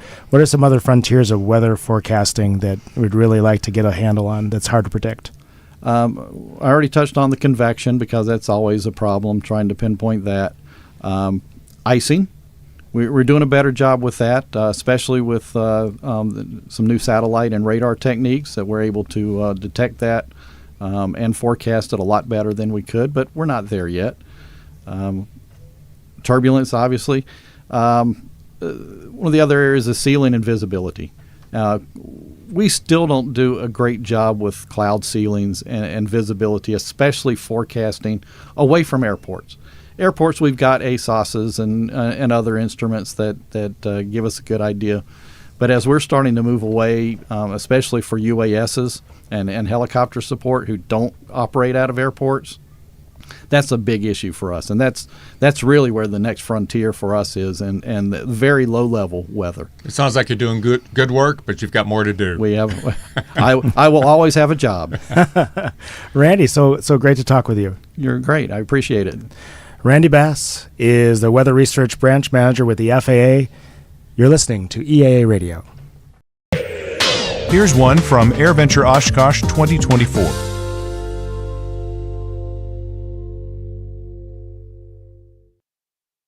Welcome to EAA Radio. Joining us today is Corey Swanya and Rachel Gilmore, and they're here representing NATCA to discuss, your potential future career as an air traffic controller. So the FAA is hiring some people. Yes, we are. And what I hear is they're looking to get record numbers because they're a little behind, maybe. Yeah, we're at a just like most career fields out there, we're in a low staffing shortage at this time, and the FAA is doing max hiring over the next 5 years with support of Congress to help fill our database of air traffic controllers so we can have that future generation air traffic controllers moving forward. So if somebody is listening, they're going, well, I've always wanted to possibly be an air traffic controller, but I have no idea how to do that. What are their options for getting a job with air traffic control? So we have about three paths forward to a career in air traffic control. The first being the most common, at least with my coworkers, I find, is the military route.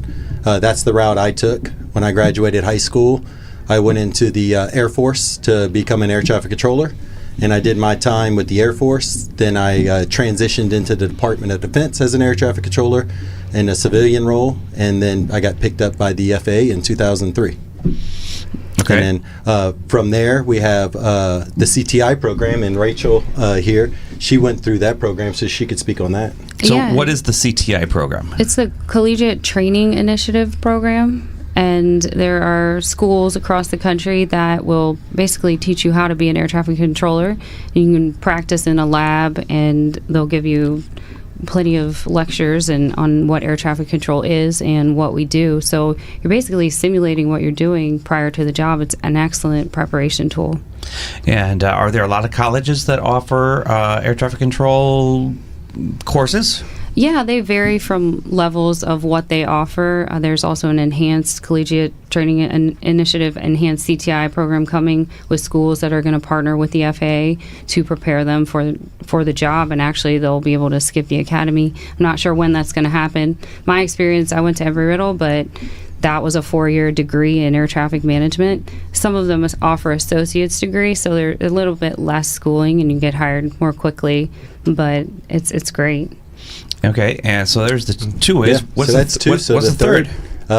With our shortage and with the max hiring initiative, the FAA has been doing off-the-street hires. So an applicant that has 3 years of work experience and under the age of 31 who can pass the FAA medical, we're required to have a FAA medical examination and maintain that for our careers.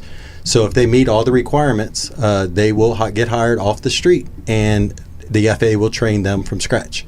They will go to the FAA Academy, which is in Oklahoma City, and it's a 12-week program. If you pass the 12-week program, then you will get assigned a facility, and from there, whether you're going terminal or en route, you will get assigned a facility. If you're en route, it's a separate school. I believe that school is closer to Rachel's an en route controller. Maybe she can remember. I think it's an extra 3 or 4 weeks, but they're always updating and changing things, so you don't know what's going to happen in the future. But right, there's new technologies, and they got to train you on the new technologies. Absolutely. And everything like that. So you mentioned you have to be under 31 if you're being hired off the street. If you have gone through the other paths, is there still that age limit?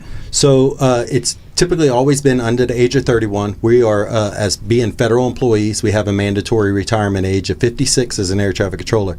So doing the math, you have to have 25 years of federal service to qualify for your federal service retirement. So 31 being the cutoff. We did have legislation passed that NACA helped work on that allows military controllers with prior experience to be hired up to the age of 35.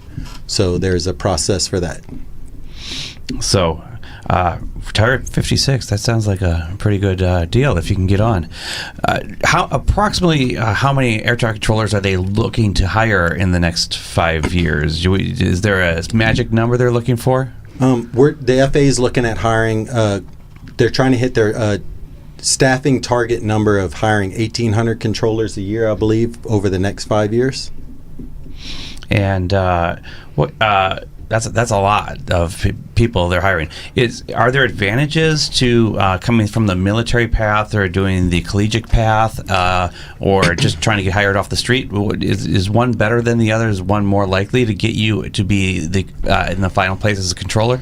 Being an air traffic controller is really unique in his profession, so it's really kind of hard to put an algorithm on it that says this path is going to be your best route. I will say that if you come from the military, you've kind of already proven yourself. You made it through.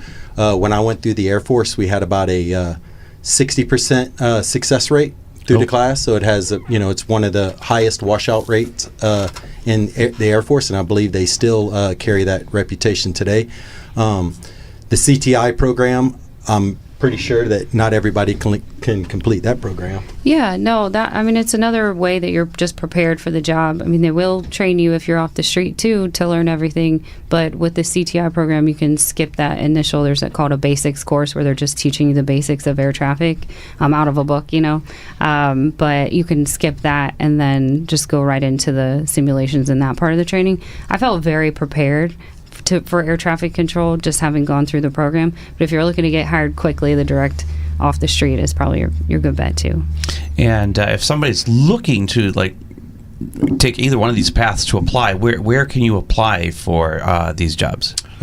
USA Jobs. And then I know the FAA on their social media, the National Air Traffic Controllers Association on our social media. Anytime we have any type of hiring, I know for prior experience, that's a year-round open bid. So you can go to USA Jobs. .gov, and I believe you could search air traffic control. You could search 2152. That is the number associated with our career path. When the off-street bids come out, I know our union puts out the information to make sure that the general public knows that those opportunities are out there. The FAA, through their social media as well, is putting that out there to let people know. Usually when they do the off-the-street hiring, it's a very short window. I believe over the last 2 open bids, the window was only open for 5 to 7 days. And through that, they get a very large amount of applications, but through the process of prepping people, that number kind of dwindles down to the ones who are qualified to come in. But just getting into the agency, I don't want to say is a challenge. There's the opportunities there, you could do it, but there's still work to be done.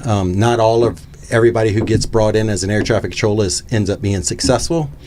Yeah, you said in the military there's only about 60% who get through the process.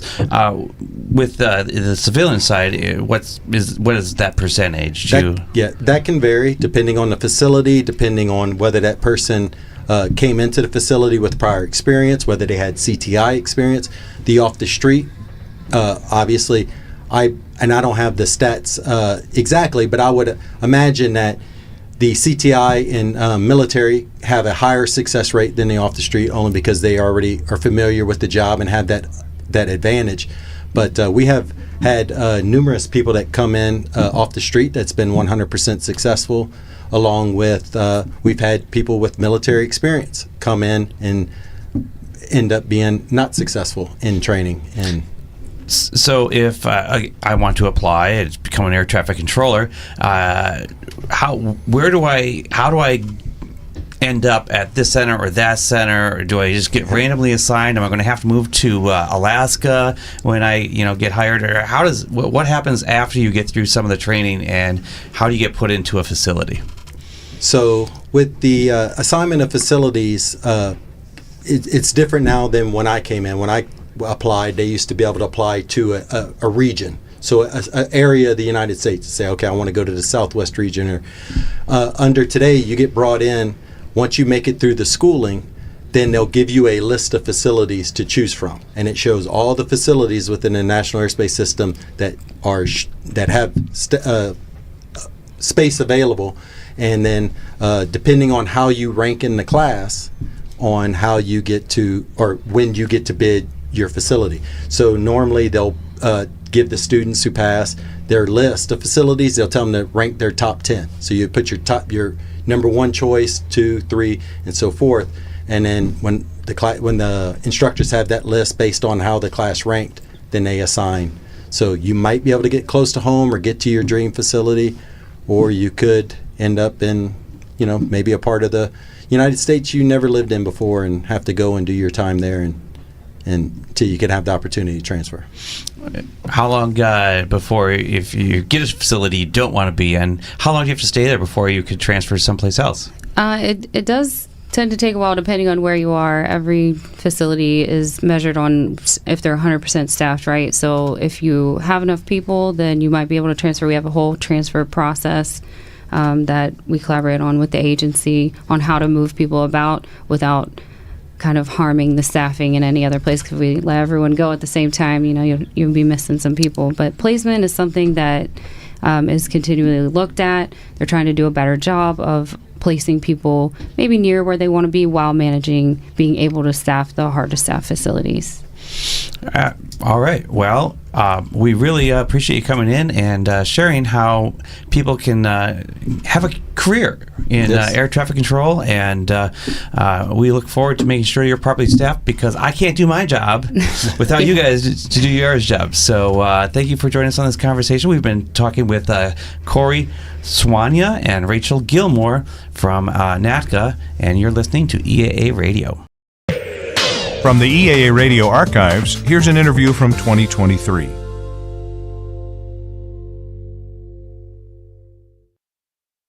This is Digital Dave. And I'm Fast Eddie. And joining us is Mr. Dave Hall from Plane Tags. Good morning, guys. I think everybody's luggage should have a plane tag. Definitely. You'll definitely be able to spot it on the carousel. I have one. We call that seeing it in the wild. Seeing it in the wild. And I can't tell you how many times I've snuck up on someone in the airport and like, oh my God, I made that. And they always like jump, what? Yeah, that would be my first reaction too. All right. Well, we know that you're constantly expanding and everything, but first, what is a plane tag? Well, let's get to the meat of the matter here. Okay, go ahead. Okay. Well, I've had this little company called Moto Art for 23 years, and back in it was 2008 actually, I was working with a P-51 Mustang, and I realized I couldn't get rid of the metal. And I made myself, instead of a dog tag, a plane tag. And I made it oval because our logo for Moto Art is a logo, or an oval. And that sucker sat in my pocket for 8 years before I finally brought it out and tried to do something for Christmas. And we came out in 2015 with a plane tag line, and it just took over at that point. And basically what we do is we use the authentic skins from the aircraft, we stamp them, we laser etch the schematic and the serial number, and on the card, we'll put the graphic of the aircraft, and on the back side, tell you where we found it, the history of the aircraft, etc. That's really cool. All right, now to my question. Yes. How many various plane tags do you have? We've done over 160 for sure. I kind of keep losing count, but now we're in the process. We'll 2 releases a month. The museums are really getting behind it. Pima Air and Space being one of our biggest advocates. Oh, yeah. They're advocates because it's educational. It's nice to see the audience is the young audience that we're attracting at this point because they're collecting them. They're almost like Beanie Babies, but for aviation geeks, right? Yep. And they actually get to own a piece of aviation history, which is kind of cool. So we're doing 2 a month at this point, and we try to mix it up. We try to do some commercial aircraft, general aviation. We now introduce Whirly Bird Wednesdays because we have so many helicopters we're trying to release. Oh, nice. Nice. A chunk of the rotor blade would be nice. Yeah. And what's great, though, a lot of the big corporations are getting behind us. Delta Airlines. Really? Delta Airlines is being one of them. We're now making the American Express card for them, which is made out of a 747. We're basically categorizing the retired fleet. So every few months, we're coming out with a 75, 76. And we give 13% back to the Delta Care Fund for every Delta plane tag that we do. So far, just in the last year, we raised over $100,000 for them. So they're pretty happy. Oh, yeah, with this. they're pretty happy. Yeah. And basically, they're getting rid of their scrap. That's a win-win if I ever saw one. Yeah. So, is there one person that you know that you can think of that has the most plane tags? Oh, man, that's a loaded question. There's actually a fan club online on Facebook called the Plane Tag Collections. And I try to stay off of it because it, disrupts me with watching what's going on. Mm-hmm. But I do know there are people who have hundreds and hundreds of plane tags. Someone showed me their bedroom just yesterday, and the whole bedroom was just lined. It was like wallpaper of plane tags. Jeez. And you're thinking to myself, what have I wrought? I was going to say, there's an example of obsession. Yep. Yeah. Well, could be worse. And what's great too, we're starting to work with a lot of people who are restoring aircraft because when they do the restorations that are taking off the old skins, usually the skins are the first thing that they're replacing. So they take off the old skins, they're using them as patterns, and they're putting new skins on, right? Well, a lot of these guys have done exactly what I thought. They've kept the old skins. A couple of ones I brought today I thought it'd be fun to share. We got a Japanese Zero that we did this year. And they pulled this Zero from the Marshall Islands. A guy named John Sterling traded a tractor for him. Tractor? And they're now restoring Legend Flowers up in Washington has been restoring it for the last, I think about 8 years. And they called us up and invited us to take the skins for the plane tag program. The same with the P-61 with Mid-Atlantic Museum. They're restoring the P-61 that they pulled out of New Guinea. Right. And, it's kind of been, like you said, a win-win. We raise money for the restorations. The collectors get a piece of aviation history, and it's just kind of really special to hold on a piece of something that's got so much history to it. Wow. Now, see, I went and bought a P-61 at Reading this year, and I didn't realize it was from that P-61. Exactly. That's pretty cool, huh? Yeah, it's very cool. Yeah. Very cool. I think I'm going to have to get one of the P-61s. I think you need to talk to well. NASA about some of the early rocket parts. Speaking of that, what are your dream aircraft? What are the ones that you really like to get your hands on? Well, I want to start dipping into some of the World War I aircraft. I always say no one learns more than I do, right? I mean, I thought I knew a lot about aviation history when I had Moto Art and we're making these beautiful sculptures. It wasn't until I started plane tags that I realized, oh my God, there's so much aviation history out there. Yep. So I was looking to maybe, I'm starting to get some invitations to start looking at some of the cloth-covered World War I aircraft. And how would we present that? And we're thinking about maybe creating like a locket or something that you could have the fabric in it. Yeah, or embedding it in a clear resin or something. Something. Yeah, well, I want a chance for them to be able to actually hold it. I think that's kind of something special. But we're just, and also another exciting news is, Davis Monthan, we always been hands off. No civilians are allowed to own a piece of airframe from a military aircraft. We got recognized on an aircraft. One day we were flying, someone recognized who we were, said, look, I can get you in Davis Monthan, I can get you scrap material. I'm like, yeah, I've heard this before. Well, sure as heck, I went there, and they had an F-16 and an MD-530 helicopter, and they said, look, let's just do a small run, and we'll turn it over to the DOD and see if they approve it. Which is a department called DLA, who's actually handling it. Okay. And they called me. It was yes sir, no sir, yes sir. They asked me what I'm doing, and then we sent them the samples, and they approved us. And that kind of really changed everything. So we now came out with an F-16 just recently, which is very cool. We had the MB-530, but it actually opens up a lot of opportunity for us now to actually work with museums who may have GSA-owned aircraft that they have to get rid of. Right. That we can go in and apply for a reason to be able to preserve some of it. I think that's fantastic. That is fantastic. Own a piece of an actual airplane. Yeah. Now, eventually you're going to have to start do that. Eventually you're going to end up dealing with composite aircraft as well. Well, funny you brought that up. We are. Okay. We are doing more and more composite. The first composite aircraft we had was the SR-71, where we took the stabilizer that was passed down through Skunk Works and somehow Moto Art ended up with it. Another story.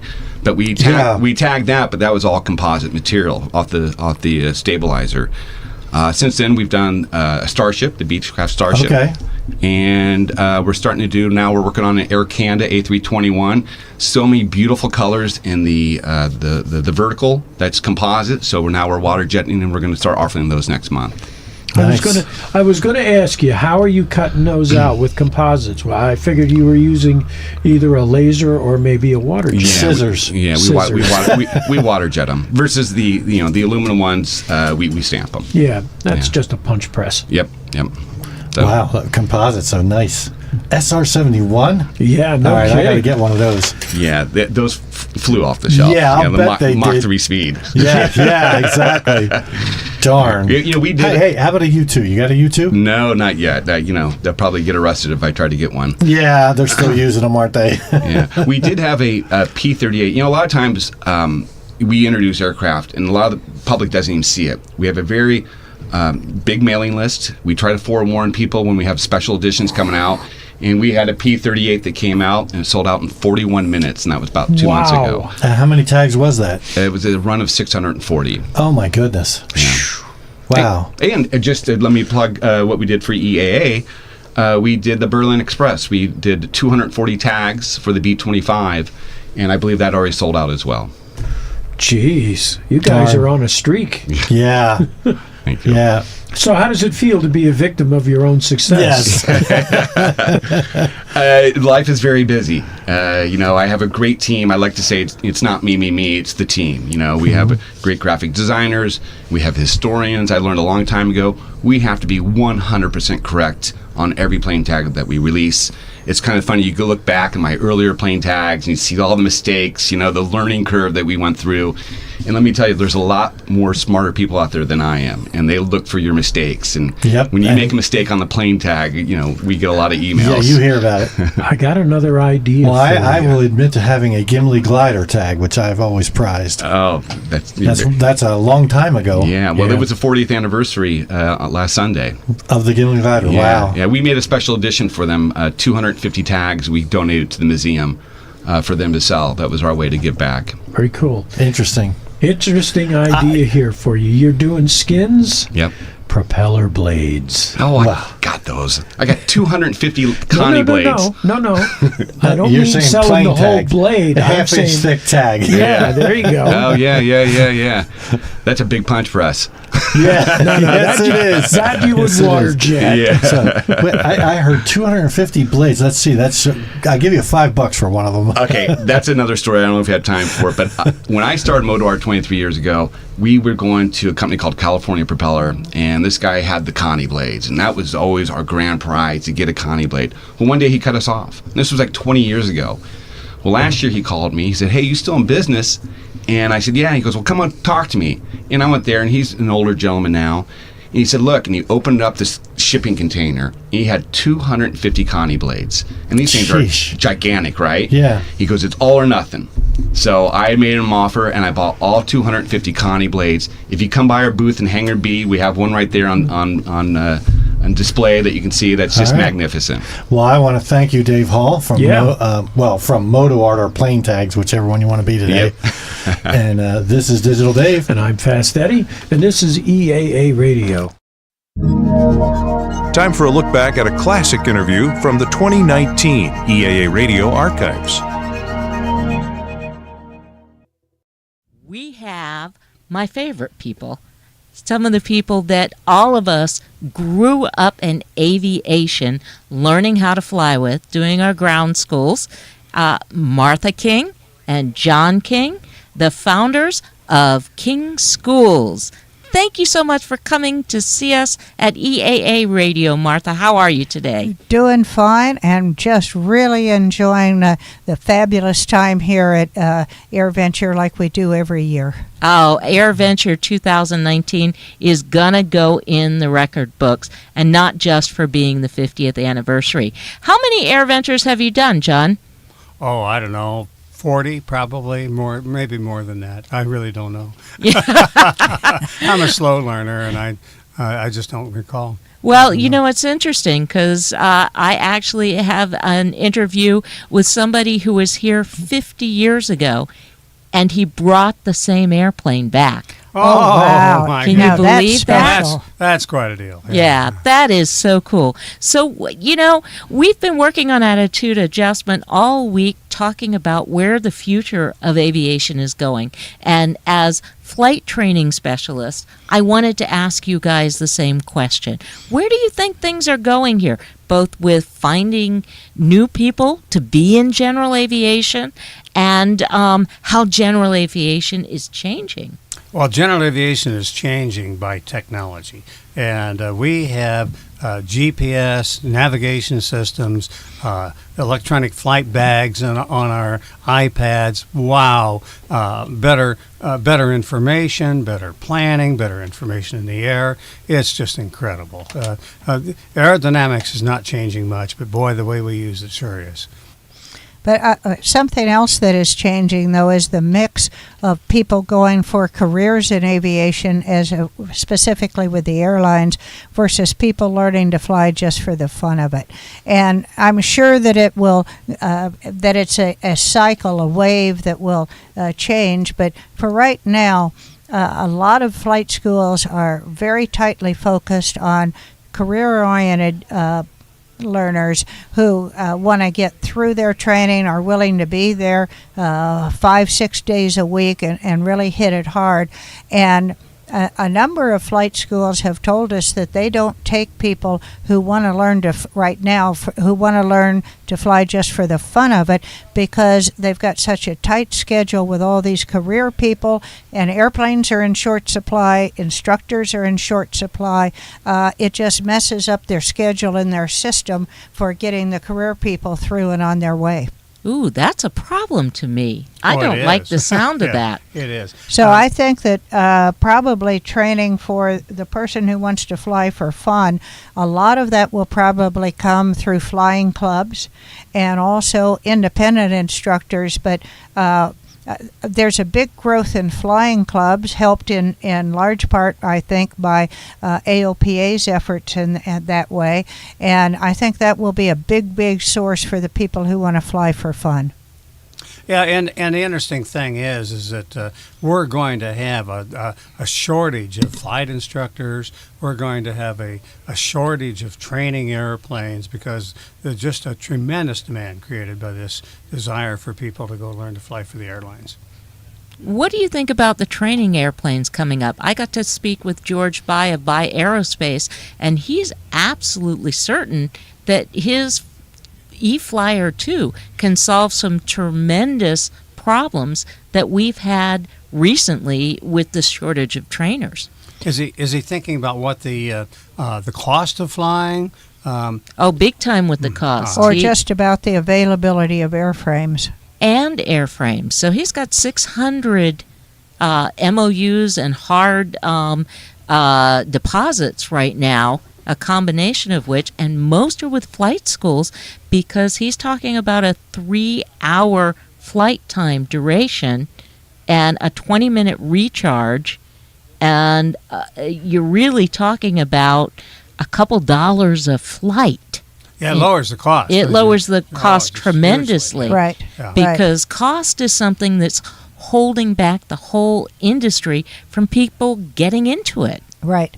In terms of the local flight training that you do, the local component, that sounds like a fabulous arrangement. The issue to me will be infrastructure when you want people to get out and do it cross countries, and perhaps not the cross countries for private, but when you get into the long cross countries for the instrument people and the commercial people, it may be that for the flight school what they have to do is establish charging stations at other airports that rather than in addition to their home base, and that might be a way to go. But I see infrastructure as a big deal, and I don't know how expensive, maybe you do, the charging stations are that can accomplish that charging in 20 minutes. I'm with you. I also feel that infrastructure is a problem, but I felt that way about the Tesla, and they seem to prove me wrong. Well, they're still, but the Tesla company has never made a profit. Well, I understand that. So what's the long-term future of where the sole participant has never made a profit? And I don't think, Tesla, you might be able to get away with that because they're cars. But where's the money going to come from if they can't make a profit doing it? I understand completely. Aviation's pretty thin, we don't. So we have to look at companies like the Texas Aircraft Company, which is coming out with their little Colt, which looks like a really it's a Brazilian. The people that are putting this together are a combination of Brazilians and Americans, but they're building it in the U.S., and it's a fabulous little airplane. Looks a little bit like a Technim, but everything looks about the same at a certain level. Everything looks like a Technim. Huh? The fit and finish on it is very nice, though, and the price point is about where a trainer should be. Mm-hmm. Yeah. Can you remind me what the price point is on that? It's under $200. I think you mean thousands, right? Thousands. That's exactly right. I'm trying to be kind here, guys. $200, that's not bad. I'd go $300. Yeah. But that's getting training airplanes back in the price range that is good for flight schools as opposed to major universities and so on, because it's at the prices a lot of trainers are going for, it's hard to make money with it. Oh, that's absolutely true. And I know Simon Caldecott at Piper is very happy because he's also got hundreds of orders for trainers, and they're pumping them out. But those still are a lot like the trainer that you and I used, right? They look a lot like it, don't they? Yeah, they do. They do. So, I ask myself, is it propulsion that's the answer? Do we change that? Do we change our techniques? You guys have gone on all online with all of your products for training. Has that helped people? Oh, I think it's made access. It made them more accessible. Yeah, I think so. Martha, you wanted to say something? Yeah, the online, as John says, has made the program much more accessible to people, and it's also been enabled us to hold the cost down because there's a lot involved in development not only of the course but also the software to host it online. But you don't have physical books and tapes and stuff like that you have to deliver, so that the costs shift around. One of the problems with training planes, you say that they look a lot like what we learned to fly in.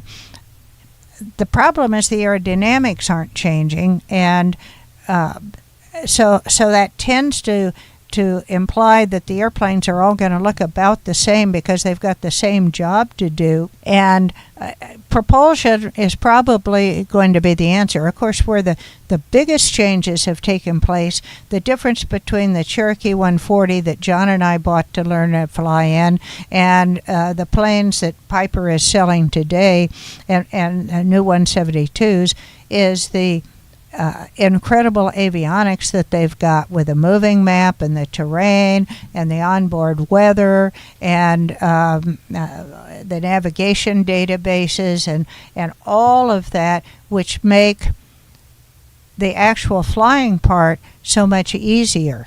We've got better tools for managing risk than we used to have, and our outcomes are going to be better than they used to be. Well, I would agree with you, but I also think that puts the onus on the flight instructor very early on to teach that risk management. Well, we're now requiring scenario-based training in many parts of the aviation community, and people taking check rides now are going to have to be able to demonstrate their ability to identify and mitigate risk, and we have these wonderful tools for it. If you look at the fatality rate per 100,000 hours, there is a big inflection point about 3 years ago when we started doing scenario-based training, and I think we can demonstrate that we're getting better. That's what I like to hear, that we're getting better, that we're getting the message across. Mm-hmm. That's where you look at that data. It feels so slow, but I think it's changing. Right, and that came, we've been teaching recently in the Cessna program and in King Schools programs, the scenario-based training, but they just started this 3 years ago that John's talking about, testing for it in the private and then in the instrument and now in the commercial practical tests. And as you know, when they start testing on it, people start focusing on it. Instructors are teaching it better. Obviously, students are learning better, and we're delighted at the improvement in the accident rate. Yeah, the saddest thing ever is when you see somebody who has just gotten that ticket go out and find themselves in a position where they either, the best scenario is they just scare themselves, but the worst scenario is that there's an accident, even a fatality. Yeah. That just, it breaks my heart every time I see it. We're going to get better at it, and we are getting better at it. We can demonstrate it. Yeah, I love what ADSB has done for the cockpit. I have no problem with the 2020 deadline. I don't know about you guys, but we're equipped. Yeah, you're equipped. I'm equipped. No, it's a good thing. It's the right thing. Yeah, and now we really, I think we're at the point where the price point's not going to get any lower. You know, right. We're T-minus 6 months. Yeah. And now I'm listening to people have these discussions. Well, I'm not going to equip because I'm not going to fly in that airspace. And I tell them, I think you're fooling yourself. What could you use your airplane for if you can't fly in that airspace? That's exactly right. That's exactly right. Well, I wanted to ask you where people can find King Schools here on the field at AirVenture 2019? Well, we don't have a booth, but John and I are giving a talk. We've given several talks, and they can always find us online at kingschools.com. kingschools.com. Martha, John, thank you for taking the time to come over to EAA Radio and speak with us. We are delighted to have you here. Thank you very much for having us. Thanks for making it fun and easy, Amy. You got it. Here's an interview from 2023.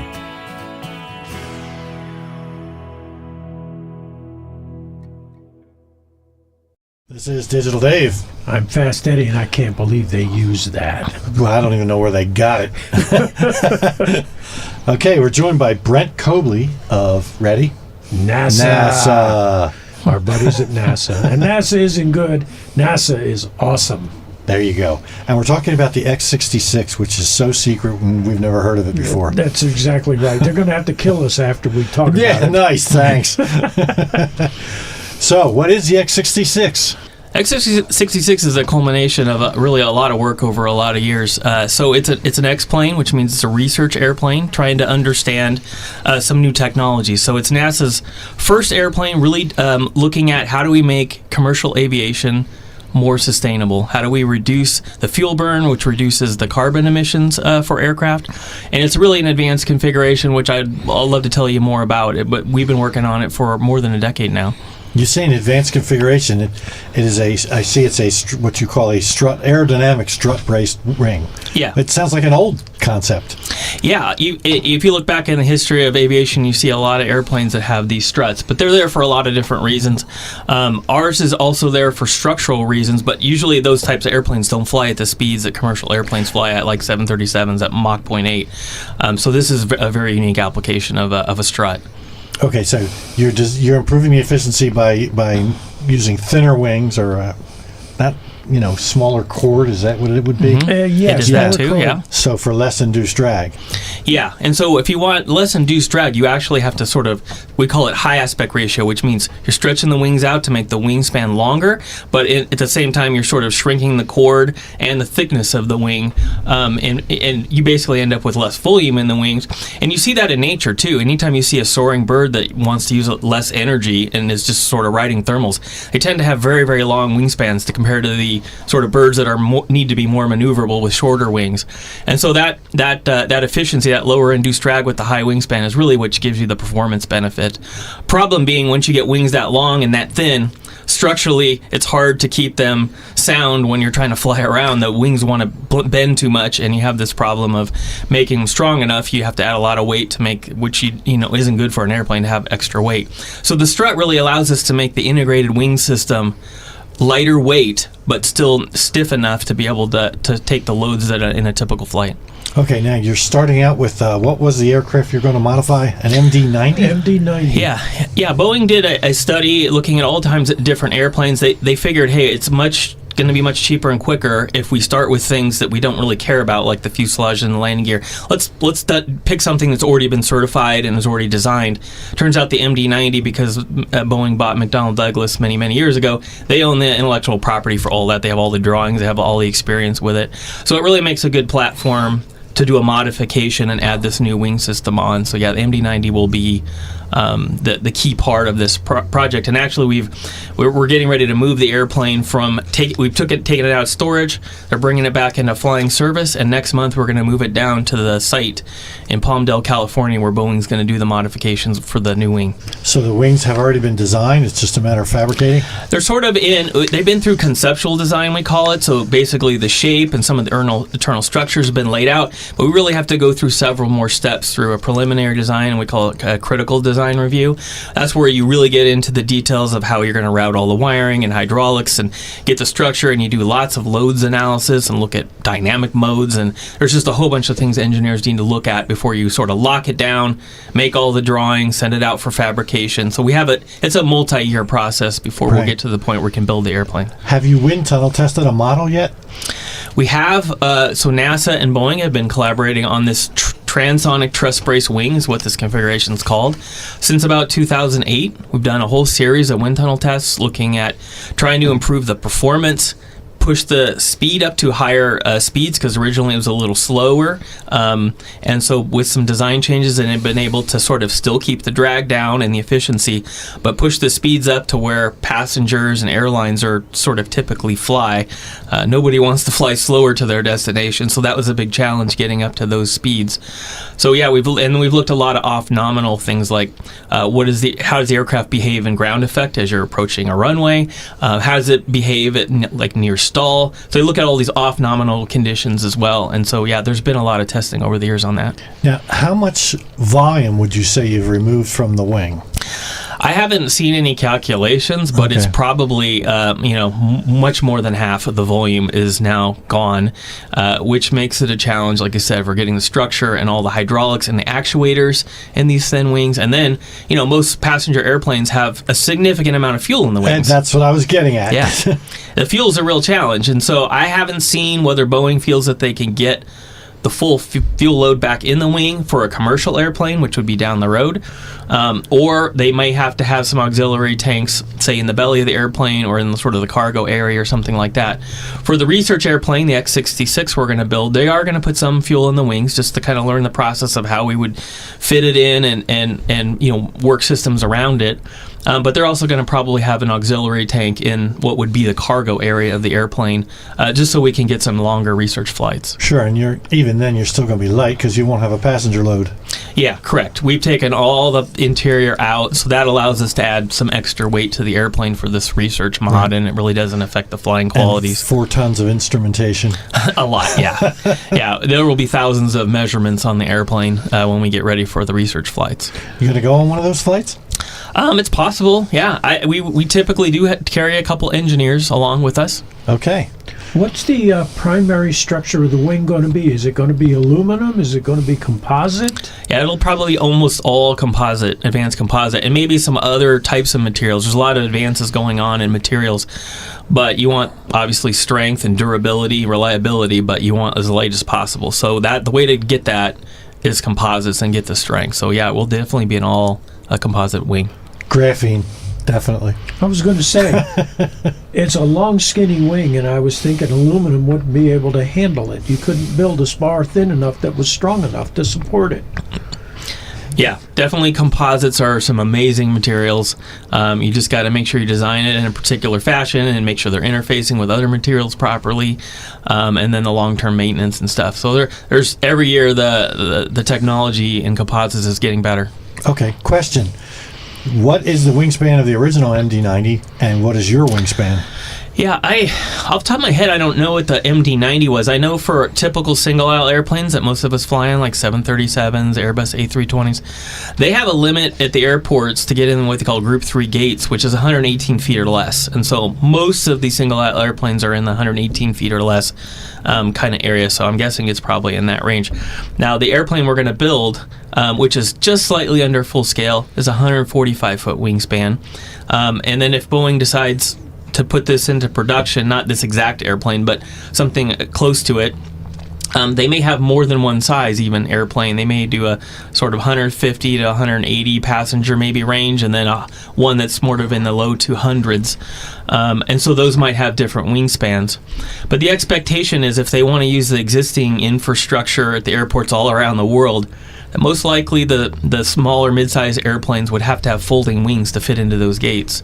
Oh, wow. And so that will actually, it's very likely that the next generation airplane you'll see them after landing fold up the wings just like the military does on an aircraft carrier deck. Yeah, same thing. Interesting. I don't know. It seems to me that putting folding wings on the airplane is going to add a lot of unnecessary complexity and weight as well. How are you going to get around that?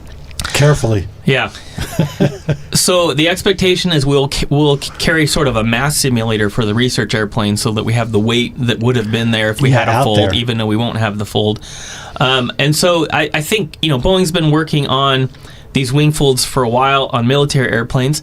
The current 777X that they're going through certification with right now actually has folding wingtips. It's not as much of the span of the wing that we would fold. It's a smaller amount, like 10 feet or 12, something like that, on the wingtips. But they're going through certification with the FAA right now on how they would do that.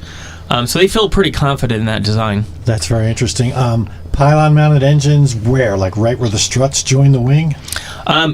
Sort of in the middle. So the engine exhaust, if they use a traditional engine, will kind of go between the wing and the strut. Okay. In between there, so it's kind of inboard, hanging, just forward of the wing a little bit. But they're actually, so that's what the research airplane will have. We'll have the sort of a modern turbofan engine on it just for the research flights, even though we're just mostly focusing on the shape of the airplane.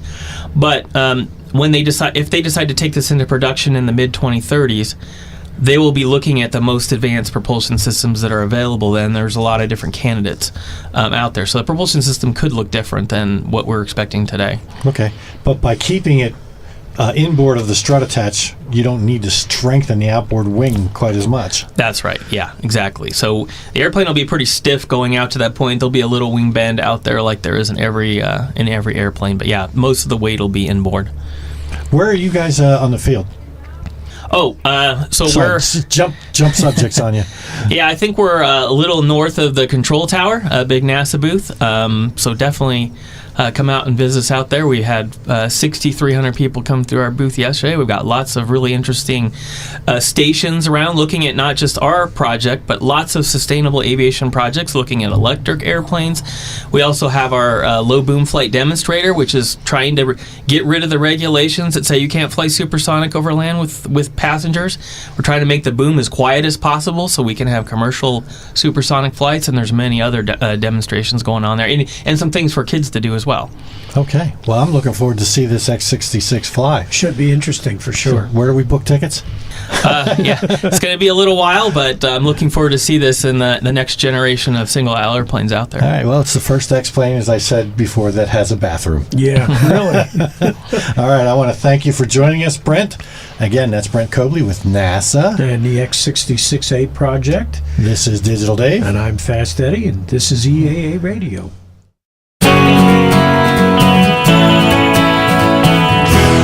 Here's an interview from AirVenture 2011.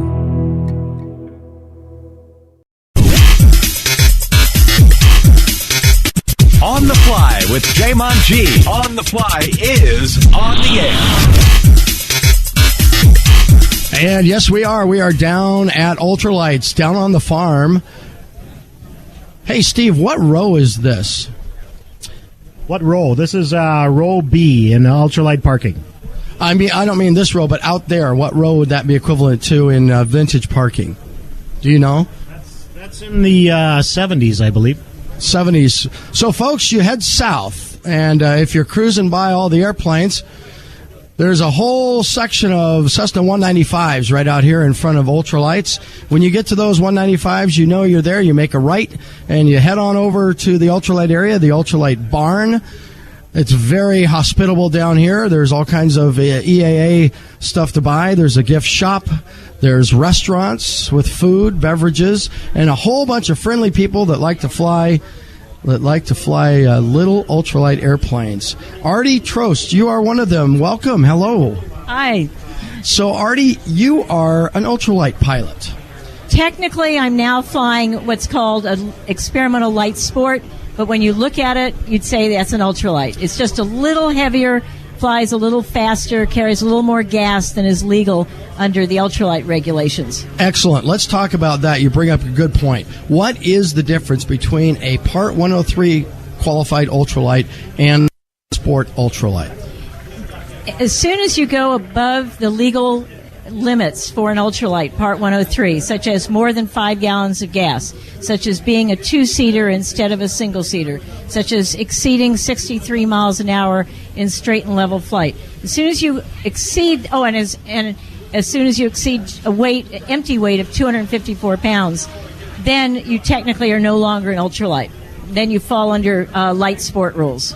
Right, and that changed, what are we now, 6 years ago now? Is that right? Yeah. 6 years ago. Right. So now there's a requirement, once you get over those limits, you have to go take a written exam for a light sport pilot, get signed off by an instructor, and do all that stuff that you don't have to do with a Part 103 ultralight. That's correct. And for those of us who were flying under Part 103, we were able to, we didn't have quite as many requirements to go through, but still had to take a written, still had to take a check ride. Okay, tell us a little bit about what that process entails. Really, that's all over with now, right? That was, or is it still grandfathered? Can people still do it? No, you can't grandfather in since 2010 was the last time, January of 2010, that you could grandfather in. Artie, what type of ultralight do you fly? I have 2 ultralight types. And I want to be clear, it's an experimental light sport. So, and one is a Max Air Drifter, which is a boom tube, like a telephone pole with a plastic molded seat and wings and a propeller. And I flew that from Oregon to Sun and Fun in Florida 2 years ago, 7,500 miles round trip, and it took me 7 weeks. And this year I brought to Oshkosh a Talon, which is a grandson of the Drifter, flies slightly faster, and it took us 8 days to get here, and we flew 2,100 miles. Wow. That's impressive. Now, do you do that as a group? Well, I'm always looking for people that like to fly long distances. Not many folks like to do it. So I came in with 2 other pilots, one in a Rans and one in a Titan Tornado, both of whom are experimental light sport. And where did you leave? Where did you depart? Where did we leave from? Yeah. From Sandy, Oregon, which is just outside of Portland. Okay. Wow. What was the route you took to Oshkosh? We came across eastern Oregon and then followed the Snake River across Idaho, zipped up into Kemmerer, Wyoming to cross the Rockies, and then pretty much followed I-80 through Rock Springs, Rawlins, Laramie, Cheyenne. And then once we hit Nebraska with its flat fields and South Dakota, we pretty much left the highways and just did a beeline for Oshkosh. You know, that Rock Springs area, that's pretty high and windy. Yes. What is the service ceiling on an ultralight like yours? Well, it's interesting.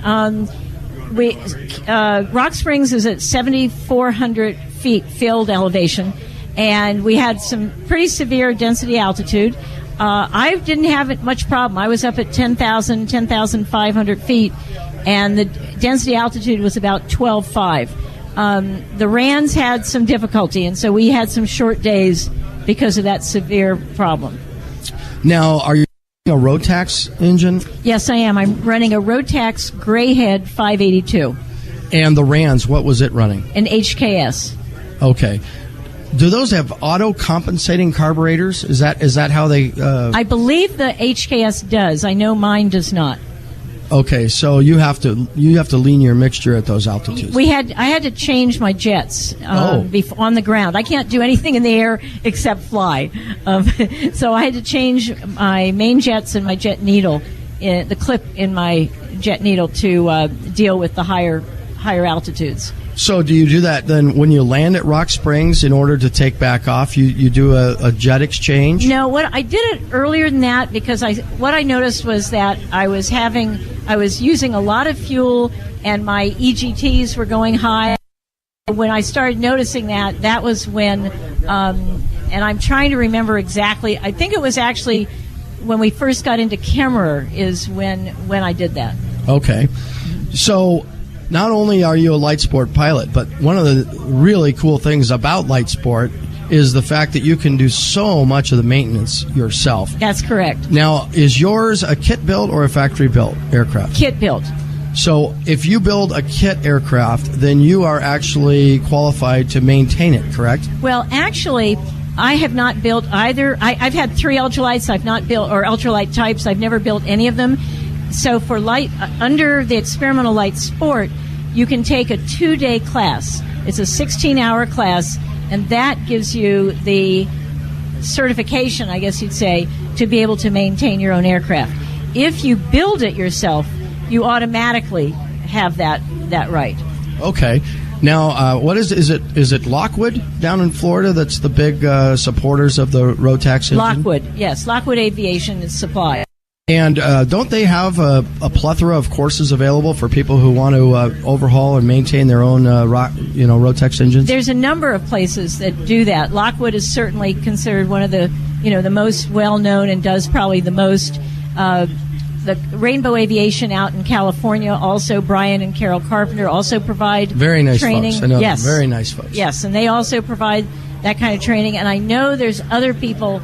Those are the ones I'm just familiar with. I know there's other full service Rotax centers that offer training in how to maintain your ultralight, your engines. If I'm not mistaken, I think the Carpenters have the only certified light sport repairman course in the country, don't they? I believe so. The full course. I don't know if that's. It used to be, and I just don't know if that's true anymore. But I know it used to be. Yeah, I've interviewed a couple of people who've gone through that course, and it's a phenomenal course from what I understand. I also believe, I'm not sure about this, maybe you guys know, that once you attain your light sport repairman certificate, I think that qualifies you then for a very short move on to the AMP license. Not that I've ever heard. I do not believe that's so. Remember, it's only a 16-hour course. Now, what you're referring to, the full... The long course. The 120 hours, I have not taken that, and so I really don't know about that. Do you know, Steve? No. Huh, okay. Anyway, so let's get back to you had a little bit of everything. You had... right. You had prairie, you had mountains, and then you had the Midwest. Yep. Humidity, heat... But you have all that wind in your face. And it was great. It was just great. It's a wonderful, wonderful thing for me to be flying out in the open. Yeah, I love it.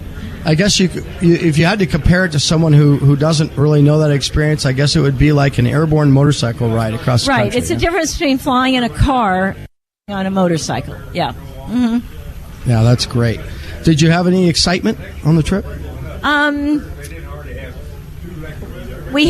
We started out with 4 of us, and one person had some engine difficulties in Wyoming and was not able to land successfully. He was unhurt, but his plane was not unhurt, and so we had to spend some time breaking it down and putting it into a U-Haul truck so he could take it home.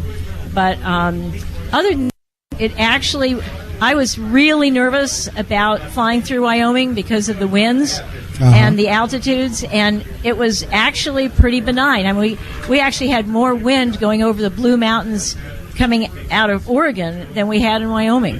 The wind we had was great tailwind. We had sometimes up to 30-mile-an-hour tailwinds. I was seeing at times 90 to 100 miles an hour over the ground, but there was not turbulence, and that's what I had been really worried about. Let's talk a little bit about turbulence in an ultralight, because it can be very irritating, not unsafe, but irritating in a regular general aviation airplane, no less a light sport. They're pretty kitey, aren't they? Yes, they are. And when you say irritating, that's for me and what I fly, it's such an understatement. Turbulence can be really terrifying. But definitely goes beyond irritating. Yeah. Now, I would guess that do a lot of thermaling, though, can't you, in these aircraft? You can, although they're not really gliders. And as a matter of fact, one of the things that we did coming across Wyoming, if we were having difficulty climbing, was we looked for cloud shadows. And as soon as you get into the cloud shadows, you usually gain several hundred feet of lift, what I call free lift. So when I was having troubles maintaining altitude, I was looking for cloud shadows. Yep, and summertime. Wintertime, not so much. That's correct. Speaking of wintertime, do you fly your airplane in the winter at all? Well, Oregon, I'm in western Oregon. It rains a lot. And so whenever it's not raining or snowing, I'm flying. Yeah. Excellent. Well, we're going to take a quick break once again here at the bottom of the hour. And when we come back, we'll do some more chatting about ultralights. We are down on the farm. I'm J-Mont G. We're on the fly. Here's an EAA radio interview from Oshkosh 2023.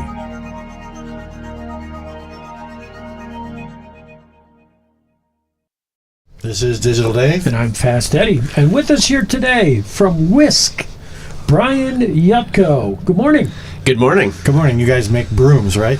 Yeah, we make brooms. They are full of software, and they clean your floor very well. Great. Fantastic. Okay, autonomous air taxi. Autonomous air taxis. Now, you are actually flying, I heard someone say earlier? Yeah, so yesterday we actually opened the air show with a flight of our Gen 5 aircraft, and it fully autonomously took off like a helicopter, flies like an airplane.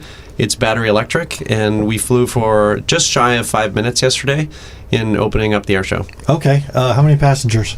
That's a 2-passenger aircraft, but we had no one on board the aircraft yesterday. Right. I understand that. I mean, they wouldn't let you, but am I going to call for an Uber or a Whisk Is that how the model works? Ideally, in the future, you will be able to take a whisk in order to save time to get to ultimately where you'd like to go. That sounds interesting.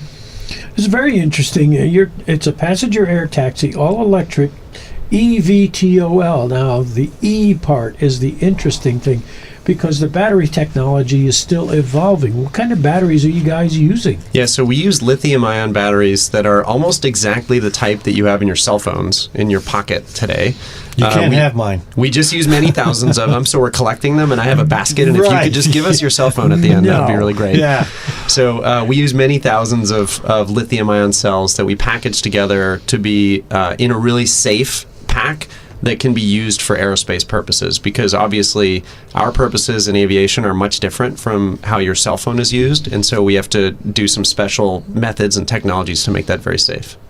That's what I want to hear. The big danger with a lithium-ion battery, of course, is abusing the battery and fire. Yep. How do you keep these batteries from blowing up? They don't abuse them. Yeah, well, we actually, what's funny is we actually think about it the other way, is we say what would happen if the batteries were actually to ignite. And so we do tests where we actually have to fully ignite the packs in order to show that we wouldn't have damage to the overall airplane. So the packs are actually built in a really redundant way. We have modules and sub-modules and so on, such that if any of those ignite, we could still continue to safely operate the airplane, and it won't, ultimately damage the air structure. Smoke on. Smoke on, definitely. Smoke on, in a very exciting way. Yeah, but I'm sure your systems, as soon as they detect that, they are told, go find some place to land. Yeah, exactly. So part of what we do is we really automate a lot of the, what we call contingency functions. So a lot of the system, it monitors its health to understand what's the status of the aircraft. And if it does need to execute a contingency, it decides that based on the status of what it understands. Okay. Now, you said with human oversight, does that mean a pilot on board or someone on the ground monitoring? Yeah, that means a supervisor on the ground that monitors the flight of the aircraft. And the way to think about this is that person, they don't actually have a stick and rudder on the ground where they're actually flying the aircraft. Because the configuration, we have 12 rotors on the aircraft, it's very complex to perform the flight controls, so those are all automated. What that person does is effectively in a normal operation, they push a button. They push a single button that launches the aircraft, and the aircraft executes its mission, and it would execute the contingencies that I talked about if it needed to. If that person needs to step in for one reason or another, they could step in and tell it to execute a contingency, but they don't actually fly the aircraft itself. Okay, what about traffic avoidance? Something pops up that you hadn't planned on. Yeah, so on the Gen 5 aircraft, we don't have what's called a sense and avoid system on that aircraft. That's a technology maturation platform for us. On the Gen 6 aircraft that we're certifying right now with the FAA, that aircraft will have a sense and avoid system, and we'll do automated sensing of the air traffic in case there's what's called non-cooperative traffic that might be in the airspace. That never happens. Yeah, I've never seen that before. Yeah. I'm a pilot too, and so I have a deep appreciation for what it means to be flying around at 500 feet. Yeah, I like the fact that you're a pilot. Thank you. The whole concept of being in an airplane where the pilot's butt isn't on the line is kind of Yeah, well, I have to say it's as a pilot who's involved in developing these kinds of autonomous systems, I think it's pretty easy to think about the world where some people have a view, it'll always, we're going to head towards an autonomous future, or we'll never have any autonomous airplanes. I think we're going to have mixed use kind of airspace for as far as the eye can see. We'll have some introduction of autonomous aircraft, but we'll always have piloted systems that are flying around the airspace, and we should. That sounds good to me. How are you going to get the public used to flying in an aircraft that doesn't have a pilot on board? I have to admit, this gives me the willies a little bit. The first flights are going to have the autopilot from Airplane. Yeah, the inflatable pilot. Yeah, actually, it'll be me and the pilot from Airplane, and we're going to be doing the test flight together. Sounds good. Yeah. So no filling in with helium now. Yeah. It's a great question. Some of this is education and engaging with the public, and a lot of that is we're doing that here in spades. So the purpose here is not just for us to demonstrate; it's really to engage, and honestly engage with the pilot community, because that's really what's here at Oshkosh. So we've really enjoyed doing that. But really practically, my view is the only way to address the question that you just raised is to make a really safe airplane that the FAA certifies and that ultimately has a value proposition. So if it has a value proposition where people are interested in taking it because it could save them a lot of time, and it has a very high level of safety, then I think we'll climb a pretty typical adoption curve for new technology. All right. It's just getting that curve started that's going to be the trick. I'm going to be the devil's advocate here. I love it. Okay. Let's do it. You have the worst case scenario. Yeah. Everything just up and decides to crap out on you. Do you have a ballistic parachute on board as last ditch? The Gen 5 aircraft has a ballistic parachute on board. So the aircraft that you saw flying yesterday in the flight and the air show, that actually has a ballistic parachute on board, which we've tested. And in fact, that aircraft can fly with motors out too. So obviously not every motor out in hover, but a few motors out in hover, it can actually still fly. The Gen 6 airplane will not have a ballistic parachute. There's such a high level of redundancy that's built into the aircraft for the purposes of the FAA certification program that ultimately we found that we couldn't get the type of credit that we would really need from a ballistic parachute. And there's technical reasons we can get into it if it's helpful. This aircraft is fully computerized and all of that, right? Please tell me it does not run on Windows 10. Yeah, right. Yeah, it doesn't run on Windows 10. We actually still run on Windows 95. It's a very stable operating system. Stable. Yeah. No, it's on XP. Will you have the ability to voice communicate between the flight supervisor / director and the passengers? Yes. Like if a passenger's having an issue for whatever reason. Yeah, not only that, but we will actually also be able to voice communicate between the supervisor and air traffic control as well. So one of the things in developing an autonomous system that's really key to understand is people don't go away, they change what they're doing. And one of the things that we know is we have to talk to air traffic control, so the supervisor will talk and can take a vector as an example, as one simple example. But passengers may also want to speak with someone on the ground. And so we have a hospitality manager that a passenger on board can push a button and say, I have a question. Now, they're not talking to the supervisor. They're talking to someone whose role is to answer their questions about, I feel unsure, I feel whatever it might be. Or there's a medical emergency. Exactly. One of the benefits that we have in being electric, you mentioned, batteries are heavy and complicated, is we don't actually fly that far or that long. And so that actually makes some of the autonomy problem a little bit easier and some of the sort of passenger management problem a little bit easier. So we think it's kind of the right place to take the first step for autonomous airplanes. Well, that brings up the question, what is your target mission length? Yeah, so the target mission lengths are generally somewhere around 20 to 30 miles. They're places where you can save a substantial amount of time by being able to fly these relatively short distances. Like from, say, inner city to local airport to catch a commercial flight. That's exactly right. Or even airport to airport in some places where the geography might be amenable to that. The simple way that I think about this is it's a lot like setting up a gondola without a wire. So these aircraft are not intended to fly all over the place, deciding where they want to go. This is like establishing a gondola between, an origin and a destination, except we don't have a wire. We have an airplane.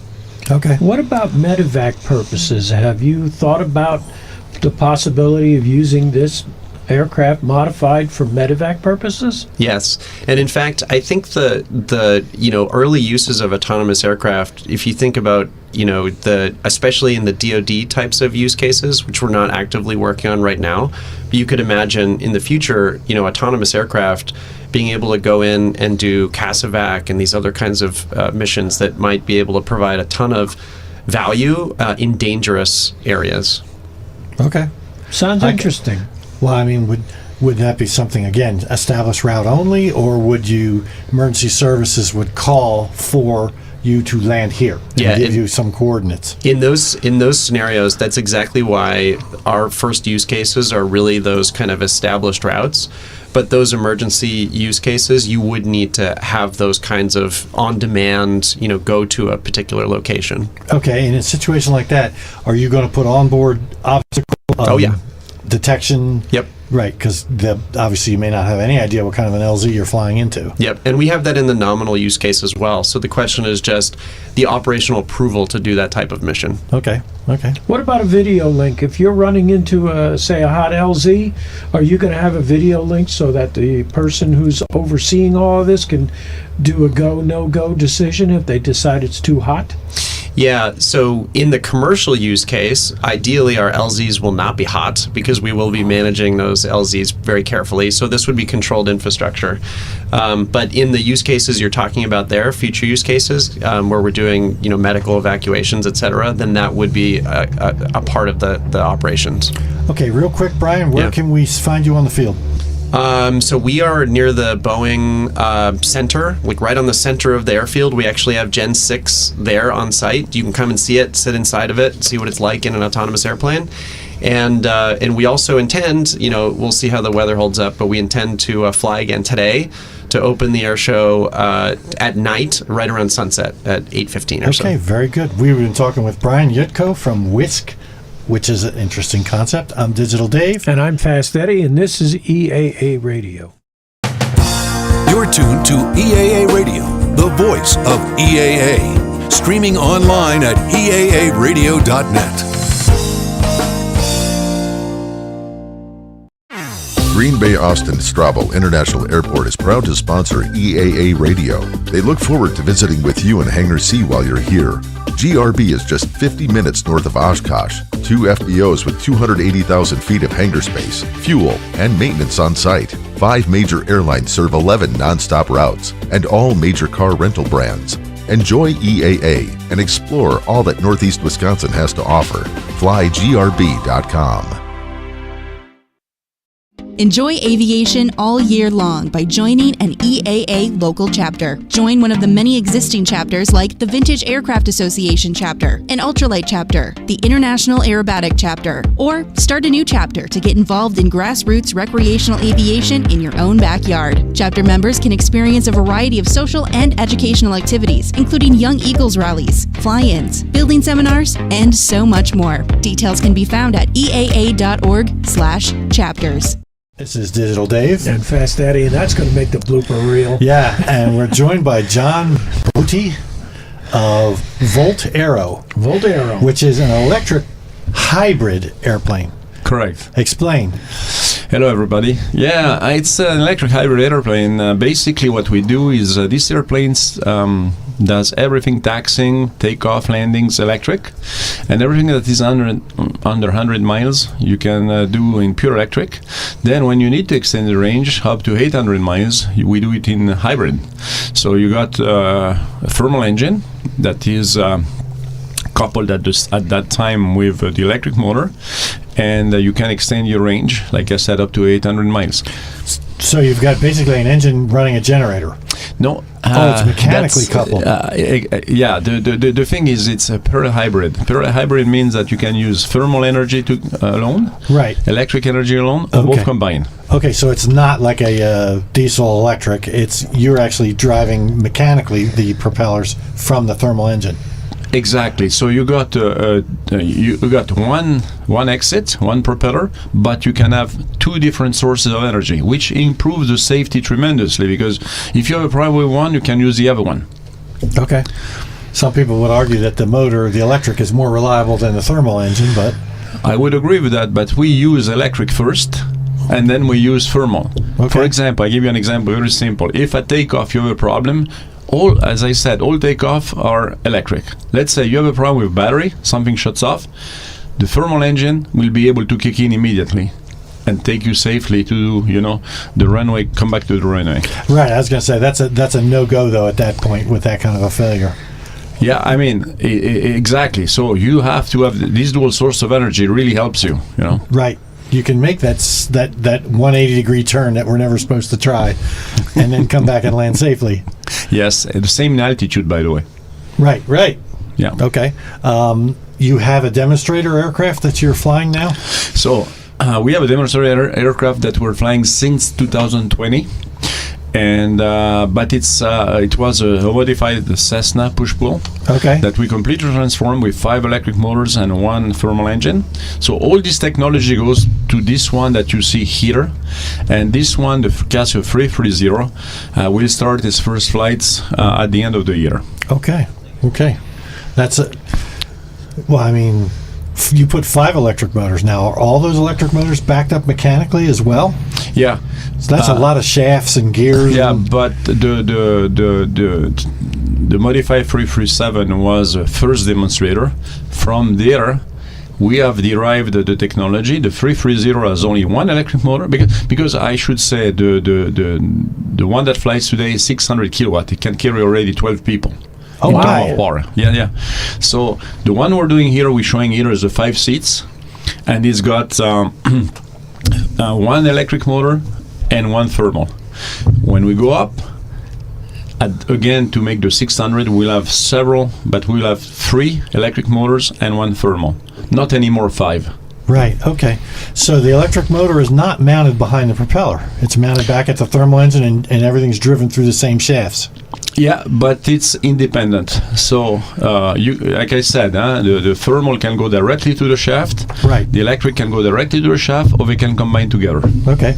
Can the thermal be used to recharge batteries in flight? Yes, sir. So in that case, what's happening is the thermal engine continues to do the propeller. The electric motor becomes a generator. Right. And some of the power goes back to recharge the batteries on flight. So when you come into land and you're going to switch to pure electric, you always have full batteries. Correct.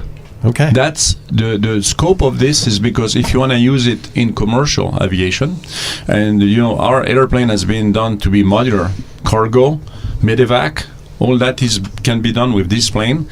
Well, if you do night operations, you want to be able to take off again electric, not to disturb the environment. Everything has been done not only for fuel economy, but also for noise. Okay. Yeah, with an electric, all you'd hear would be the sound of the propeller. So you've got to have a centrifugal clutch or a clutch of some kind between the electric motor and the thermal engine then. There is something there. It's our patent. There it is. There is yes. There's a black box. No, the patent is issued, so I can't. But you're right. There is a double freewheel in there that connects one or the other one or both. It's part of our patent, And as I said, it's pure hybrid. That's what makes a big difference with most of the things that we see today. So you're also talking a 12-seater. That's a large engine. Yes. We have, in our stand, you have probably seen that we have Kawasaki that is part of our stand. Kawasaki is an investor into Volterra and a partner, industrial partner. And we're developing with them the series of aircrafts, engines, thermal engines, going from the 4 or 5 seats to the 12. And in addition, you will see in the stand that we're already preparing these engines to be viable for hydrogen. So we're going to do first gasoline, AVL 100, then we go to biofuel, because it's going to be compatible with biofuel, and then we're going to move to hydrogen. Step by step, we want to do the revolution by evolution. We don't want to take the big jump immediately. We think that you have to go with the flow. The advantage also of having an hybrid like ours is that if, it's like cars. You see the chargers are not everywhere, okay? You have to have chargers. So imagine let's say in Oshkosh you have a charger, but you don't have it in LA. Well, you can still take off because you'll take off with gasoline or you'll take off with electric. Ideally, you want to take off always electric, but if there is a problem, you don't have chargers, you can use gasoline. Well, could you sit the airplane on the ground and just use the engine to charge batteries? That could be done. Okay. That could be done. No problem. The engines that you're using, are these brand new designs or are these adaptations of engines that Kawasaki already has in production? That's an excellent question. This engine, the 4-cylinder, is the one of the HR2, the motorbike, the Ninja bike of Kawasaki. It's got millions of hours of testing already, and so since we use it as a range extender, not as a main propulsion, it's very prone to be a very good engine that we're going to certify part of the overall package of this HPU hybrid power module. So now, since the thermal engine is not used as takeoff, you can get away with a smaller engine because basically you're just cruising with it. Here we go. Exactly. That's the reason. And you can, and since you're hybrid, you don't need this huge amount of batteries on board. We got 500 pounds of batteries because basically what we do, since we recharge on flight and we take off pure electric, the energy that you take, if you want to go 800 miles, you're not going to use all that electric energy. You're going to be able to reduce your batteries. You're going to be able to have much more savings. And that's why you can have an optimized battery pack and optimized engine. Interesting.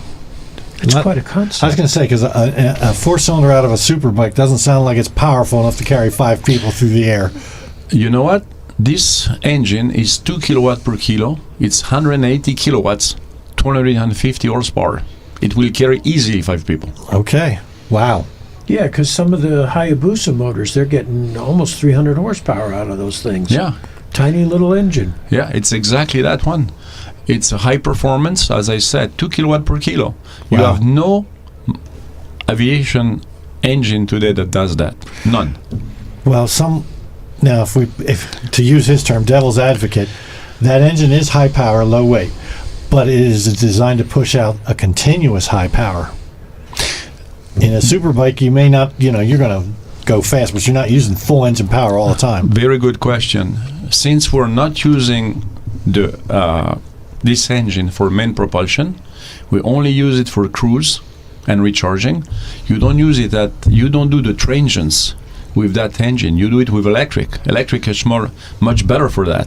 So what you do with this engine, you always run it at its best operating point, so you can reduce as much as possible. First of all, we have 2,500 revs less than a normal bike. Okay, and then you use it at its best operating point so that you can minimize the consumption. That's the scope of this development. So ideally, the engine is not going to change RPM much. You're going to get up to cruise, you're going to set it, and that's it. Yes, sir, because when we'll have acceleration, deceleration to take, you will do it electric. Okay. See? Well thought out. Well thought out. And then they're going to go with the hydrogen power on top of that. Yes. Yes. Very interesting. That's the next step, yes. But you see, just one point I want to make is it's not enough to work on the powertrain. You also have to work in the aerodynamics. If you look at that airplane, its LOVD is 15. It's 50% better than the planes that are out there today. You have to work it out as a full package, not only as an individual thing one by one. So we have conceived that since the beginning, as a blank sheet. Okay. Where are you located on the field? We are at booth 429, just behind Airbus and in front of Honda Jet. That's where we are. Okay. All right. I want to thank you for joining us. We've been speaking with John Bodie of Volt Aero. This is Digital Dave. I'm Fast Eddie, and this is EAA Radio. Hi, I'm Dave Coulier. And me, Mr. Woodchuck. And when we're not on Full House or Fuller House, we're listening to EAA Radio. You should listen too. Why, certainly. Need help promoting your company? We can help. EAA Radio is heard by thousands of people every day at AirVenture, and during the rest of the year at eaaradio.net. Sponsorship opportunities are available right now. Contact us at info@eaaradio.net. Call us at 920-550-1210. Or come visit us on the field during AirVenture. During AirVenture Oshkosh, EAA Radio is your source for up-to-date news, weather, and all things aviation. It's so good to be here at EAA AirVenture. But 1 week of AirVenture is never enough. Back for more nonsense. The spirit of aviation lives online anytime at eaaradio.net. That's the magic. Streaming 24/7 all year long, catch interviews with pilots and industry leaders from past and present conventions. I think by chapters getting together and giving Young Eagle flights, it's a great way to get kids involved involved. It's a great way to get adults to come together and do the common good for aviation. Revisit your favorite memories of AirVenture Oshkosh or explore something completely new with the EAA Radio Archives. People are the best part of aviation, so I try to find personal stories to tell. There's something for every aviation enthusiast at EAAradio.net. We're just really glad to be here because this is an amazing show. EA is just amazing. Amazing place to be. Here's a classic out of the EAA Radio Archives from 2013. Welcome to EAA Radio. I'm Wireless Mike.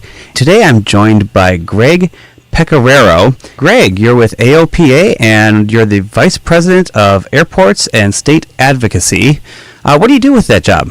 Well, thanks, Mike. It's great to be here with you on the show today.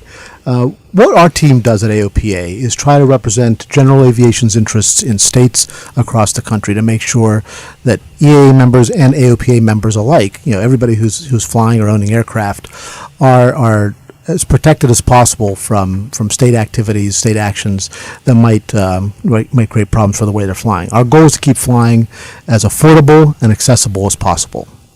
Now, a lot of people look at people making laws and they always concentrate on the federal level. And what are they missing by doing that? Well, that's a great question because states, all 50 states have the ability to pass laws that affect aviation. And while the regulation of aviation is largely preempted by the federal government and controlled by the FAA, at the same time, states can do a lot of things. They can pass a lot of laws that affect how airports are managed and operated. They can pass a lot of laws that create taxes and fees on aviation in various ways, registration fees for pilots, for aircraft, taxes on pretty much anything you want to do in aviation, as well as environmental restrictions, security restrictions, things like that. So we try to cover a whole wide range of those activities to make sure that we're protecting aviation out there. So it sounds like you're pretty busy because you not only have to work with just the federal government, you're working with 50 different states and trying to keep track of what 50 different states are doing. That's right. Our team is engaged in all 50 states. This year, 2013 alone, we were actively engaged in tracking and engaging in over 370 pieces of legislation across the country in different states. That's a lot of work. Compare that to the federal government. How many aviation bills are happening at the federal level?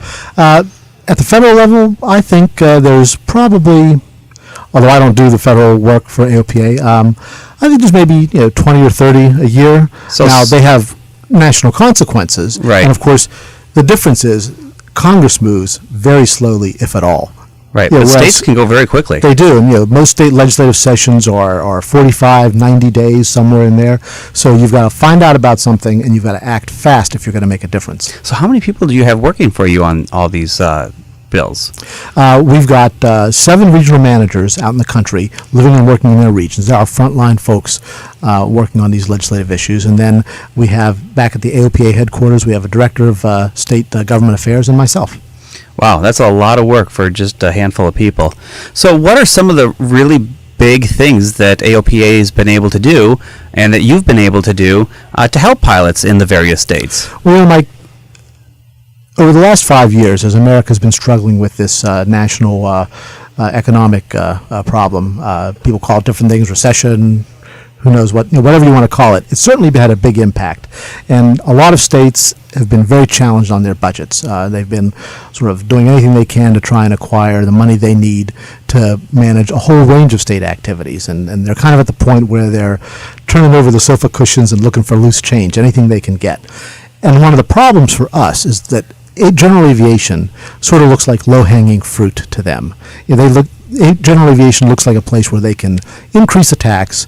Doesn't affect, in their mind, a lot of people. It affects people that they generally believe are pretty affluent, and so they think that's a good place for them to go first. A big part of our job is educating them about who pilots really are and who aircraft owners really are, and to make sure that they understand that these are not, by and large, wealthy individuals who have a great deal of extra money to spend, that they're involved in aviation, it's their passion, and they're putting a lot of their own personal resources into it just to be able to fly, however many hours they are, and maybe, share an aircraft with somebody. So we try to make sure that they understand that message. And I'm very pleased to say that over the last 5 years, as we've been working very hard through this economic climate, not a single new state tax has been imposed on general aviation anywhere in the country. That's excellent.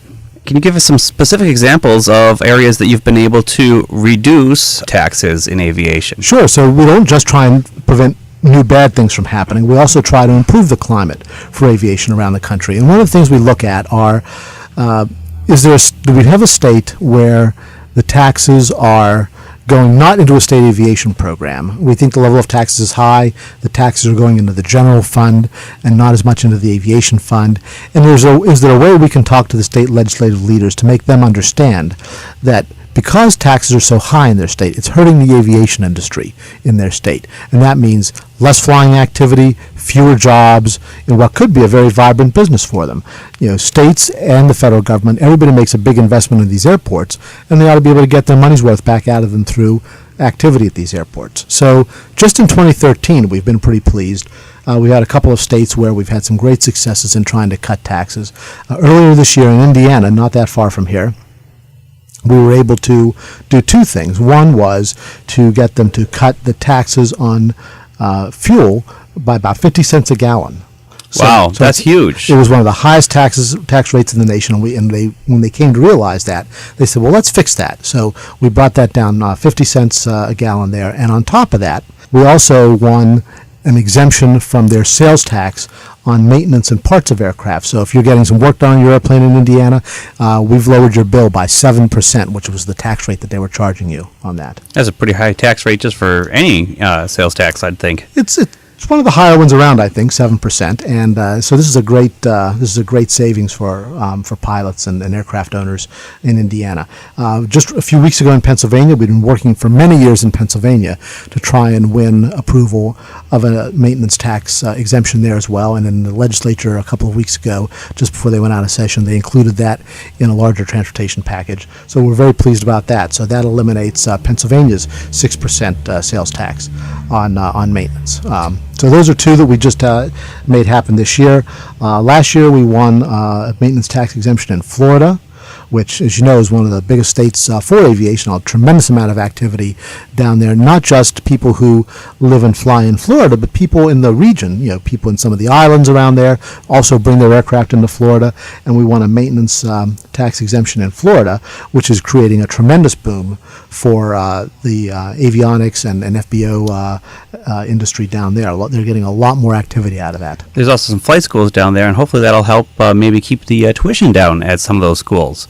If their costs stay down, then they don't have to. That could happen too. And flight training is another issue that we get very involved in. We've got a number of states in the last couple of years who've decided they want to get into the business or expand their regulation of post-secondary education, and flight training got caught up in that. Oh, no. We had to explain to them that flight training doesn't take place the same way most post-secondary education does, and before they imposed a whole range of regulatory requirements that were going to basically put most individual CFIs out of business. They wouldn't be able to afford to do all the paperwork and pay all the fees and things like that. So we've stopped a number of those events. We overturned one in California.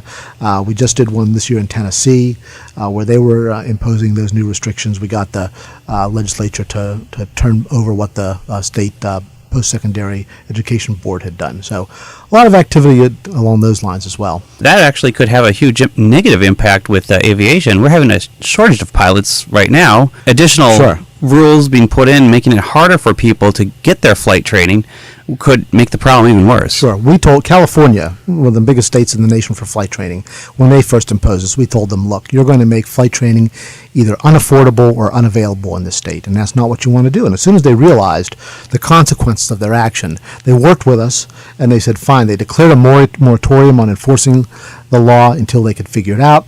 We pulled together stakeholders to discuss a reasonable regulatory scheme, and the legislature adopted that. And so it was a big win for aviation. Now, in general, basically all infrastructure projects, airports, rail, and roads, tend to lead to economic development. From the airport side of it, do a lot of the state legislators understand that money spent in investing in their airport infrastructure can actually bring in revenue to areas that they do that in?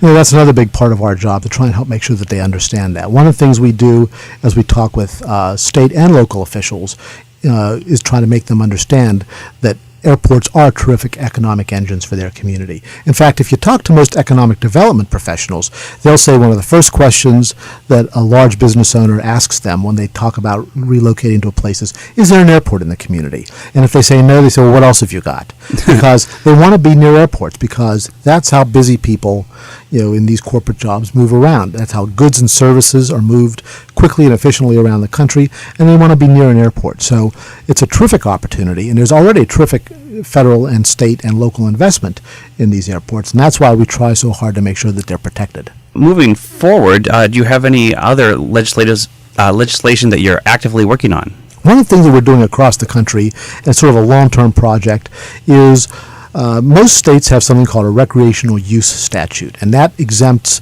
private property owners from liability for allowing people to come on their property for different recreational activities. Hiking, skiing, snowmobiling, using all-terrain vehicles, all kinds of things like that. We're trying to get an aviation amendment to those laws all across the country. We've done 19 states, wow, and so far, and we're working with a lot of EAA chapters on this. We're working with Recreational Aviation Foundation guys, particularly out west where this is very popular. And what we're trying to do is get an amendment added to these state laws so that property owners will open up these remote backcountry airstrips that might be on private lands to people. Sure. It's a great opportunity for people to do recreational flying. It's a great opportunity to see more countryside. And as we get these laws passed, we're able to open up these activities in different states. So that's something that's an ongoing project for us. We're also looking, we haven't picked any targets yet, but we're also looking for next year's legislative sessions at what states still have really high tax climates for aviation, and where do we have an opportunity to go to people and say, let's try and fix this. One of the things that, even if you don't fly in the states that we're working on, this is a good thing for everybody that these laws pass, because states watch each other all the time. They want to know what the other guys are doing. And so what we want to do is try and create sort of a level playing field for general aviation, so that just as we want to make sure that, as we fly across the country, we know that the rules are going to be the same everywhere, and that's an important part of why, the feds regulate it. We want to make sure that other things are sort of more at the same level, so that people flying from state to state don't experience, big changes in state regulatory processes or, unusual taxes and fees and things like that.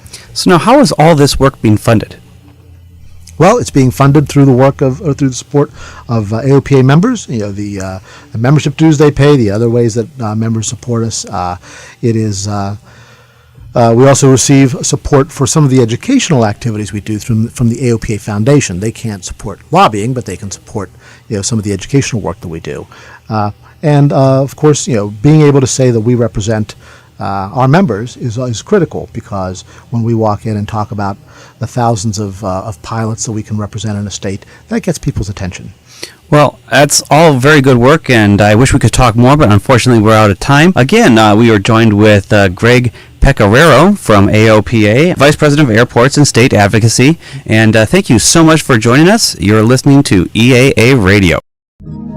Here's one first broadcast at AirVenture Oshkosh 2024.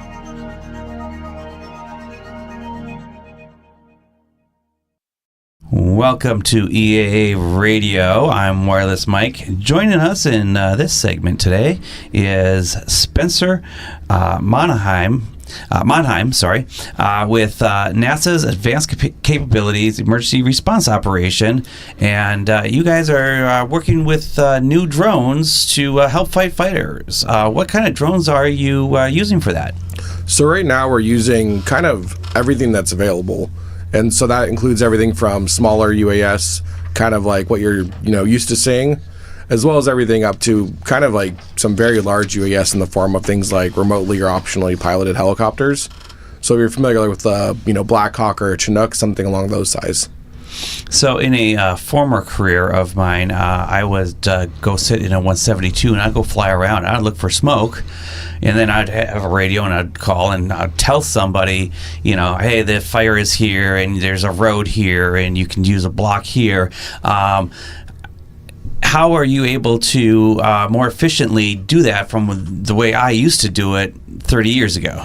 Yeah, so using UAS, such as something that's, flying around 4,000 feet with, pretty like standard fixed wing, almost looking aircraft, but in this case it's a UAS, you're able to, strap some infrared cameras onto it as a payload, look down on the fire, be able to kind of stream that, video coming in. It's all geo-referenced, exactly where it's pointing. And then you can turn that into a fire line, and that kind of gives you an idea of like where the actual fire is, how it's evolving over time, and really be able to kind of see a more dynamic, situational awareness. So you're using it to identify where the fire is and how to break it, but you're also using drones to actually extinguish the fire, correct? Yeah, so our goal is that we're pushing towards the goal of remotely piloted helicopters for doing suppression. So that would be things, again, like that Black Hawk or Chinook, being able to drop water onto a fire in order to support the suppression activities. And what's the advantage of the helicopter being remotely piloted? Yeah, so right now, when we're doing any form of aerial operations, we're only able to do it for about 8 hours a day, just because of all the coordination kind of happens visually and then over radio, verbally. And so with drones, we're hoping to extend that 8 hours to a full 24. So whether it's nighttime or too smoky, when those operations would be grounded, we'd be able to do that, continuously. So you wouldn't at that point in time be actually using visual references to go out and fight the fire? Correct. It'd be using those types of sensors, whether it's infrared, LiDAR, other types of sensors. And when you're doing that, are there any, most of these fires are in managed areas and you don't have other traffic in the area at that point, correct? So when a fire breaks out, initially, you don't necessarily have that fully managed area. And so we use, it's like a lot of other kind of situations in general aviation or commercial aviation, we have TFRs, so temporary flight restrictions. And so those do get put into place. And once that's kind of down, then we have the ability to kind of section off that airspace, have all the firefighters who are doing their aerial attack focus in that area. But before that, there's still a little bit of general aviation, commercial aviation, especially on the general side, folks looking over to kind of want to see what's going on.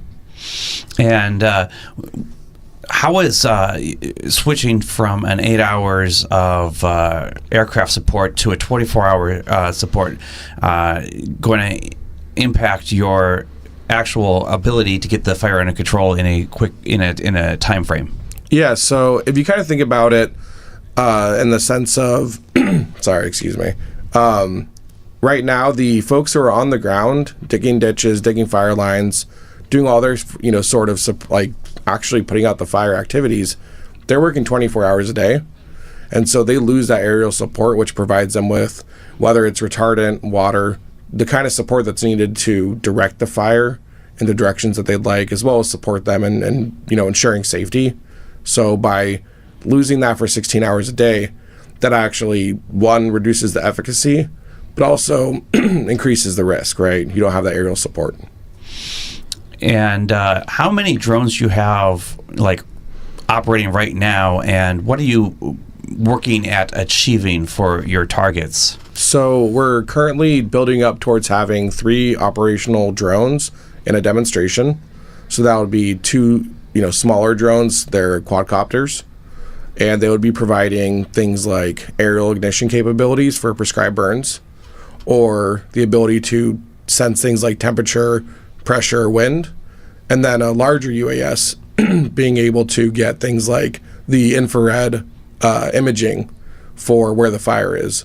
And so that's kind of our crawl and the crawl, walk, run kind of concept, with that ultimate goal in 2030 of trying to get to aerial suppression through remote piloted. So you actually have a drone that can go out and start a fire to help prevent or to limit where the fire can go. So those are actually operational today with the U.S. Forest Service. Wow. And prior to doing that, how would you go about doing that? Manual ignition, other types of... So you have to send a person to someplace. There's a variety of like different systems that are available. Yeah. And I suppose this just increases the efficiency of being able to, hey, we need to do this in a this time crunch, and the quicker you can get that stuff done, the sooner you can get the fire under control. Yeah, I think of it as like the perspective of like efficiency, risk reduction, safety. So, and because fighting fires, that's not for the faint of heart. There's a lot of risks involved. Yeah, and the folks who do that are some of the bravest and honestly most amazing folks. And so what we're just trying to do is kind of bring our expertise in technology, since we're the nerds at NASA, right? So if we can bring our technology to even bump up their efficiency but really increase their safety at the same time, we see that as a massive win. So the Blackhawks that you're trying to get remote piloted, how far are you along with getting them to that stage? So there's a lot of capabilities that already exist for remote piloting of different helicopters, and so our goal is to work between not just NASA's capabilities but other potential partnerships, whether that's private or public, to kind of incorporate their technology so that we don't want to reinvent the wheel, right? Sure. And so with that, how far along are you on that? I mean, are you like have one flying now, or are you looking at a year or two to have that operational? Yeah, so that will be our 2030 goal. And 2030. so, yeah, we have different kind of like iterative complexities that we unlock, where we kind of just start, from what we have today, and then we're building up towards that, end vision and goal. And so this is our first year of doing this demonstration and development, and so that's why we're starting just with that kind of situational awareness, with that remotely piloted aspect being built up in the meantime technologically, and then we'll be kind of working towards that as the ultimate goal for 2030. And when the Blackhawk is being remote piloted, will that be by right now the same people who would be flying it from the air, or are you training up like more people who are treating it like a big drone? That's a good question that I'm not as familiar with, unfortunately. I'm more on the kind of like software and air traffic management side, not as much on the UAS piloting side. So. Okay, and what kind of challenges you would try? I mean, software. I mean, are you writing all the software from scratch doing this, or and what kind of communications are you having with these, and how does that all work? Yeah, so at NASA we try and not reinvent the wheel, and so we're leveraging a lot of our lessons learned and capabilities that we built from our UTM, so that's UAS traffic management. Work that we have done kind of over the last few years. And so we were working with the FAA, and that's where a lot of the systems in place now kind of are derived from, is all that work that we've done. So we're leveraging that same kind of capability and really adapting it for the use case of wildland fires.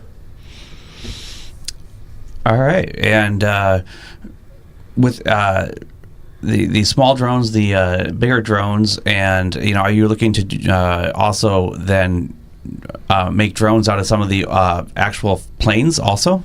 So the way that we kind of see it is that our ultimate goal is to really just have a way for us to do the kind of integration. So whether that's older aircraft being retrofitted, newer aircraft with different capabilities coming in, we're really just trying to see how we can integrate system that can accommodate for any of these, so that whatever the stakeholders, as the Forest Service, CAL FIRE, or other state and local agencies have, they're able to fit that into their capabilities for whatever they can, whether it's cost or capabilities they specifically need tailored.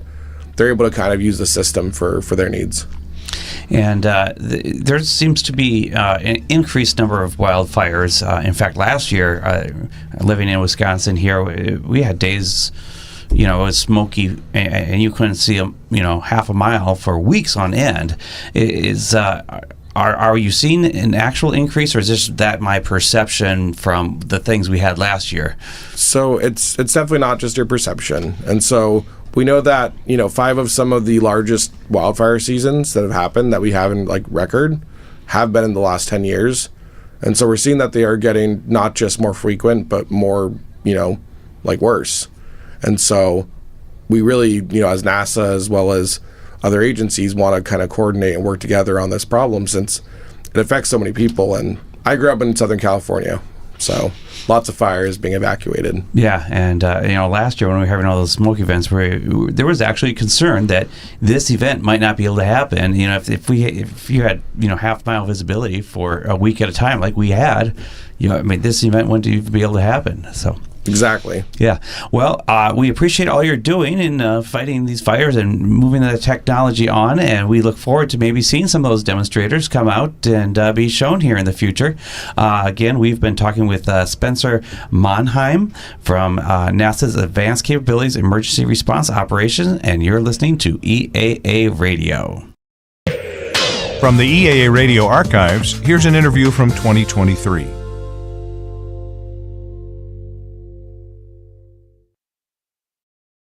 Good morning. Welcome to the Wednesday edition, live from the Ron Scott Communications Center. This is From the Stand. And on this morning's show, Mark Hansen from the Air Care Alliance helps us salute those who fly for the public good. Author and photographer John Slemp will talk about his book, Bomber Boys, which deals with World War II flight jacket art, and EAA's Jim Busho will talk about the story of Rosie the Rocketer. But right now, one of the original Tuskegee Airmen, Lieutenant Colonel James Harvey, talks to us about being here at AirVenture. Welcome back to the show, sir. Well, I have a serious hearing problem, and I did not get that. Well, I just said welcome back to the show, and we're so pleased to have you here. Okay, thank you. It's good to be here. Good. You said you got here on Monday from, you live in the Denver area, right? Correct. Yeah. So have you seen much of the show so far, or have you just been I haven't seen any of the show. I've been signing pamphlets. Well, very good. Well, everybody's coming to see you, right? What was that? Everyone's coming to see you anyway, right? I'm not getting that either. Oh, okay. I have a serious hearing problem, that's all right. and it's not fun, believe me. Yeah. Well, you are. You just told me you turned 100 years old. Yes. Just a couple weeks ago. Right. Yeah. Well, congratulations. Thank you. Yeah. Thank you. And what does it feel like to be 100? What was it? What? What does it feel like to be 100? Same as 98, 97, or what have you. Tell us a little bit about your background and how you got involved with the Tuskegee Airmen. Okay, when I was 10 years old, I was standing in my yard. I lived out in the country, and with a house away from the house, if you know what I mean. Mm-hmm. And I was standing in my yard, and I heard this noise overhead, and I looked up. It was a flight of P-40s flying in formation. And I said, I'd like to do that one day. And that was it. Here I am. Here you are. And where did you do your flight training, and what kind of airplanes did you fly? Tuskegee. Everything we did, it was at Tuskegee, primary, basic, and advanced. They built a new airfield for us to get our basic and advanced. Everything was right there in Tuskegee. Which airplanes did you fly in flight training? In flight training, I flew the PT-19, and in basic, I flew the BT-13, Vulti vibrator. Mm-hmm. And then in advance, I flew the AT-6. And you were also qualified in the Mustang and the P-47? Yeah, the Mustang, the P-47, F-80, F-86, F-89, F-94, and F-102. just a couple. You had a long career in the Air Force, more than 20 years, right? 20 years, right, in a few months. There yes. you go. Yeah. Tell us a little bit about the Top Gun competition that you and your teammates won back in the late 40s. Yes. In January of 1949, got to back up here. The Chief of Staff of the Air Force sent out a directive to all the fighter groups in the United States that they were to have gunnery training between each fighter group at each base, and each base plus the pilots would have competition between each other in all the squadrons. And the weapons meet was supposed to begin in May of 49. And the 332nd, which is us, we had scores. So based on our scores, Captain Temple of the 300th First Lieutenant Harry Stewart of the 100th, myself of the 99th, were chosen as primary members, and First Lieutenant Halbert Alexander of the 99th as an alternate pilot. In case one of us couldn't fly, then he would fill in. Well, we had scores because we had been to Eglin 7 a month prior. So based on our scores, those three, Temple, Stewart, and myself, were chosen as primary members. Good, and we're talking with Lieutenant Colonel James Harvey. What was that competition like when you were there in 1949? What were the different areas of competition? Yes, the events. Thank you. Okay. Pardon me.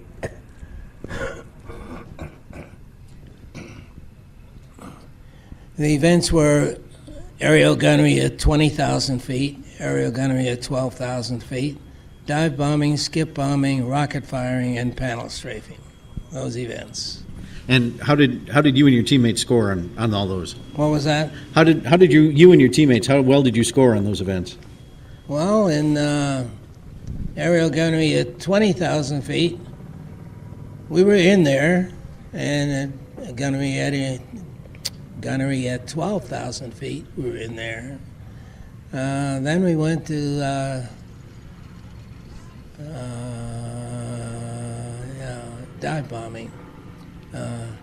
And dive bombing, you come over your target about 10,000 feet, roll over, drop straight down, line up on the target, release your bombs, and pull out by 2,000 feet, hopefully.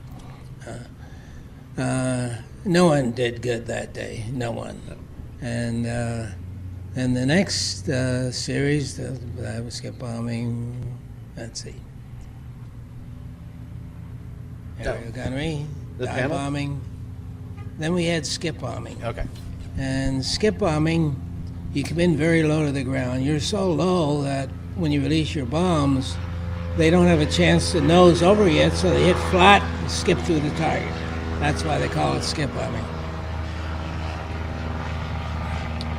The next event was rocket firing. And on this, you come in at your target. It's a target similar to aerial ground gunnery. It's a target. Each of us had our own target. And we come in, fire our rockets at our target.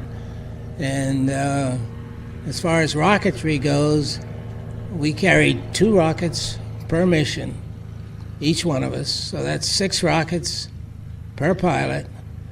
And Captain Temple had 6 for 6. Wow. Stewart had 5 for 6, and I had 5 for 6. And on the skip bombing, Temple had 6 for 6. Stewart had 6 for 6. I had 6 for 6.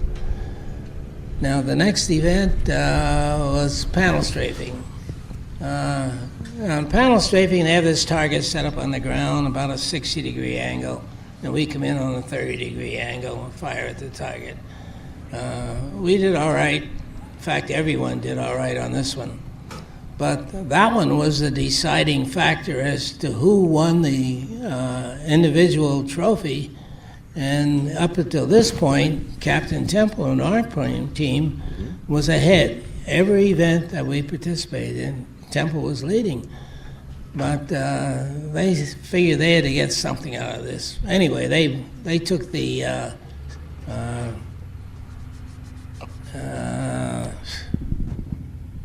panel strafing. They took the panel strafing award. So, however, we won the meet. Yes. And that was in May of 1949. 46 years later, in 95, we find out, meaning the 332nd, that the winner of the 49 weapons meet was listed as unknown in the record books. I said, no, this isn't right. This isn't right. So I started a personal crusade to get that changed. That was May of 1949. January of 2022, we finally get our recognition, almost 73 years later. but we got it. Yes, you did. Yes, you did. It's just too bad the other people, other members of the team couldn't be around to realize that. Anyway, we're a closed subject now. There you go. But you're here to represent them. And I also read you had credited your ground crew. That you credited your ground crew very much for that victory as well, because they worked all night to keep your airplanes ready. So when you had to go out and fly the next day, they were good to go. You know what? With your ground crew. You know what? Go ahead. I didn't get that. I was serious here. It's okay. So I was reading an article about you, and you had a lot of credit to your ground crew for helping keep those airplanes ready for the competition. Yes, we had a very good ground crew. We had the best in the Army Air Corps. Yeah. And the Air Force gives out awards every year, and they go out and they check the maintenance crews at the different bases. We always came in first. Very good. Same thing in the Air Force. When we became the Air Force, we're number one. Now our group, pardon me, our airmen that went through Chinook, mechanic school, communications, all the systems of an aircraft, they learned at Chinook. Their scores were so high on their exams that they've never been equaled. Wow. Lieutenant Colonel Harvey, we are so happy that you're here again at AirVenture. Enjoy the show, and I hope you get to see some of the show and sign lots of autographs for us. And then come back next year, okay? Will do. Thank you. This is EAA Radio. Here's a classic out of the EAA Radio archives from 2016. Joining me from the National Park Service, from the Department of the Interior, Daniel Martinez, the Chief Historian at Pearl Harbor. Good morning and welcome, sir. Good morning. Kind of a lofty title, huh? But well-deserved, I'm sure. Oh, I've been honored to do that, and since 1989. And with your work with the Park Service, you've been at Pearl Harbor that entire time? I started off in 1979 when I was undergrad working at Little Bighorn Battlefield, and it was just a dream. And I worked delivering history the last years of my life, so I had a horse and 7th Cavalry gear, and I was living the dream and still am. Excellent, excellent. And we're just going to take a little break here. The noise that you just heard, if you're listening, if you are here, you saw it. It's an Alaska Airlines brand new Boeing 737-900ER, and they are introducing it here at AirVenture. The new jet features a Boeing logo, 100 years strong, of course. They're centennial this year, and that's on both sides of the fuselage. And it's dubbed the Celebration of Boeing. It's the 153rd Boeing 737 in Alaska's proud all-Boeing fleet, and commemorates the rich 5-decade partnership between the airline and Boeing aircraft. This aircraft is also being flown by an all-female crew. 110 female aviation leaders are also on board from Alaska, Boeing, and Virgin America, as well as some young people from aviation-related organizations. So as the 737-900ER taxis by, give them a big wave and a big AirVenture welcome. Glad to have them here, Alaska Airlines and Boeing. Now, back to Pearl Harbor. 75 years ago, it was a different place than it is today. Yes, it was. Describe what Pearl Harbor was like on December 6th. Well, on December 6th, it was Saturday. The Pacific Fleet had come in on the 5th. It's on Friday. And the USS Arizona tied up for her last time at 10 a.m. that morning. What people don't understand, I think, and we'll clarify that tonight because we have a film at the Theater in the Woods, is that it was really never Pearl Harbor. It was the attack on Oahu, and Pearl Harbor was one of the targets. So the airfields at Hickam and Wheeler and Eva and the naval air stations at Kaneohe Bay and Pearl Harbor all came under attack almost simultaneously, and within about 15 minutes, air power ceased to exist in Hawaii. So the planes you see lined up on this runway were lined up very similar at Wheeler Field and Hickam. And about 11 minutes later, they hit the fleet at Pearl Harbor, and the torpedo planes were down to an altitude of 30 feet, hitting both sides of Fort Island, but in particular Battleship Row, which was 7 warships tied up along the east side of Fort Island. And it was incredible. My grandfather was in the shipyard and watched it in absolute disbelief. First, they thought it was the Army and then explosions, water geysers reaching up 600 to 800 feet. He knew that it was no drill. Had to be a very emotional time. A heartbreaking time. We're going to lose 2,390 people. 49 of them are civilians from Hawaii, many of them killed by friendly fire. 3 firefighters who died answering the call like they did in 9/11. They came out to Hickam Field.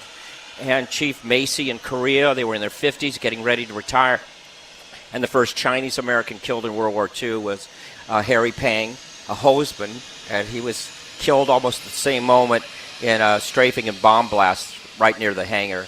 So there's some of the heroes that are sometimes not remembered, but there are so many that withstood that first brace of attack from Japan. Yeah, and I'm glad you brought that up because when we think of the attack, we so often think of the servicemen who lost their lives, but there were civilians who were also involved, and as you mentioned, kind of an unremembered sometimes. Yeah, we paused to remember them during the 50th, which was in 1991. We'll do it again. We have a day in which we invite the families of these civilian casualties down. The Honolulu Fire Department will be honoring them, and then we're going to have anywhere from 300 to 400 Pearl Harbor survivors returning with their families. It will probably be the last significant, visit of those veterans. In 1991, we had 6,000 veterans and their families. So the attrition of time has taken its toll, and this World War II generation is passing right before us. And this morning I got to hop on a thing called a P-51, and out there greeting us was Bud Anderson. Oh, my goodness. You've had an adventurous morning already. I'm ready to go home now. As you mentioned, as we were talking before we got on the air, right. There's actually the Arizona Memorial, right. But there are several other memorials, museums that are all in a partnership with the National Park Service. It's under the banner of Pacific Historic Park. So when we rebuilt the Visitor Center in 2005 to 2010, when it opened up, we had a central area for security for everybody to come through, just like you have here. And then you can go visit the USS Bowfin, which is a fleet submarine that did 9 war patrols. It's actually called the Pearl Harbor Avenger because it was launched on December 7th, 1942. And from there, you can buy tickets to our nonprofit partners like the Bowfin, to the Pacific Aviation Museum, and then on to the USS Missouri Memorial. So you have those 4 things to do, and our visit consists of the movie and then boat to the memorial, about an hour and 15 minutes, and then we have a state-of-the-art museum. And one of the films that we show at the museum will be showed tonight for the first time at this great event called Oshkosh. Excellent. The partnership that you've got working, right? You're all working together, of course, for the 75th anniversary. Yes, what are some of the highlights that will take place? Well, believe it or not, you can go to our website, which is Pearl Harbor 75th Anniversary.com. If you forget all of that, just PearlHarborEvents.com. Google that, and you'll get in there. Right now, over 9 days, we have 50 events. Wow. And so some of these are private, some of these are public, but they can go there and see that. We have an interment that is a private thing, but it'll be streamed. We have 2 Arizona survivors going back to their ship. This will make I think the 38th. And so I'm the interment officer, and so now I have to plan how we